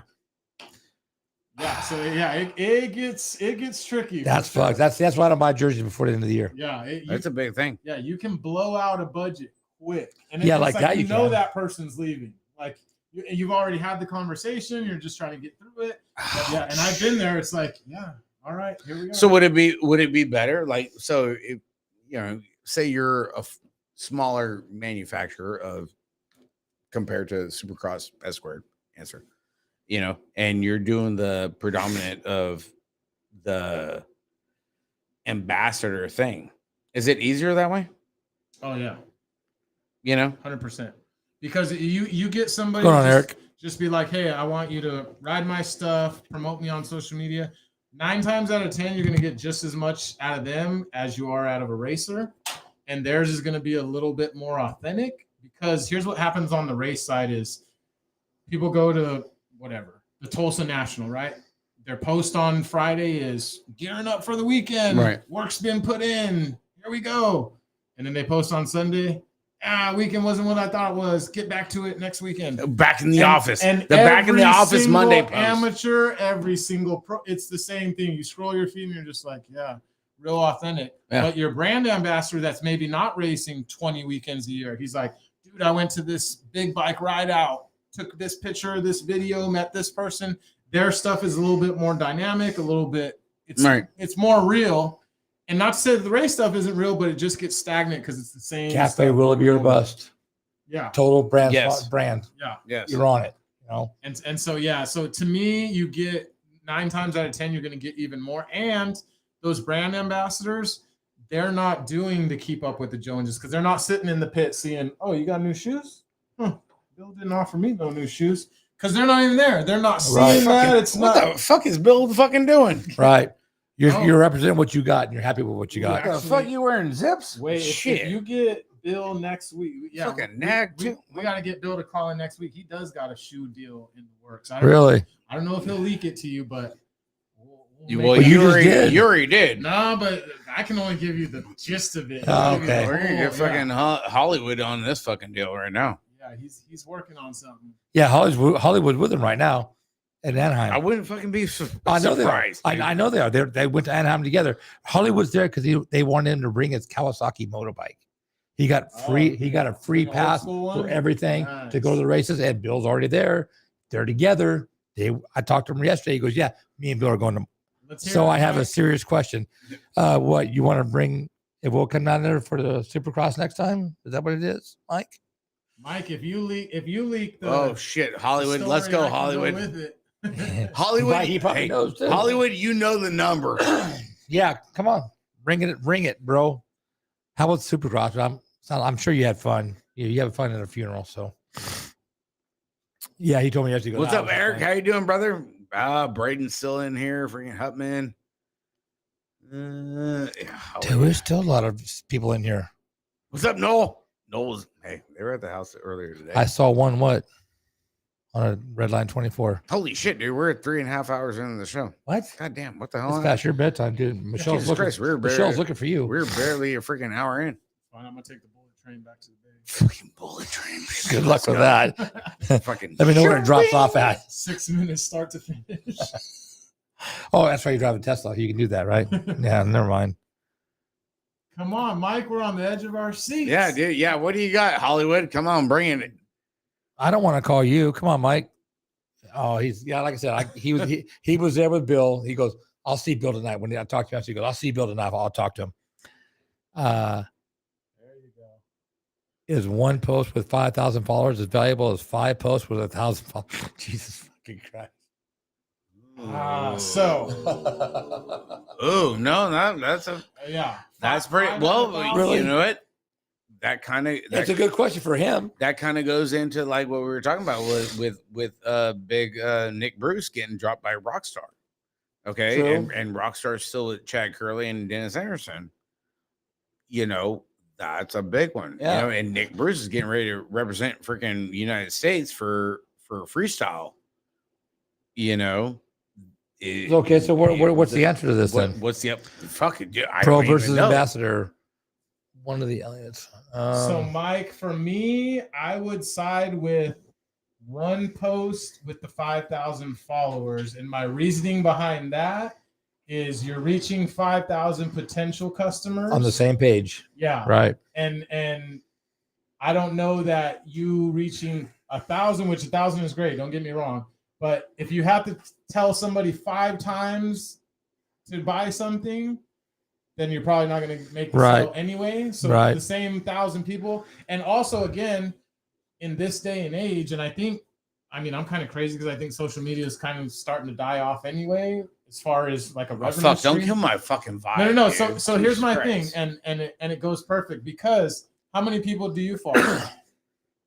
A lot. Quite a bit. Quite a bit, right? So I mean, on a personal level and for the show purposes. Yeah. Yes. So you probably follow so many people that you may not even see everybody's posts. Right. You know what I mean? Yeah. No. So exactly. That's fair. Out of that 1,000, those people follow thousands of people themselves. So you may not even get that 1,000 versus somebody that has 5,000 different people. If I'm gonna miss some people, I'd rather miss when I have 5,000 range. Right. Because if you get 50% of them, you got 2,500. If you get 50% of the 1,000, you only got 500. Makes sense. Fuck, I've been doing it wrong this whole time. Yeah. So I would side. That's why I don't have any followers. I don't follow me. I don't have many friends. Yeah, I would side with the 5,000 myself, Mike. But I'm sure I've never marketed $1 billion company, so I could definitely have it all wrong myself. Survey says you should get a fanfare there, Mike. Hit a button, baby. Let's go, baby. What's your answer, Mike? Tell us what we're supposed to say. Yeah, I want to hear this whole bullshit. That's I want to hear this fiasco. He probably don't even have an answer. I gotta fucking butter up my toast, dude. I gotta make sure my game's fucking tight coming in tomorrow. He said he agrees, so he's on the 5,000 side. There you go. Yeah. Big Daddy Mick, what's up, Big Mick? Gotta love that guy. Mick's a good dude, doing a lot of good stuff over there in Elkhorn. I follow women into the dressing rooms. Are you fucking shitting me, Mike? Come on, bro. You're Hollywood. You don't do that. Fuck, dude. Oh my god. You ain't fucking the only one, dude. I were there, Tulsa, baby. Oh, Justin just follows men into the bathroom. So shit. Fucking Justin Tompkins does interviews in the fucking bathroom. Yes, he does. So now, all right. Does that count? Okay, so count for what? Sick? Here's something that counts. Weird? All right. Nick, totally impartial. Okay. Even though you've been on the show, we got a fathead here for you. Do a #1 fucking Friday night, Saturday night show. Just getting deep. Fucking Justin. Fucking Justin. Okay, I'm just saying. You're fired. Now, okay, I had a post the other week about doing Media Row at Grand's. Okay, maybe you saw it. Maybe you didn't. See it. Now, do you think is that the right direction? Is it not the right direction? Where Like if you have Media Row at Grands or just whatever, not even at Grands, doing the media stuff with the shows that you've seen and been on, okay, good or bad? No, I think it's 100% good, and I think it should be. I don't know if mandated is the word, but here's the thing: there's a lot of news that week, right? Like there's always something popping off. People are changing teams, things like that. USA BMX does their pre-grand show where they kind of go over that thing. There's some people that you reach that USA BMX doesn't reach, and there's some people that they reach that you'll never reach. But essentially, if we're trying to grow it, we want all those people to be reached. So right when they leave that one, it should be, go down the line, because every podcast has a different culture, a different vibe, whatever. You can get the snobby one. Welcome to the Louis Vuitton podcast, and they'll have a super clean cut one. You know, let's go. Yeah, like maybe your Cam Wood does really good on that one, or you get a Jeremy Smith one where it's just laid back, crack a beer, hang. Hey, we're gonna shoot the shit for 20 minutes, and it only adds value to that rider because, hey, what'd you do the first day at Grands? I went and checked out the track, did some sprints in the parking lot, did a warm up, worked, rode the track a little bit, and got the hell out of there and went and got food. Or I logged 120 minutes of content because I stopped at 6 different podcasts and gave them all 20 minutes. As a sponsor, that's exactly what I want to hear. You added some value to yourself because that content's going to come out over the course of that week. You know, like as it gets edited or right when Grands ends and it's a lull in the program for the next 2 weeks as we're waiting on the new season to come out, or 6 weeks, whatever it is. There's content that's out there, 120 minutes of it. You're going to be on 6 podcasts, and you knocked them all out in person in 2 hours at Tulsa. And everything's getting uploaded as the new season is getting freaking ready to go. Hashtag Tulsa, hashtag USA BMX, and just, again, latch on to all those different people because it's more exposure. And if we're trying to grow it and we're trying to get the numbers up and we wonder why Red Bull doesn't sponsor us and why Monster's clocking out, like, you've got to get bigger. Right. And we can't just rely on Justin Wall and the USA BMX pre-grand show to hit all those different places. Doesn't it seem like that they don't want that though? So the hard part is, and I think it could be discussed, is you're asking for square footage, right?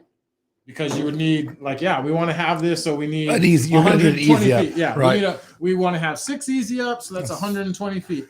Now, because they're selling out, they're going to view that as, well, shit, you want $10,000 worth of pit space. But I would start with, we don't want your premier shit up here.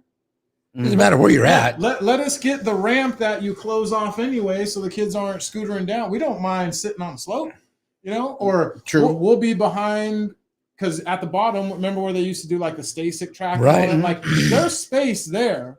And back where they used to do the trampolines and the big wheels. Oh no, that's already rented out. It is, I know. But the bottom back corners are usually wide open.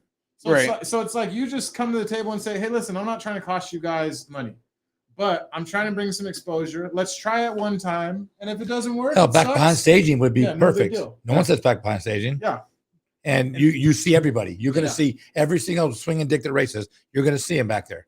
And why not? And that was one of the big things too, where coming off of Grands, where everyone's like, dude, Media Row behind the vendors, where Tangent, freaking On Two Wheels, JNR, where everybody is set up and everybody's like walking through. Yeah. Checking out all the product. There's a lot of foot traffic. And you can get everybody just like pros, amateurs, families. Scooter cam. Scooter cam. We had the scooter cam back in 2020 with Justin Tompkins and All Things BMX, you know, and you could just have anyone and everyone just show up and pop up and be like, hey, dude, I'm the TO of here. Or, hey, dude, I just freaking reclass. I'm into pro or whatever. Right. Moved up from freaking expert. You know, here we go. Let's see what we got going on. You know, this, that, and the other. Which a lot of BMXers would like to see. You know, maybe not everybody. It was a big thing. And again, and here's the thing too, is there's rooms there that go unused. Oh yeah, the old school bike show and all. Like where we have a TO meeting that happens like one of the mornings, and then it kind of just goes to concessions or whatever. So it's like they've already paid for the whole building. If you just say, hey, we just want an hour and a half, we realize we can't fit 6 because there's audio. It's going to be some Fido or whatever. So we're just going to put in 3 in there, and then we'll just switch it. It's Beer Budget, Cafe Willoughby, and all things BMX, whatever. All things BMX, whatever. They have it on Wednesday from 9 to 11 a.m. because everybody's there. Never will you have the chance to be like, dude, Cam Larson is here, Cam Wood is here, Shibby's here. I could knock out these 8 interviews in the next 2 hours, and you're there all damn day anyway. You know, give us the code to the Wi-Fi. Right. Yeah, get that content, and again, just phase it in a way that you're not eating up. That they cannot say, oh, you want this floor space? Well, this is what it costs us, so you have to bring it. No. We'll take the side room. We'll be flexible. Right. We're the new guys on the block. We'll be flexible. Let us know what give works us for a 10 by 10 would be fine. We don't need nothing fucking. You can sit right in front of the doors. Whether you come to the door to buy the tickets for the Saturday night, yeah, right there. That's usually locked during the day. You can sit right there. Set it right there. No space. Yeah. No, and whatever that takes to be, and it can't be me. I'm too damn busy. But if you were to start on it now, because the problem that I see is people have good ideas, but they wait bring too them long. up fucking 2 weeks before Grams when it's selling out. Oh, I sure wish I could get those spaces. Like, no, start the conversation now, because who knows? It may take a year of, hey, Shannon, hey, bud, check this out. Listen, you know what I mean? Like, just is what it is. But just kind of filling that out, seeing what their concerns are. What's up, Bobby? Getting with Wally and saying, hey, Wally, we know you do the majority of the content.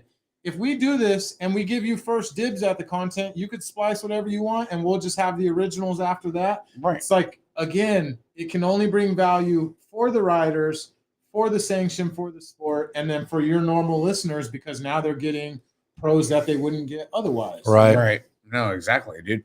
That's awesome.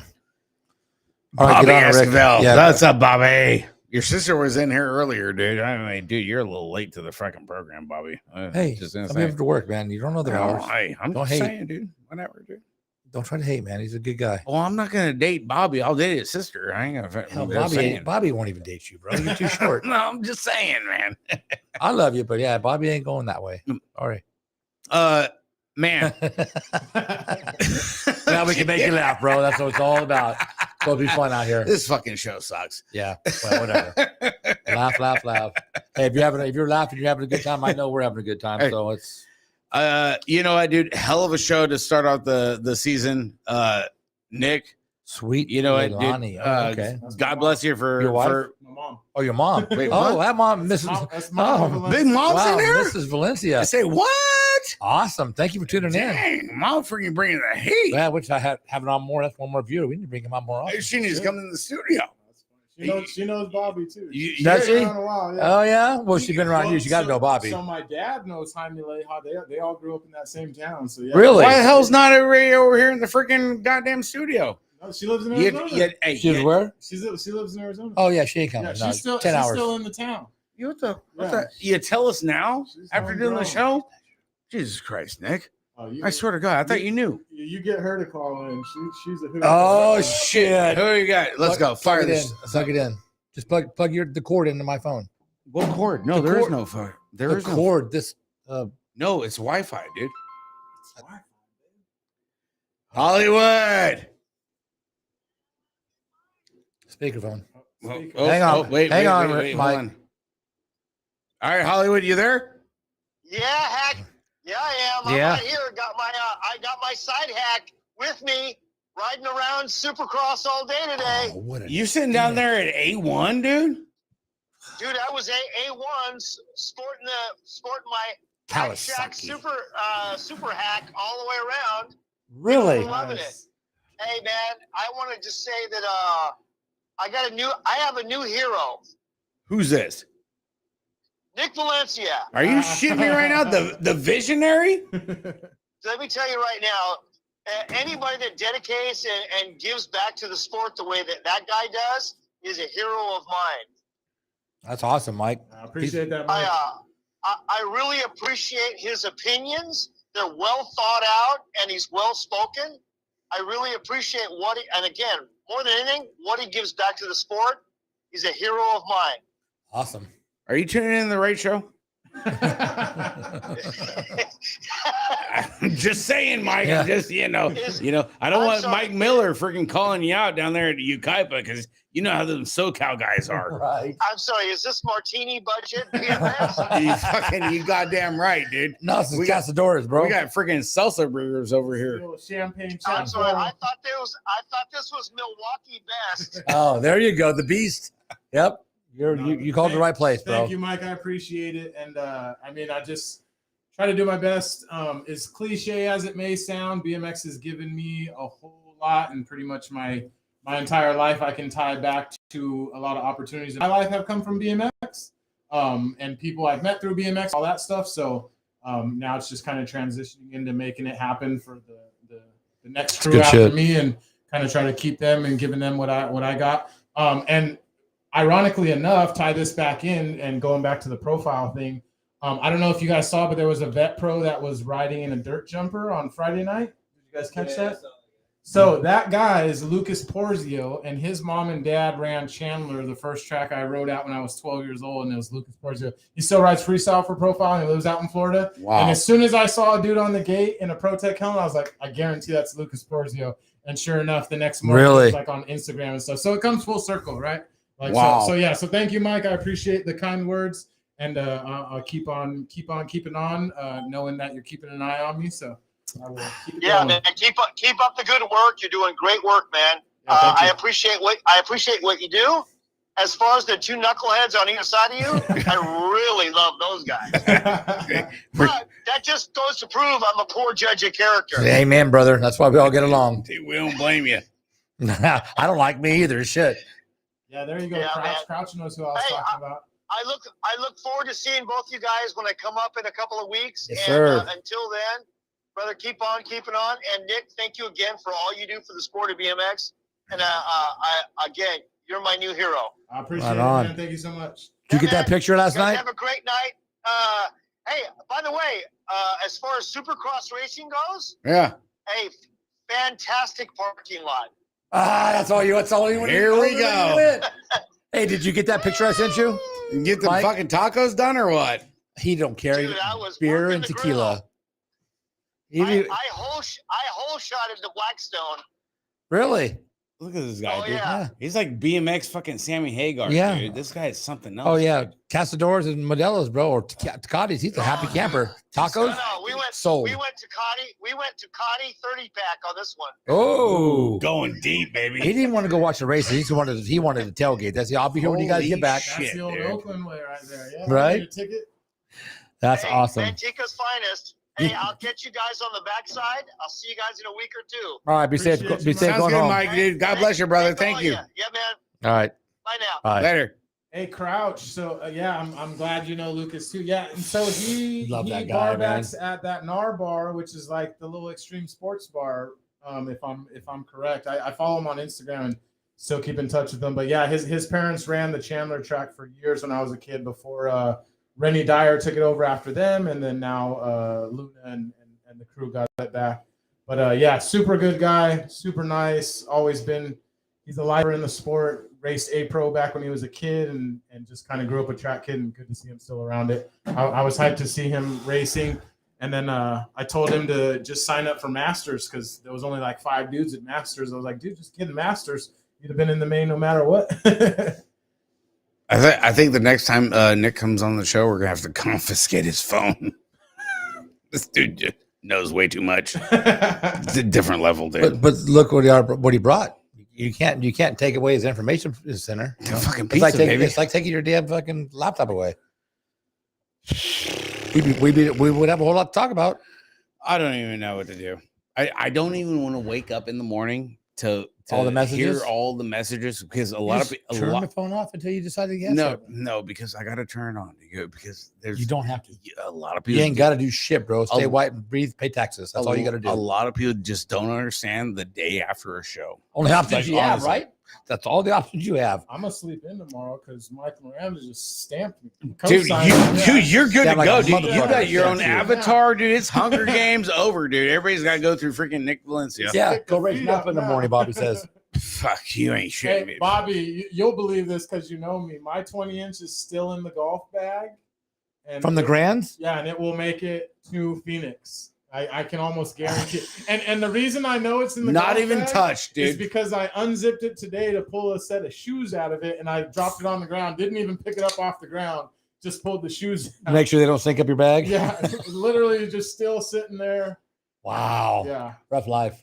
Yeah. Dude, I spent 3 hours coaching people like freaking Westbrook did today. It was a big thing. I'm not buying it for a second. You tough might have deal, coached dude. some people, but it wasn't him. A lot of topics, dude. I had to freaking segregate the whole freaking timestamp freaking to What get were you Nick coaching- on the what were you show. what were you coaching him in? Just It wasn't BMX. hey, What were you coaching him in? squat and freaking hips forward, baby. Let's go. I thought maybe life Roll- lessons. Roll your wrists like roll a joint with freaking Snoop Dogg, dude. How would he know about that? It wasn't freaking. He don't know. Sure as that wasn't Westbrook, dude. It was the kids, baby. So, like I said, it's all about the kids. Yeah, it's about to get kids. away. It's about the kids. Everybody, we really want to thank you for putting up our bullshit for this long. I It's tell been a you great what, dude, show. I loved it. what Thank a- you, Nick. Thank you, man. What an insight. I thought we ended last year on a fucking bang, but when Nick's like, "Hey, dude, I got pizza." Well, if, And Send us I- pizza, I- bro. I- Thank you for the dinner. if you recall, I tried to Before he come last left. week. Yes, we were Yes, on location. Yeah, Yeah, and hey. I was, oh shit, they're not. Well, I'm shit, like, I'm dude, not we're- going nowhere. Hey, we're on location, We- dude. we It's screwed up his whole sorry, weekend. dude. We wanted to go celebrate with Brian. Didn't even know it. Just shit canned the whole freaking Yeah, vibe. our dude. bad. We apologize, but thank you for the pizza. But thank you for Nick, coming up. Nick always, we don't give you a lot of shit. We harass and have a good time. I mean, Really? I like. Come on. How is that not giving him a lot of Like- shit right there? Like, are you shitting me right now, dude? Who else has something like this? We gotta put that with the jailhouse backdrop. Dude, it's Look gonna at- be- With some look at bars everything behind in- it. It's gonna be autographed, and some lucky listener is gonna get this. Put the little food tray window in the bottom of it. Hey, and we still got a Connor Fields jersey to wrap. We're still working on that. Yes, we do. Thanks You know, to John but- Crabtree. but we can't get across on any goddamn show because they are hitting so hard with our freaking awesome viewers that I support agree. this freaking shit show, which is ridiculous. No, that's awesome. Not ridiculous. Nick It's awesome. being one of them. It's awesome. Hey, Why know the hell what? you want to come over here Why? and hang out on a Saturday night? Because he has something to say, something positive to say, especially what he's doing, and And we he's got a still new gotta- track. You got to promote the new track, bro. We've Come got to on. get Huffman because I'm tired of hearing them teasing the frame. Bring that shit out. Bring it out. Huffman's on the That's- block right now. He's been teasing it for Yeah. a month now. Bring that. It's Start going calling to be you cutting hyper. edge, right? I'll start calling you hyper. You Oh, keep talking. It ain't The no more 2005 stuff, freaking jersey, dude. Kevin Hyper. Holy shit. Kevin Hyper, Man. his new name from now on. Kevin Hyper. And before we close out, we need to get like a betting board or a We spreadsheet or we can do something? this. Or- What do you Because- got? who do we got in 35 plus going to Worlds from NorCal? Because that shit is stacked. There's got to be a lot of them. It's nice and Bakersfield and Then- Phoenix are then- going to be a shit show. really. We're gonna. Well, we're not gonna be in. The NAG one rider in Cruiser, and he's probably NAG 3 or 4 in class. Didn't get out in Florida. Just drop down. What's his name? Howard Johnson, Hojo. Ojo. Didn't- He didn't get out today? Didn't make either main. No, at the World's. Oh, qualifier. the World my qualifier. God. Oh, Because at 35 plus, like Jeremy is a perfect example. Strauss. I respect him till all hell. I've ridden with that guy forever. I've never had to race him.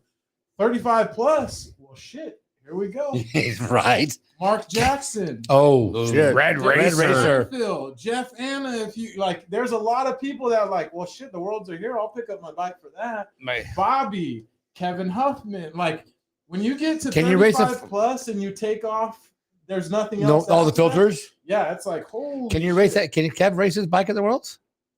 You can race cruiser. Yeah, you can That's definitely it? do Okay. cruiser on a big bike. Okay. Yeah, and he So I doesn't, didn't he know. doesn't ride 20, but Right. again, maybe you grab a 20 if you plan on You already going to- qualified, yeah, you're right? already there. Hey, you're feeling frisky. He has. I know he has a 20. He does ride occasionally, but not. If he you got don't an race itch, it. scratch it. Tariq, Wyke, like, dude, there's- Oh. and you're saying only 8 people You're from fucked. Metro. You're fucked. I'll get it. Let's go. I'll get it. You said Tariq and White. And I was like, oh shit. Well, okay. yeah, 'cause- You're on the box. You're on the box anyway. Yeah, you start to get it, you're like, holy shit. Jason Morris. Dude, Ooh, the list, big cat. Ryan Weber. Like, dude, you start going up and down and Damn Dude, it. there's a lot of dudes. Baco's about to be busy. There's a lot Wow. of dudes. Yeah, you got your hands full. Yeah. And your bike's still in the bag? That's not Yeah. good. Well, I'll be at Phoenix, and Phoenix is always a little bit of a long track. I know they shortened a little bit, but Phoenix I expect to be a heater hard, and then last chance is Baco, and then it's just. But he had to take his bike out of the bag from the Grands. And I wish I had those problems. Dude, you should have been on that thing a long time ago. Hey, dude. Fucking No, don't need it. run with your brung, baby. It's instinct. Elbows out. Instinct. Well, watch the cord, dude. Listen to Eric Damn when near- you race. There's a whole lot of instinct going on. I'd like to see. Gonna be a doozy. Yeah, that's awesome though. But you know what? You don't want it to be easy. Honestly, we ain't get Grendel over there at freaking Black Mountain and freaking Bago. No. It's gonna be wild. Like there. So going back to Arizona, the Silver Cat, Jason Silva, that's his local. He's there. Gordy's. Dude, there's Robert Porter. Oh, Porter, The dude, list- from the Vendetta list. to Daylight. Mike Meekum. The list. Meekum, keeps another on Vendetta going. one. Luke Ute. Yeah. Oh shit, dude. You know what? I'm glad we just do the show. I don't got fast guy problems. I mean, Thank you, Jason Crouch. Appreciate you. I mean, I could if I didn't have Do a you regular have- job. Yeah, no worlds. Dude, no, I'm in the middle. No, of not a- even filling it out. You're not going to Dude, go to the world? I'm in Do a the- qualifier and then make the decision. I'm in the middle of a divorce, dude. I'm like, I can't do It shit. means you have more money, right? Yeah. I'm doing Thinking Sea to Otter. stay up Hey, later, I ain't I gotta got answer no Dirty questions. Fest, Frogtown, and Sea Otter. Yeah, right. That's my shit. Yeah. Hey, come Yeah. catch me. We'll be Hey, at all three of those. That'll be You want awesome. something on the big end? Let's go. We're gonna. We'll take the RV to North Carolina. We'll split I'll it. freaking stretch your freaking shit on the freaking downhill. We'll split it. We'll see. Thank you, Mick. Appreciate you. Maybe we can split it to go to the Worlds, because I know if the young buck qualifies, I might. Well, and there's money to be made taking bikes. Oh, dude, can I ain't. probably you offset did that that to the Grands entire- one year. You Yeah, can no. probably offset your entire Mhm. gassing by taking bikes. Because Royal did it for years. yeah, I did it with No, him. my whole thing. If I go to Carolina, dude, I'm moving and I'm staying there. Just set up shop. Well, You no, gonna move it in Ricky's house or what? no, I'll be freaking working on a fucking NASCAR team. You ain't moving. You ain't moving. That's what You're I'm not, saying, dude. You're not moving. I We're can't go. going I racing. can't go to Rock Hill, dude. I know way too many people. Then that you got to freaking- ride with me. You Hey, have no choice. I'm telling you, You dude, can't take nothing with you. Between Hangert, Roush, and freaking Gibbs, nope. Yeah. I can't come back West Coast if I go over there. Oh, you're sucking on that beer like a little titty attached, Rick. I'm just saying, dude. I love me some fucking titties. That wasn't the fucking point. I'm just saying, dude. I know. My bad. You know what? Hey, Should have brought it up. you know what, Mike? Everybody in this goddamn chat for the first Nick, for you coming out here. Just the pieces alone, and The bodyguard. and the bodyguard, freaking Chris Westside Westbrook, freaking chiming in. From the hood in Stockton. Kicking off the show with Harry Got Larry, it back. like, Love it. who would have thought that? You know, and the insight, the topics, the comments, the chatter. Honestly, fuck. dude, I love my friends. couldn't freaking ask for a better freaking show Dude, the comments were off to the kick charts. off the new year. How long Like, we been? honestly. How long we been on? 4 hours. Yeah, And we a still little got bit, little bit we over still 4 got hours. 40. Nick, viewers. Nick, what's your intake? Intake. Like 1,000 calories a what- day. yeah. At least. No, hey, Trying to help. dude, it's tough, dude. You're sandwiched in there. You know, Yeah, I'll let him out. I don't want. as far as doing like a show like this on a Saturday night, like you could be honest, you know, hey, like we always said, you know, you were the first one that Mike and I came Agree. with the whole thing, and you've been at day one of the whole agree to disagree. What's your take on doing a show like this? Oh, I love it. It's for me. It's just a matter of if I ain't got nothing going on, Thanks, Julie. and then just like just run out. You know, like run out because it's hour drive. Good night, Miss Valencia. Thank you for tuning in. Man, mom, hey, mom, She's out, bro. freaking Say shit. mom. Say Like, goodnight to Mom, mom. I love you. Surprised she didn't call in. Love you, mom. Dude, hey, You got she to. can hey, Gotta she'll, love mom. Hey, she'll call in freaking next week when you're not on the My show. mom knows Marco Paglia super well. Really? I swear. Freaking Lapaglia, You dude. get That her guy's talking. shady, man. She'll be at Phoenix. She'll be at Winter National. Really? Man, Close to her house, man. right? Yeah. That's awesome. Yeah. She'll have That's like the EC's mom. Yeah, she'll have. Oh have man, her dude, Valencia fucking Eric jersey Carter's on. mom.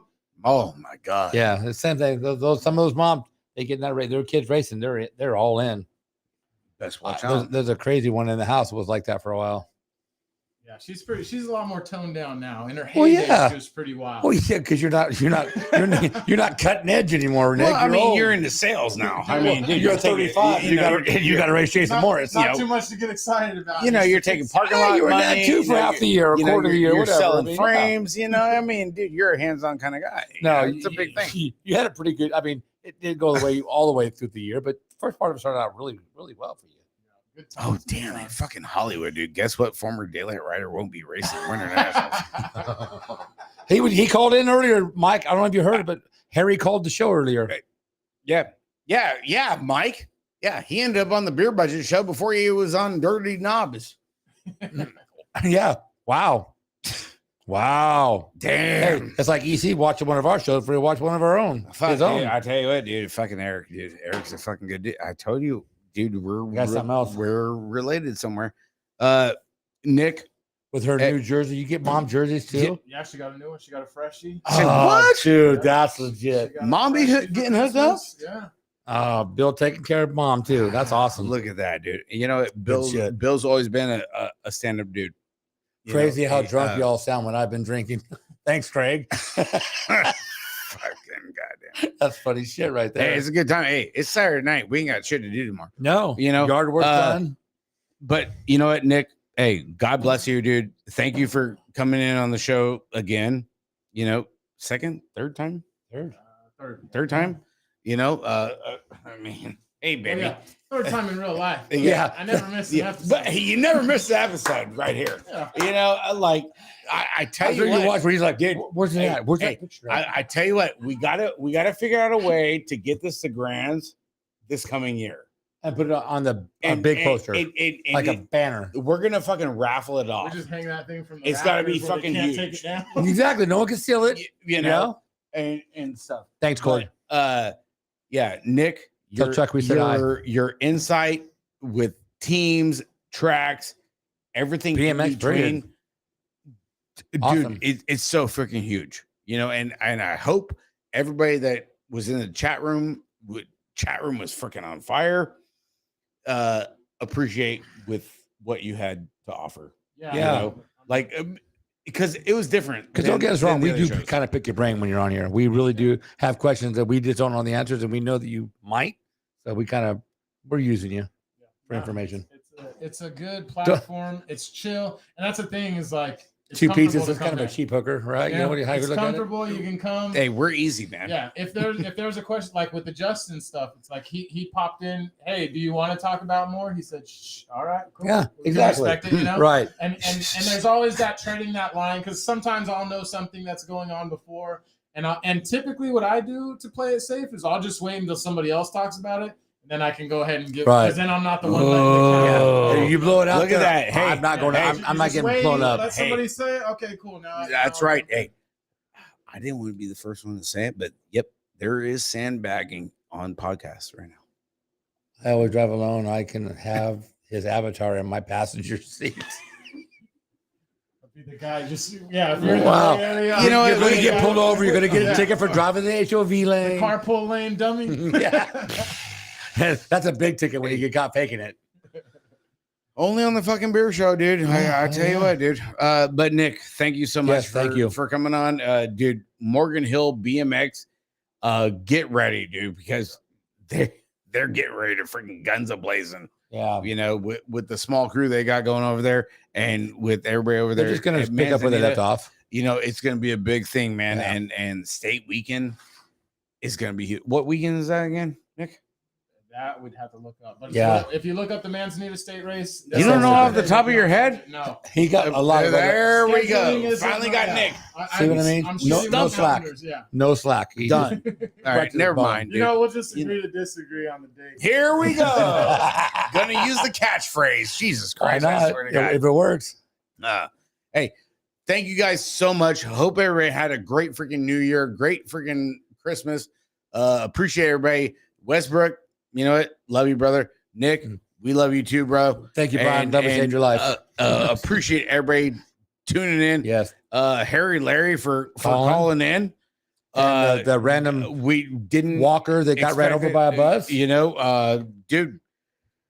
Wow, what a Yeah. Saturday.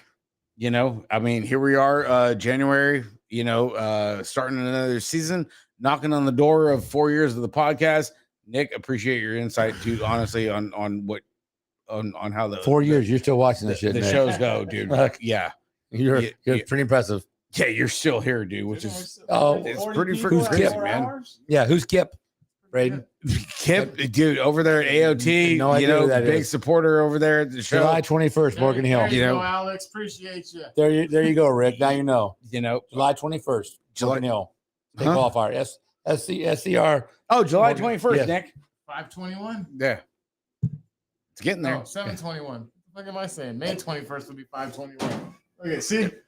It's all right. I That, told hey, you calendars weren't hey, a strong point. hey, the show will. the show will do it to you, Nick. Honestly, 520. Oh, hey, that's okay. yeah. AOT, Dan's Comp, Answer S Squared. You know, hey, Ignite Bikes. Cam Larson, Ignite Bikes. Everybody, in Elkhorn between, BMX. Elkhorn BMX. You know, Yep. hey, you never know. You might get freaking Morgan Hill BMX over here on the show. You never know. Being one We of got the to have premieres. guys here. You know, Back there. hey, we got one north. We gotta have one south. Hey, we can make room. I guarantee that. All right, keep it easy. I'll Keep build it some shit. keep it sleazy. Yep. All right. Thank you, guys. Hey, all you guys. Thank you guys so much. Dick again. Westbrook. Did you call him Dick? Thank you guys so much. Is that what he said? You know, That's what it sounded like. Hey, you never know, dude. You know, hey, you Harry guys wants to be a regular on your show. have a great rest of your weekend, which is just tomorrow. Yeah. Thanks, Mick. Okay. And Good night, Mick. I'll wake up in 8 hours and I'll get back to your message. 8 hours. You ate something 8 hours in a row in your life. Hey, I'm just saying, man. Stop. Hey, It'll be like 4. Everybody be 5. cool, be safe, have a great rest of your night, have a Yes. great Sunday, Thank be you. blessed, and thank you guys so much. We appreciate your support. And everybody like, follow, subscribe, Share go it. see Supercross BMX, Bill Ryan, Nick Valencia, and if you got some time, Beer Budget BMX. Yeah, we'll be around. Thank you, guys. Good night. Night, Cheers, guys. everybody.